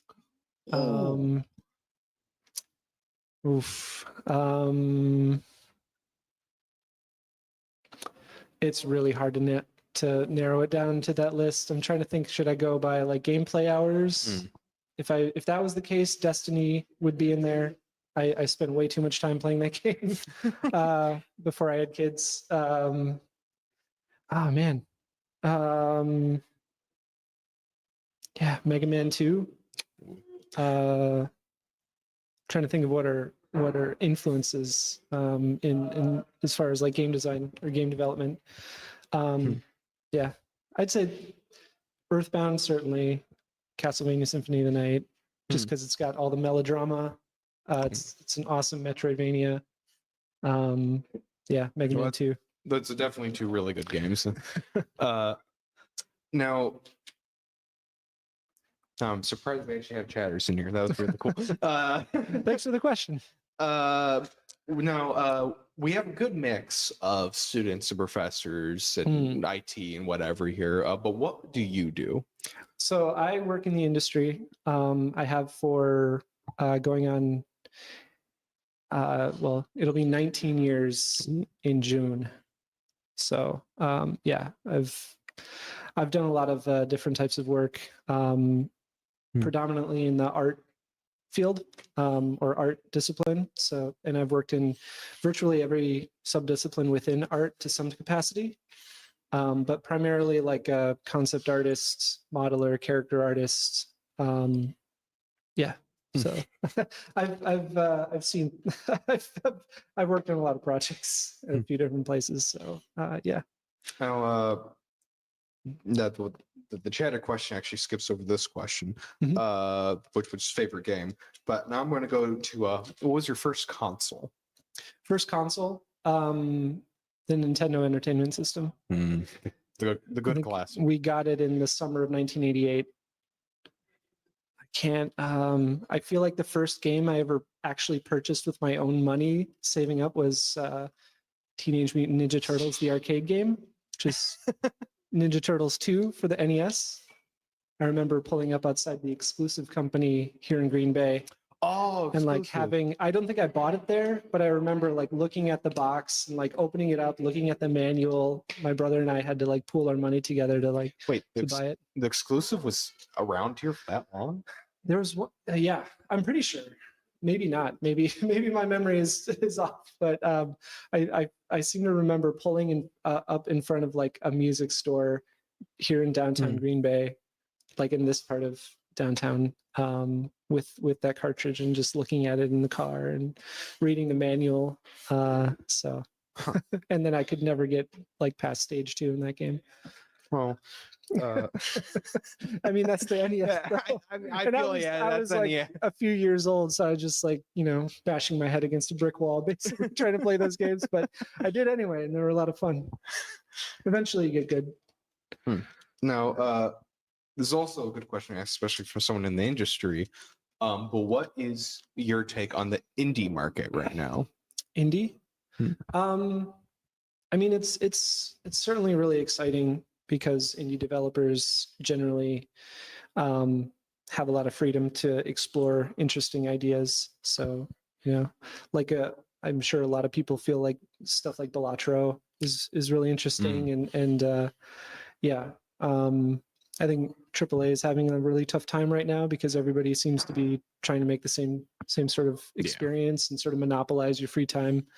But indies are a little less burdened with that sort of fiscal drive. So you get a lot of more interesting ideas out of that. And it sort of, I look back to, or think back to the 90s and the early 2000s when, there was a lot more like sort of B tier games. And like, there's a lot of indie games that sort of approach that level of like spectacle of like a B tier, like 2000s game. So yeah, I have a lot of fond memories of playing games of that sort and each one had unique ideas that it brought to the table. So, oftentimes they weren't perfect, but they were memorable. Now, I actually should have asked this question before that one. But do you have a favorite genre of game? Used to be like adventure games like Zelda, or RPGs specifically from Japan, like Final Fantasy, were my jam for a long time. But nowadays I'll play pretty much anything, like even sports games or racing games from time to time. Yeah, first person shooters. Yeah, I tend to gravitate more towards like single player stuff, because I don't feel like I have time to be competitive enough to have a good time playing a competitive game. So I understand that very well. Yeah. So Yeah, I like single player stuff mostly, but multiplayer is good too.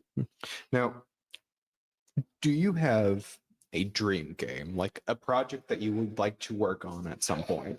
Yeah, I've got a backlog of dream games, but yeah,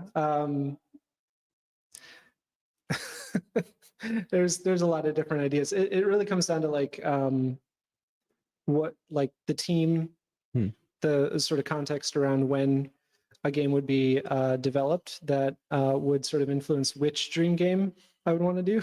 But I've got a like a pocket full of them. You got to find the opportunity to rope people into your idea. Ideas are cheap though. It's all about execution and you know, the work that it takes to actually like ship a game, which is significant. So yeah. All right. Now, we're going to move into the more serious questions, the real stressful, nerve-wracking, very like paranoid kind of questions. Sure. Do you have a favorite drink? Like Drink. Soda, alcohol, water, Coffee. Yeah. Any particular brand? Well, Coffee Wizards here in town, their coffee is amazing. They know exactly what they're doing. Like I lived in Tokyo for a year, and I lived in Boston for quite a while, and would go to a lot of different coffee shops, and especially in Tokyo. Like Tokyo's got an amazing coffee scene, but like I think Coffee Wizards does it as good as any place I've been, and so yeah. And I think this next one's going to be our last one, because I really want to slice pizza. Would you rather fight one horse-sized duck or 100 duck-sized horses? One horse-sized duck. Any particular reason? One enemy to keep track of.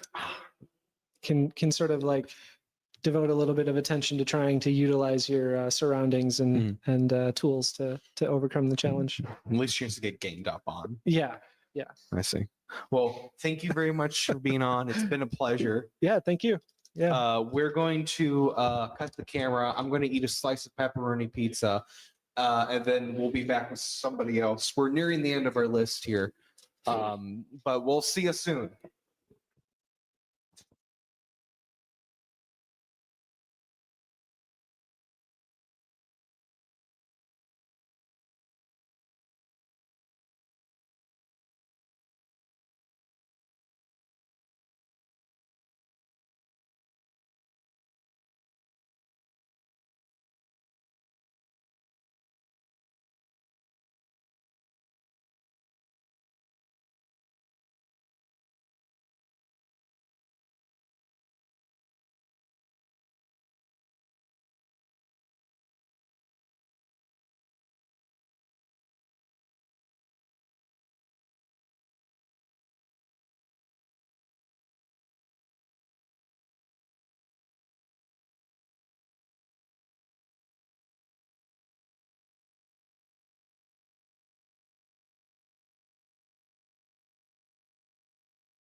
1 second. Let me get the link. All right. Why didn't you give me a warning? Wait. All right. We're good now. All right. So you're fine sitting back, but I have to lean forward like this, because the mic's evil. The list. You guys like my list? Depends what's on it. Oh, they're my questions. Oh, I I see. use making good use of it the whole day. It's good to see. Either of you ever kill man? In Minecraft. Not on purpose. We'll follow the watch with that one. Names. I'm Daniel. And I'm Andrew. Andrew Hmong. I don't know if I want to follow up with that. We'll try one more time with that one. This time I'll go first. Okay. Okay. My name is Daniel Haller, and I am a software engineer who graduated from the University of Wisconsin Green Bay a year and then some ago. I'm Andrew Vang. I just do stuff for fun. I just do some drawing every now and then, creative writing. What else was there? World building, character design, all that sorts of stuff, creative stuff. Made a few projects with Minecraft. I guess I would say past couple of years, but I just do stuff for fun, nothing much otherwise. Now, have you done a game jam here before? So I have. This is going to be my fourth game jam. And Andrew, on the other hand, This is my first one. Mhm. Got invited here by Daniel himself. So I'm glad to be here. That's why he's my buddy for this interview. I've actually, the last 3 years that I've been here, I've also interviewed. I think the first time I did it alone, and then decided that I'm bringing a buddy every time from then on out. Good choice. Good choice. Now, what did you think of the theme? Okay, yeah. So, Andrew, I guess you could go first because I have all the other themes to talk about. I mean, yeah, man. I mean, this is pretty interesting what they do with this. Really makes you kind of really think and like just seeing what other people are doing, just like the ideas that they're pulling out, like just from this like the word alone, like what it means to people and what the people are making. Like I mean, just from looking at the Discord and all the other channels, I mean, there's only like 2 other channels kind of really active, but I mean, what they're making and what people have pitched already has been pretty dope. For me, Bubbles is a lot tougher than the last couple of years. So the 4 years I've been here, the first year it was Divinity, and I don't know if that was hard. Wait, Duality. It was Duality. That was 2021, 22. Because I don't know, but either way, first year, and it was Duality, which was really tough. And I'm not sure if it was tough because I was new, or because it was just a generally tough theme, but. After that was Roots, and then Make Me Laugh. And all of those kind of have like a broad concept where like Roots can mean a lot, like they dig deep. But like Bubbles, I'm excited to see what other people come up with because to me it's a little more limiting. Like there's obviously bubbles and like things bursting, and there's a couple places you could go with that, but I don't think it's nearly as deep as Roots was. Deep. I mean, there are definitely a lot of overlapping themes here. Like, there's a lot of people doing like fish-related stuff, but then we also have like the economic bubble, which is going to take over here. And I'm excited to see the final product everyone's going to show. I know, and checking out the other games online is always a blast too, because there's cultural stuff too. People from other countries make some really cool stuff just because of how they take the theme a little differently. Now, let's see. What is your game? So awesome thing. I came up. I don't know how to say that, but I settled on a name literally like an hour ago. Unicorn Pipe Dream. So I don't know if you want to take a guess of what that means. About unicorns, I assume it'd be a topic. I mean, that's a good answer. I mean, that's about it, really. You might have to help me with the rest of it. So I mean, in any case, from what we've got so far, story-wise, anyways, it's a unicorn is going through some test, some trial to like become become an alicorn. They're a unicorn. They got to get wings and you become an alicorn, but they got to go through this test to make sure that they're actually good with them. So they go around. So they've been given this test to go pop bubbles. So I mean, it's kind of a stretch with the theme we got, but I mean, like we rolled with it anyways, and it seems to be going good. So yeah, so I mean, so you're playing as a unicorn, and your objective is to go and pop these bubbles in this giant field, and every time you pop these bubbles, you get faster and faster and faster and faster. So it again really becomes like a challenge, like a test of how well you can manage yourself with all of this ramping speed you got going on. Now, what engine are you using? You're using Unity. I'm doing. I mean, they're using Unity. I'm creating all the art assets. To be fair, you've been implementing some of your own stuff, at least putting the images into Unity for us to add into the code.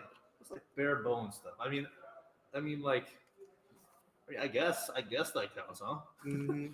Listen, as someone's done big Unity projects before, I always left all the importing assets up to the artists, and I can tell you that is already a nightmare looking at it from the CS side, and I don't want to deal with it.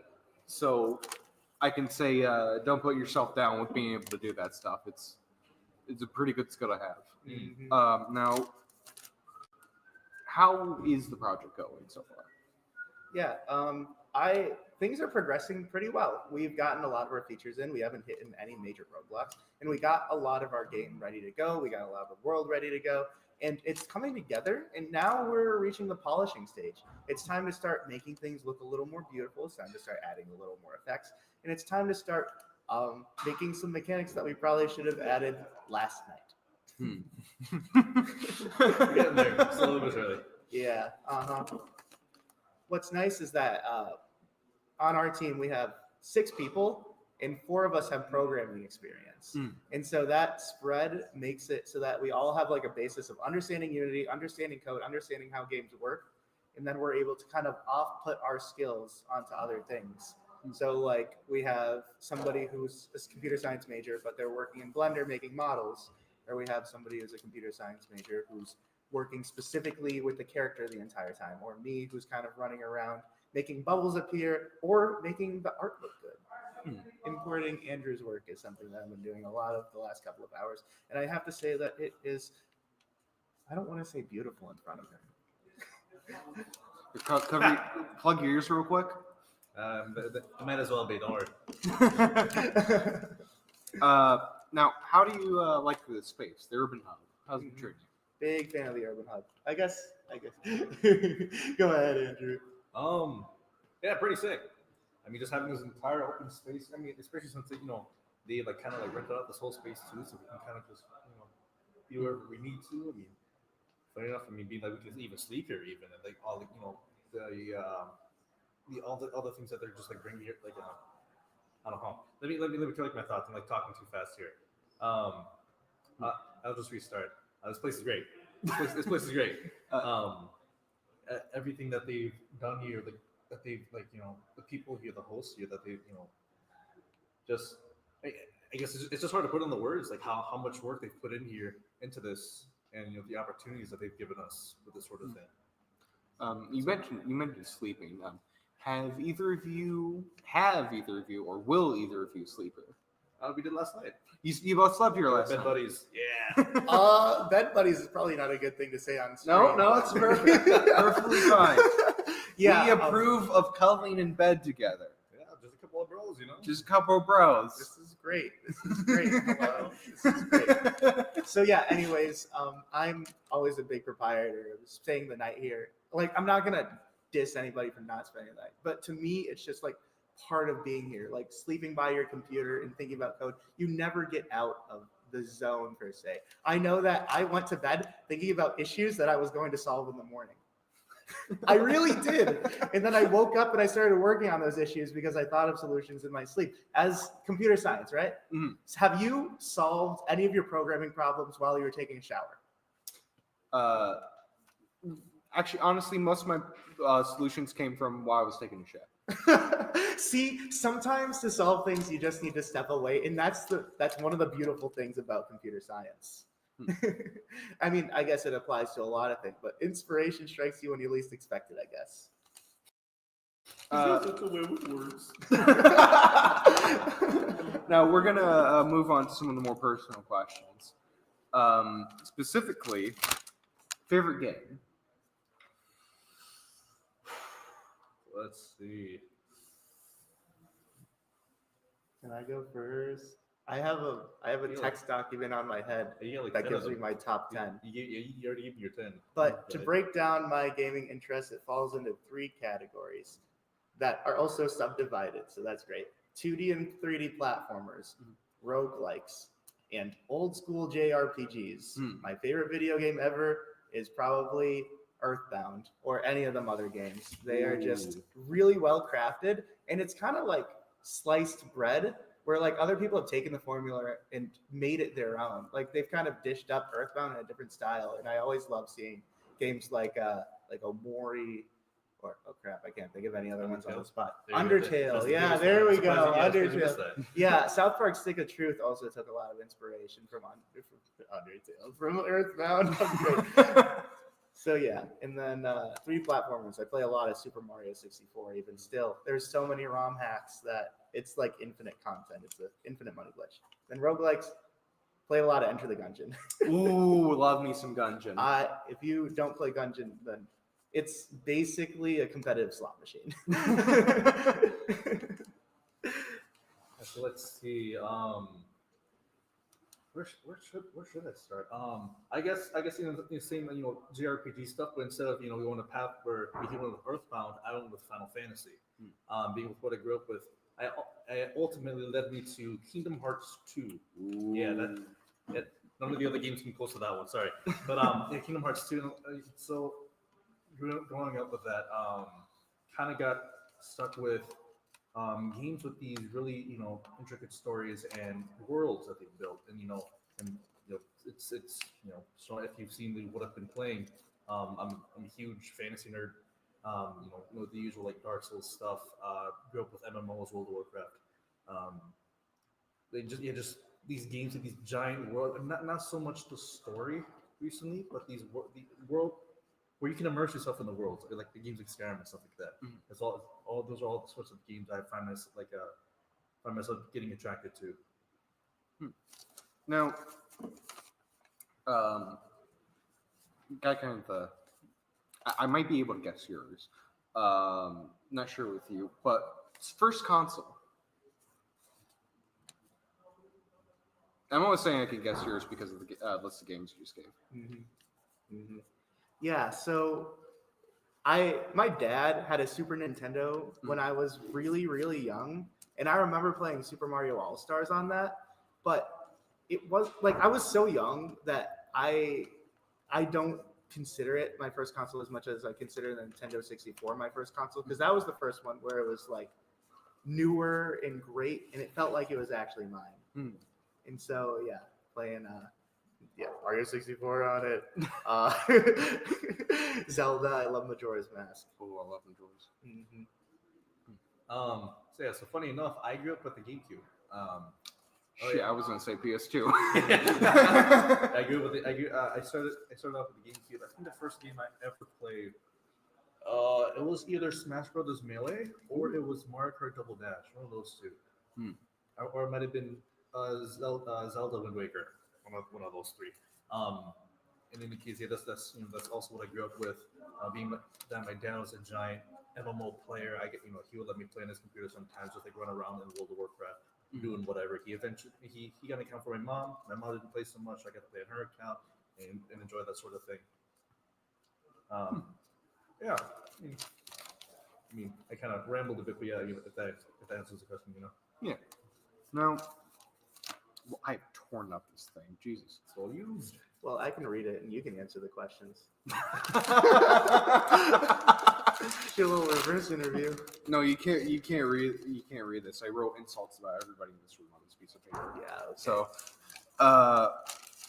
but tell me if you have. Do you have a dream game, like a project you'd like to work on in the future? Yeah, so when you're a computer scientist, ideas flow through your head quite often, and then you realize the scope of those ideas, and you decide that you're just going to try making bread because it's way better than sitting in front of a computer for your entire day. That is the most relatable statement I've heard today. I guess I'm the complete opposite direction. I'm being that I've grown up with these games with these giant worlds and immersing myself in them, with their worlds and stories and characters. I've always being that my background is kind of into drawing, creative writing, world building. I mean, as I just said, been sort of. I mean, I've actually been kind of working on it here and there. Started a little small. It's a project I've been doing with Minecraft of all things. It's a mod pack. I haven't worked in it in a while, but it's kind of been. I guess I kind of see as a part of my dream game of just trying to create. What's a good way to describe? I'm trying to create my own Skyrim, I guess, if anything. In Minecraft? In Minecraft. Skyrim in Minecraft. Sort of. Another big game that I really like was Darkest Dungeon. If you played that, you have incorporating a lot of those systems into it, and a lot of like MMO-like systems into this thing. I've been sort of working on it here and there. I might restart it sometime soon if I get around to working on it. I guess you could say that's sort of like my dream game for now. Now, let's see here. Thoughts on the indie market? No idea. I don't keep track of things. Okay, yeah, I'm a close follower of the indie market because modern games got too expensive for me, and so I'm constantly searching for like Steam deals or like small games. I said it on Discord when I introduced myself. I want smaller games made by smaller teams by people who are paid less that are working on something that they're passionate about. Because these indie games, some of my favorites, I'm glad I get to talk about them here. Because like Celeste and Hollow Knight and A Hat in Time, like all of those games, I've spent so many more hours than I would have in like Call of Duty or like another AAA title, even like God of War, honestly. Like I mentioned Enter the Gungeon, that game was made by a group of people who had branched off of the AAA market to start their own indie studio. And that's where a lot of these indie games are coming from nowadays, is these people that are fed up with working on somebody else's project and they want to make their own passion project. And so that's why you find these like amazing gems from the least expected places. I play like cheap $10 3D platformers that I just spend hours in exploring the worlds because it's somebody else's mind. It's somebody else's ideas on how they see things fit. And it's so much fun to understand what they were going for and to learn from that. Interesting. Now, we're going to move on to the last set of questions, and these are the very serious, difficult, nerve-wracking, stressful, mind-bending, reality-warping questions I have prepared for both of you. Personally, not really. Do you have a favorite kind of drink? Alcohol, soda, whatever? I'm a strong contender for spring water. It has to be spring water. Nothing else comes close right now. Sorry. Fresh from the source or bottled? I haven't gotten to experience from the source yet, so I'll hold that answer. But bottled spring water right now for me, it's been pretty Gucci, man. I love hot apple cider. Ooh. I really do. It's one of those things where I have a long day at work, and so I get home and I heat up a little bit of hot apple cider, and the way it goes down my throat warms me up just nice in winter and in fall. It's it's such a stress reliever. Okay, you're making me want a cup right now. Oh, jeez.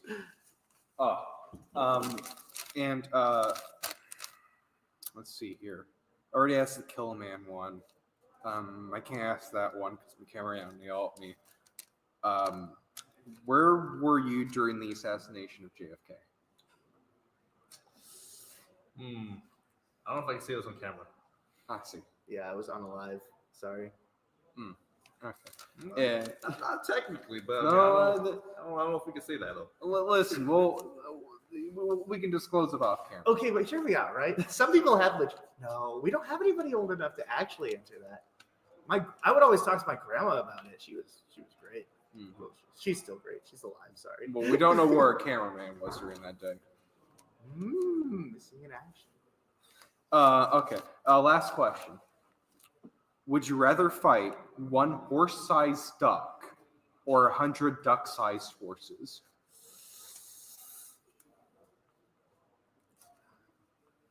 I think I can still fight the duck because I think my hand would still be able to wrap around the neck pretty nicely.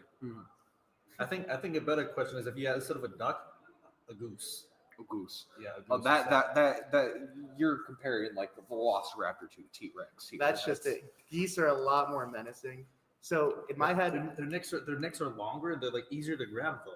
So like, but you ever try to grab one of those things? If you slap a goose, its neck goes all over. I don't want to fight a normal-sized goose. Geese have teeth, barbed teeth. They hurt.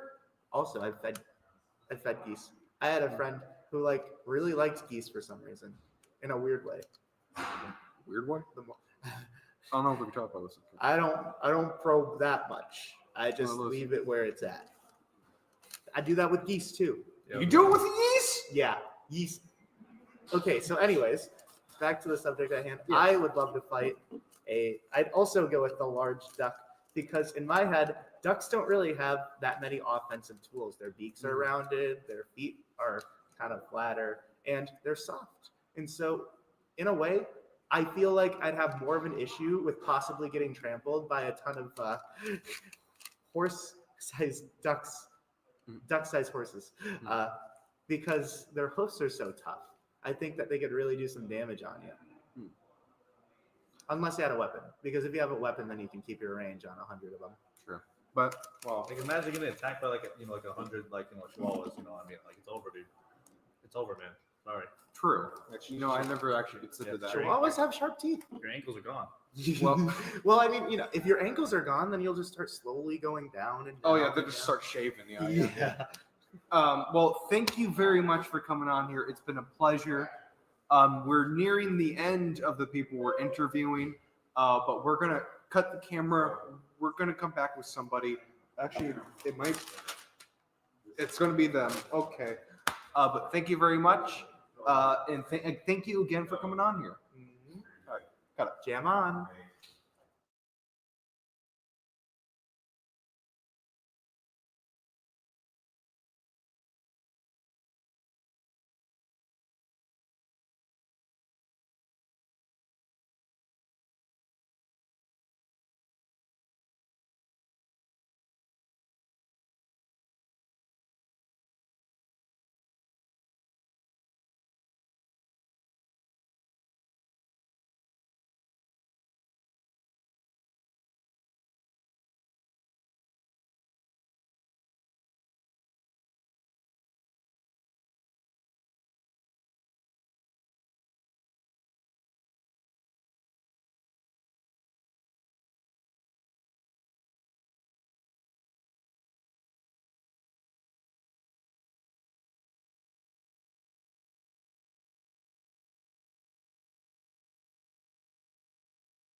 All right. So, have you ever killed a man before? No. Good answer.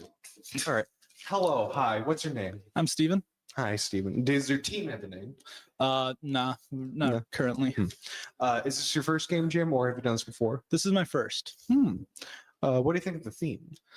It's interesting. It was definitely something I started out with, like, how are we going to do this? But then once the ideas started coming, it became a lot easier. Now, what exactly is the game you're working on? We're working on High Stakes. It is a game where you are saving cows from being abducted by aliens to lower the price of a steak dinner so you can afford to go on a date. I see. How's the gameplay? How's the gameplay? So you have cows that spawn in a barn and run out onto this field, and alien ships come down and shoot bubbles, and you have to shoot those bubbles down, and for every bubble you shoot, the price of steak goes down by $5. It starts at a steak dinner starts at $500, and if the bubble reaches the ship, it goes up by $5, and you lose if a steak dinner reaches $1,000, I see. and you win if you get it down to like $10 or $15. How has this project been going so far? Pretty good. We got most of the basic function done so far. We just got a lot of polishing, adding some sound effects, making it look nice, making it feel a little bit better, stuff like that. What engine are you working in? We're working in Unreal Engine 4 currently. I think it's the first Unreal. I think we're the only Unreal. Which is interesting, actually, I think, especially with the Unity fiasco, but that's different. What do you think of the space, the urban hub here? I really like it. I think it's really good for first just working as a team. It's got a lot of individual spaces, but it's also open enough that it's easy enough to meet new people and form teams and stuff like that.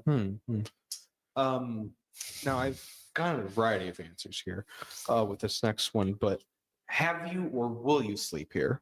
I haven't slept here. I would sleep here if the rest of my team was, but we all live fairly close, and it's a peer pressure. It's more of a fact of there's no point in me staying if we're not going to, no extra work's going to get done by just one person staying, and then I have to haul my PC here and stuff like that. It's just not worth the effort if no one else is going to join to get stuff to get it done, when we can basically do the same thing on Discord at home and probably be more efficient because we've slept in our own beds and stuff like that.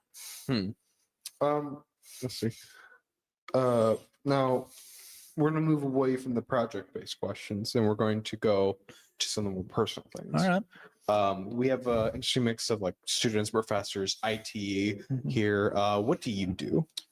Currently, I'm a student at UWGB in their computer science program. I see. So there's a lot more students than I thought there was going to be here. Yeah, well, Ben did a great job of advertising in his class, so that's probably has some influence on that. And we're also here because this is our internship, which we got from the school. So now, do you have a favorite game? I have a current favorite game and probably an all-time favorite game. So all-time probably has to be Stardew Valley. One of my favorites. It's a comfort game, so sit down and play that when I need to. And currently it's Marvel Rivals. I've been hearing a lot of good things about Rivals. No, I'm the toxic Jeff player, so you know. I love Jeff's moveset. It's so much fun. So much fun. And it's the feeling you get when you swallow like 5 people on the enemy team or like 6 is just, you can't beat it. Now, what would you say is your favorite genre? Genre is probably like high fantasy. High fantasy. High fantasy, like Skyrim-esque kind of stuff. First person sword and magic, which fortunately there isn't that many that I can say I actually like, but they're when they do it right, it's my favorite. It's definitely real. A lot of those first person like dungeon crawlers can be pretty samey. Yeah. But when it's good, it's good. Oh yeah. But that also does lead me to ask, what is your very first console? My first console. Well, my first personal console was the DS. My first family console, I believe, was the Wii. That's a very, very common answer. Yeah. Well, very common for our age range is the Wii usually. See the Wii, and it was either the DS or the Game Boy. I can't remember if I asked for a Game Boy because I wanted to play previous games, or if I got the DS first. But I got, yeah. Well, I think the DS can play Game Boy, can it? The DS Lite can, and that's the one I got, but I don't remember. I was like 4. Well, do you have a dream game, like a project you would like to work on at some point in the future? I've had a game idea in mind for a while. Yeah. It's I really like Soulsborns and stuff like that. So it's a Souls-like where you're playing in a world that's been turned basically infinitely frozen, eternal winter, but because a minor god named Krampus killed all the other gods and took over. So you have to free the other gods and try to remake the world, basically. Interesting. I always like using the Krampus character. Yeah. It's a neat little thing there. Now, what do you think of the list? You like my list? Yeah, it's a pretty good Very list. nice. I've been getting compliments all night about this list. You know, Well, I can see why. Yeah, it's a very good list. It's very worn down. I don't think it's going to see the morning sun, but well, it did its job, so that's what's important. And that is what we had it for. But I would like you to tell me your thoughts on the indie market right now.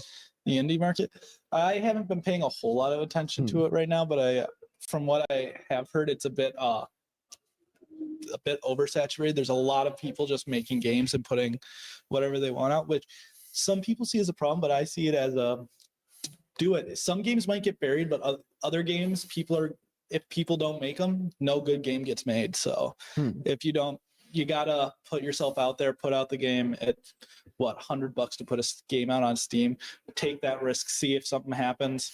There's no reason not to. Now, we're going to move into our last set of questions. What did you say? We're going to move into our last set of questions All right. here, and this is more serious kind of questions. No, we've had a lot of fun here tonight, but it's really time to get down to it. You know, very serious, the nerve-wracking, stress-making, kind of paranoid questions, like the life-changing, beads of sweat running down your face kind of things. Do you have a favorite drink? Favorite drink? Like soda, alcohol? I mean, I mostly drink like Diet Coke. If I drink like alcohol, usually Mike's Hard Lemonade. It's good choices. Good choices. Now I've gone through this whole. I've been swapping out questions through some different people. Very, very serious topics. My cameraman keeps yelling at me. I mentioned 9/11 at one point. He didn't like that. You know, where were you?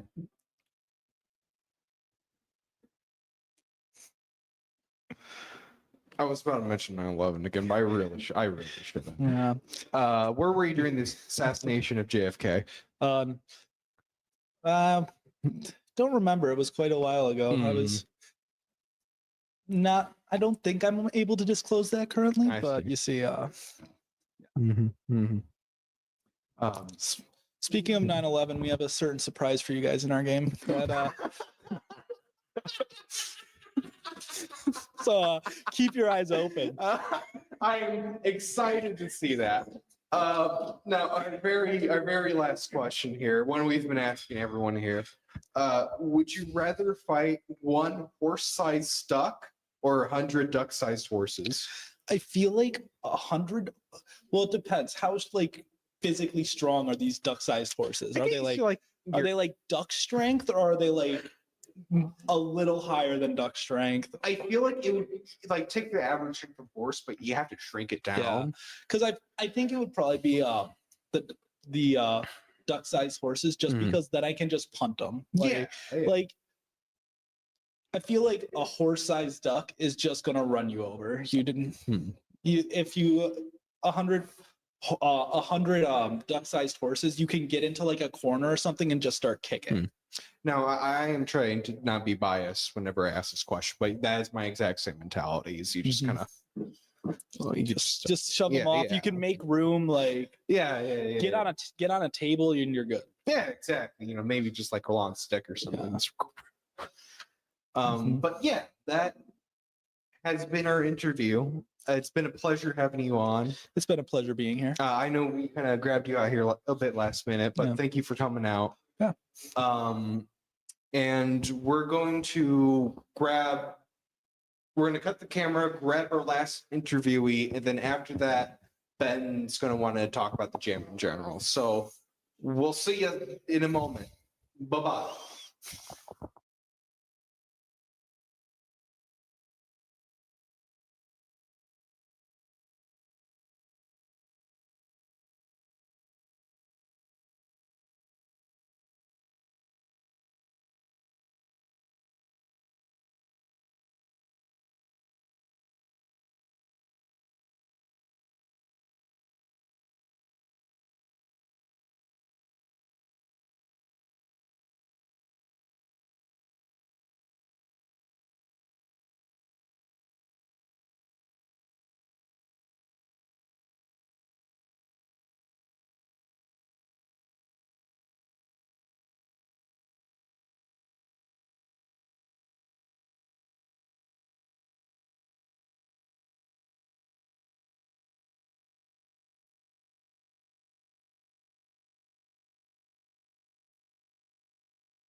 All right.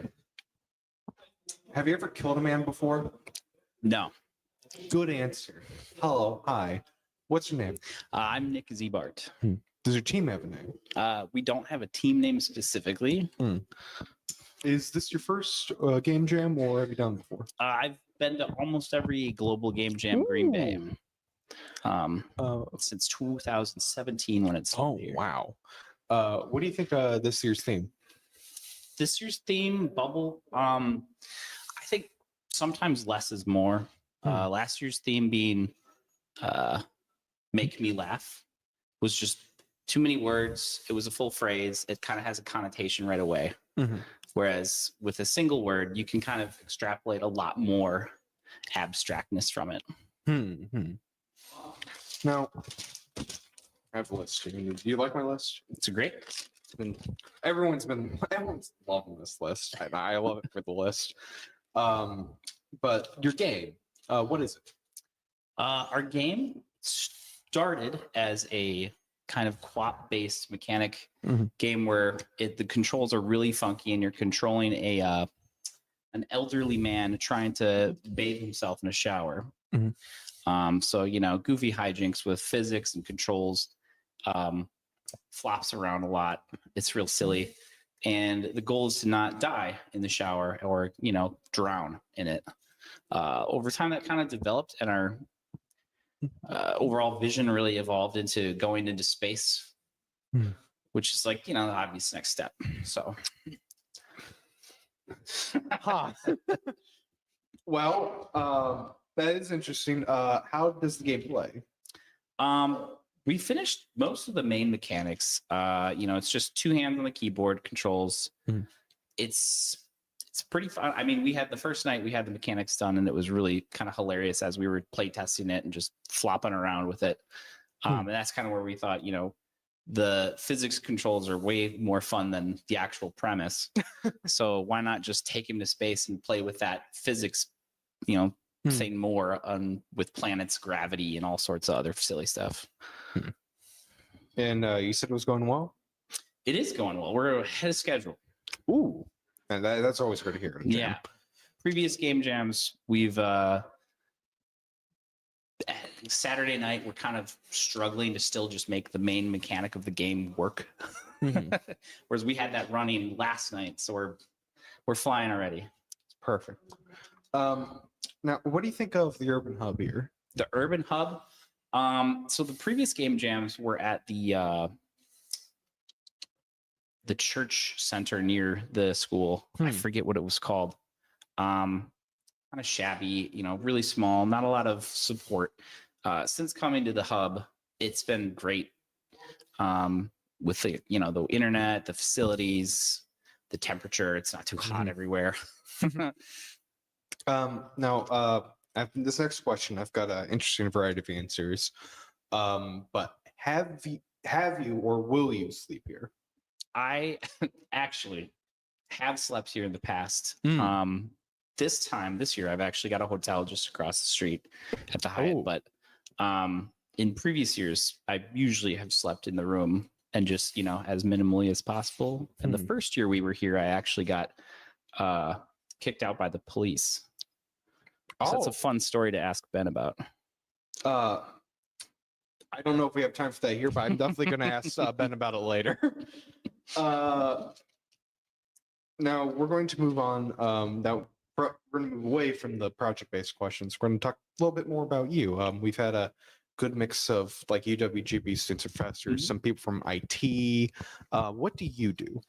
I'm actually a truck driver. Oh, yeah. I went to college with one of the people here that's a UWGB alumni, Justin Krause. And he's the one who, you know, has set up the game jam from the beginning. And us being college friends, we both went to school in IT originally. I thus, you know, fell away from it. But he invited me to say, hey, you want to come make a video game? And I'm like, I don't know anything about making video games. And he's like, great, show up. And that's how it happened. So that's why I'm a truck driver at a game jam. Well, that's definitely an unexpected but interesting answer. Yeah. Now, would you say that you have a favorite game? Like that we've made here? Or just general. I mean, you general. can't say one you've made, or well, the games here, I usually love most of the things we churn out as they're, you know, passion projects that have no goal and don't go anywhere, but they're fun to make. In terms of outside of here, I mean, I play a lot of PC games on Steam, and lately Baldur's Gate has been the thing it's been a good trying to finish. But now, what would you say was your first like game console? First game console? I think that would probably be the Super Nintendo in 1999. Good old classic. Any particular game you liked from that one? Kirby All Stars.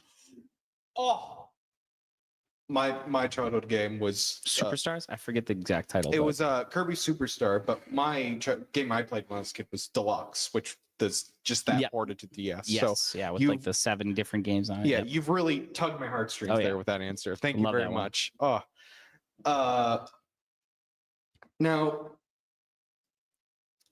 this might be an interesting question to ask you, but what's your thoughts on the indie market today? Indie market, I think that's been like the golden goose of the last like 5 or 6 years. Most of the games that have come out on like AAA dev stuff, they're hit and miss or they're just repeats. A lot of the indie stuff lately in the last few years have been really out there and really from 1 or 2 people fresh out of college or whatever, and just crazy good and fun. I could name them all, but a lot of people know what I'm talking about. Interesting. Now we're going to move on to some more serious questions here. The real like nerve-wracking, like just mind-bending. Like you're not going to like me after these questions. Like you're going to cry. I'm going to make you cry. Seems a bit extreme, but what's your favorite drink? My favorite drink? Soda, alcohol. Oh, Red Bull for sure. Oh yeah, absolute Red Bull fan. Any particular flavor? No, just straight up Red Bull. Classic. That's good. And next question. Would you rather fight one horse-sized duck or 100 duck-sized horses? One of these questions. I'll give it some real thought. Probably a horse-sized duck. Very popular answer. Yeah, it's a lot easier to avoid one thing than 1,000 things I can't keep track of. There's a lot of ducks or a lot of small horses. They could be everywhere. There's They're a hiding. lot of points. Easy to get ganged up on. Exactly. Yeah. Well, that is our list of questions tonight. I have to apologize. We might have rushed a bit through you because we're kind of running out of time. That's fine. But thank you very much for coming on. It's been a pleasure. We're going to bring in the last person. After this, we're going to bring in the last person we're talking about. Ben wants to talk about the jam a bit. But again, thank you very much for coming on. I hit the cut. Thank you.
All right. Hello. Hi. We're here with our last guest, Ben. I'm kind of been thrown out of the water here since everything's been interviewed so far. And I didn't write down any questions for just the Game Jam in general, which is what you're here to talk about. Yeah. So I'm kind of just trying to think off the top of my head. You've been doing this in 2017, is what I heard? That's right. Yeah. We started way back then. So it's been, I think this is the 8th jam that we've put on. My co-host Chris Przicki got involved about 4 years ago now, I think. Okay. Yeah. Now it's global game jam, so it's like a bigger thing. Oh yeah, it's all over the place. It's I think we're one of the bigger ones in the Midwest, but there's definitely sites out in Seattle, LA, New York, every country that you can think of, almost. Not every country, but most of them. Well, how did you get involved in starting something like this? So, good question. So I think this wasn't my first jam. So my first jam that I ever did, well, originally way back in the day, I was actually teaching at ITT Tech, which is now long since closed. We had a game design program. This was before I started teaching at UW Green Bay. And we did a jam. This was back in 2005. Before I started, I had a company doing Xbox Live Arcade development in 2006. Before that, I was teaching over there, and we decided to do a jam. So that was my first one. But really what started it was Train Jam. So I used to take students from UWGB on a train that went from Chicago to San Francisco in time with the Game Developer Conference. And we'd show up in San Francisco, and then the Game Developer Conference would start the next day. But during the train trip, that was the fun part, because that's where we would jam. So for 52 hours, that's how long it takes to get from Chicago to San Francisco by train. We would make games, and I really loved it. So they haven't run it now since COVID, but and it hasn't started back up again. But basically, I thought, well, why not do that kind of thing, but back home? And it was originally kind of supposed to be like a preparatory jam for students that might want to go on Train Jam with me. And that's kind of what it was, because it was always, Train Jam was always in March, and this is always in January. So it was always kind of a good number of months before Train Jam. And that's kind of how it started.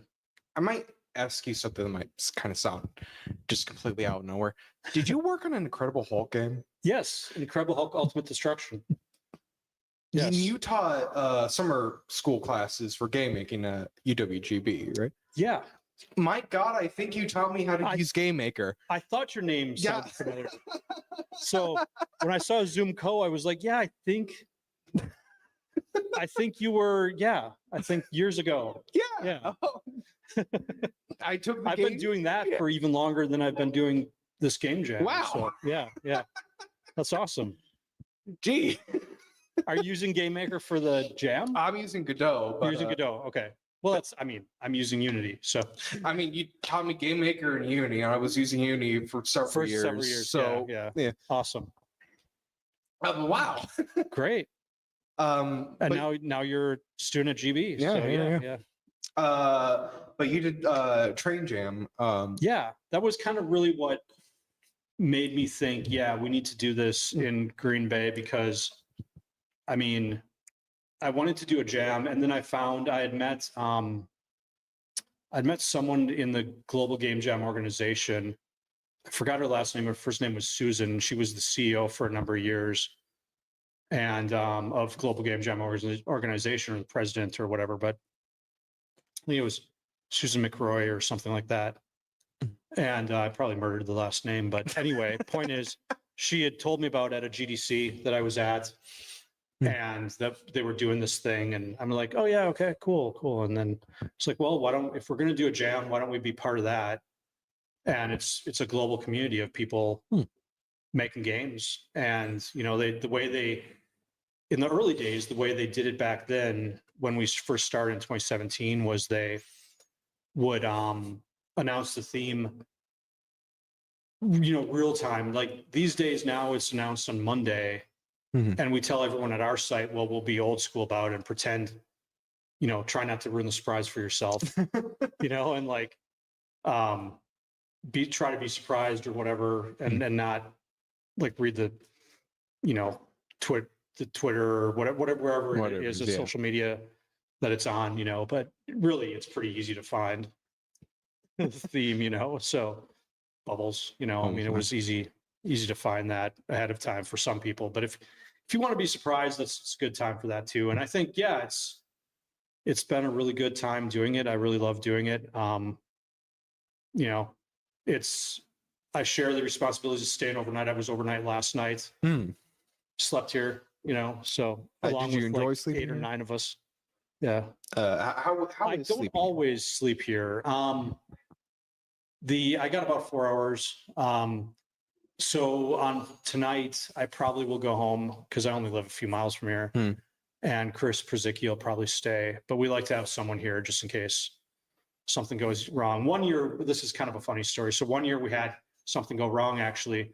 The first year that we were in this space, which was, I think, the year before COVID, apparently the facility people didn't tell the janitors that we were going to be here. So, and it was a much smaller, we only had like 20 some people that year or whatnot. It was like half the size we have now, or maybe a little smaller even. And Saturday night, the brewery was still over here. So the Saturday night, a couple of people that, you know, decided that they were going to take a break. The game was done. So they went and got a couple growlers. Yeah, back when it's still Titletown? Back when Titletown was still over there, yeah. Got a couple growlers, brought them back over here. And so the Titletown saw, or I mean, the janitors saw like a bunch of empty like beer canisters and thought they saw homeless people like sleeping like so they called the cops. And I got a call middle of the night from Justin, who's still he helps us out. He's the mentor wrangler, and gave us a talk, you know, at the beginning. But anyway, I got a call at like, you know, 2 a.m. that the cops were there and he needed some help to tell them that no, we're supposed to be here.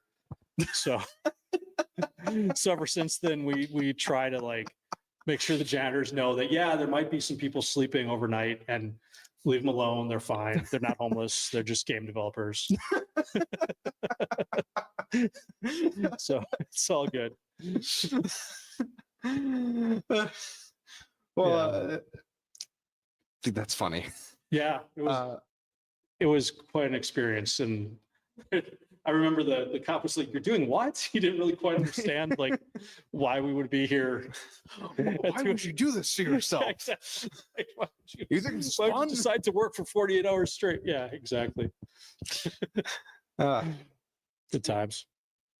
Well, we still have you. Anything else you'd like to mention about the jam? No, I mean, we'll do it again next year. It's been a really good time. So if you didn't make it this year, then come on by next year. We'll be doing it whenever, you know, the dates are announced. We'll get going on press forward, and yeah, it's been really good. Supposedly the chancellor might be here tomorrow. I don't know. We'll see what happens with that. Yeah. Oh, so geez. we've got as someone mentioned, the stakes are high. We got like some, you know, high up people from UWGB that are going to be here checking out games, because there's a lot of students that are here. So I think that's going to be really cool to show off what we've made. I think we'll probably have, I would guess 10 games or 11, something. I don't know. Not sure how many. Yeah, a decent number. Yeah, definitely. decent number. So it should be fun. Well, yeah, thank you. Thanks for doing this. Thank you very much for sitting down with us. Yeah, absolutely. It's been doing all these interviews today has very much been a pleasure. It's been a pleasure talking with you. It's been a pleasure hearing that story. Yeah, thank you. Thanks for having me. Thanks for doing this every year too with Sigjum. Doing this every year, it helps make this site unique. You know, not everyone does not everyone in the world does like interviews like this, and I think it really helps. Well, as So my first time, literally my first time doing interviews, I've had a blast. Nice. And as my second semester with CGM, I'm also still having fun with that. Good.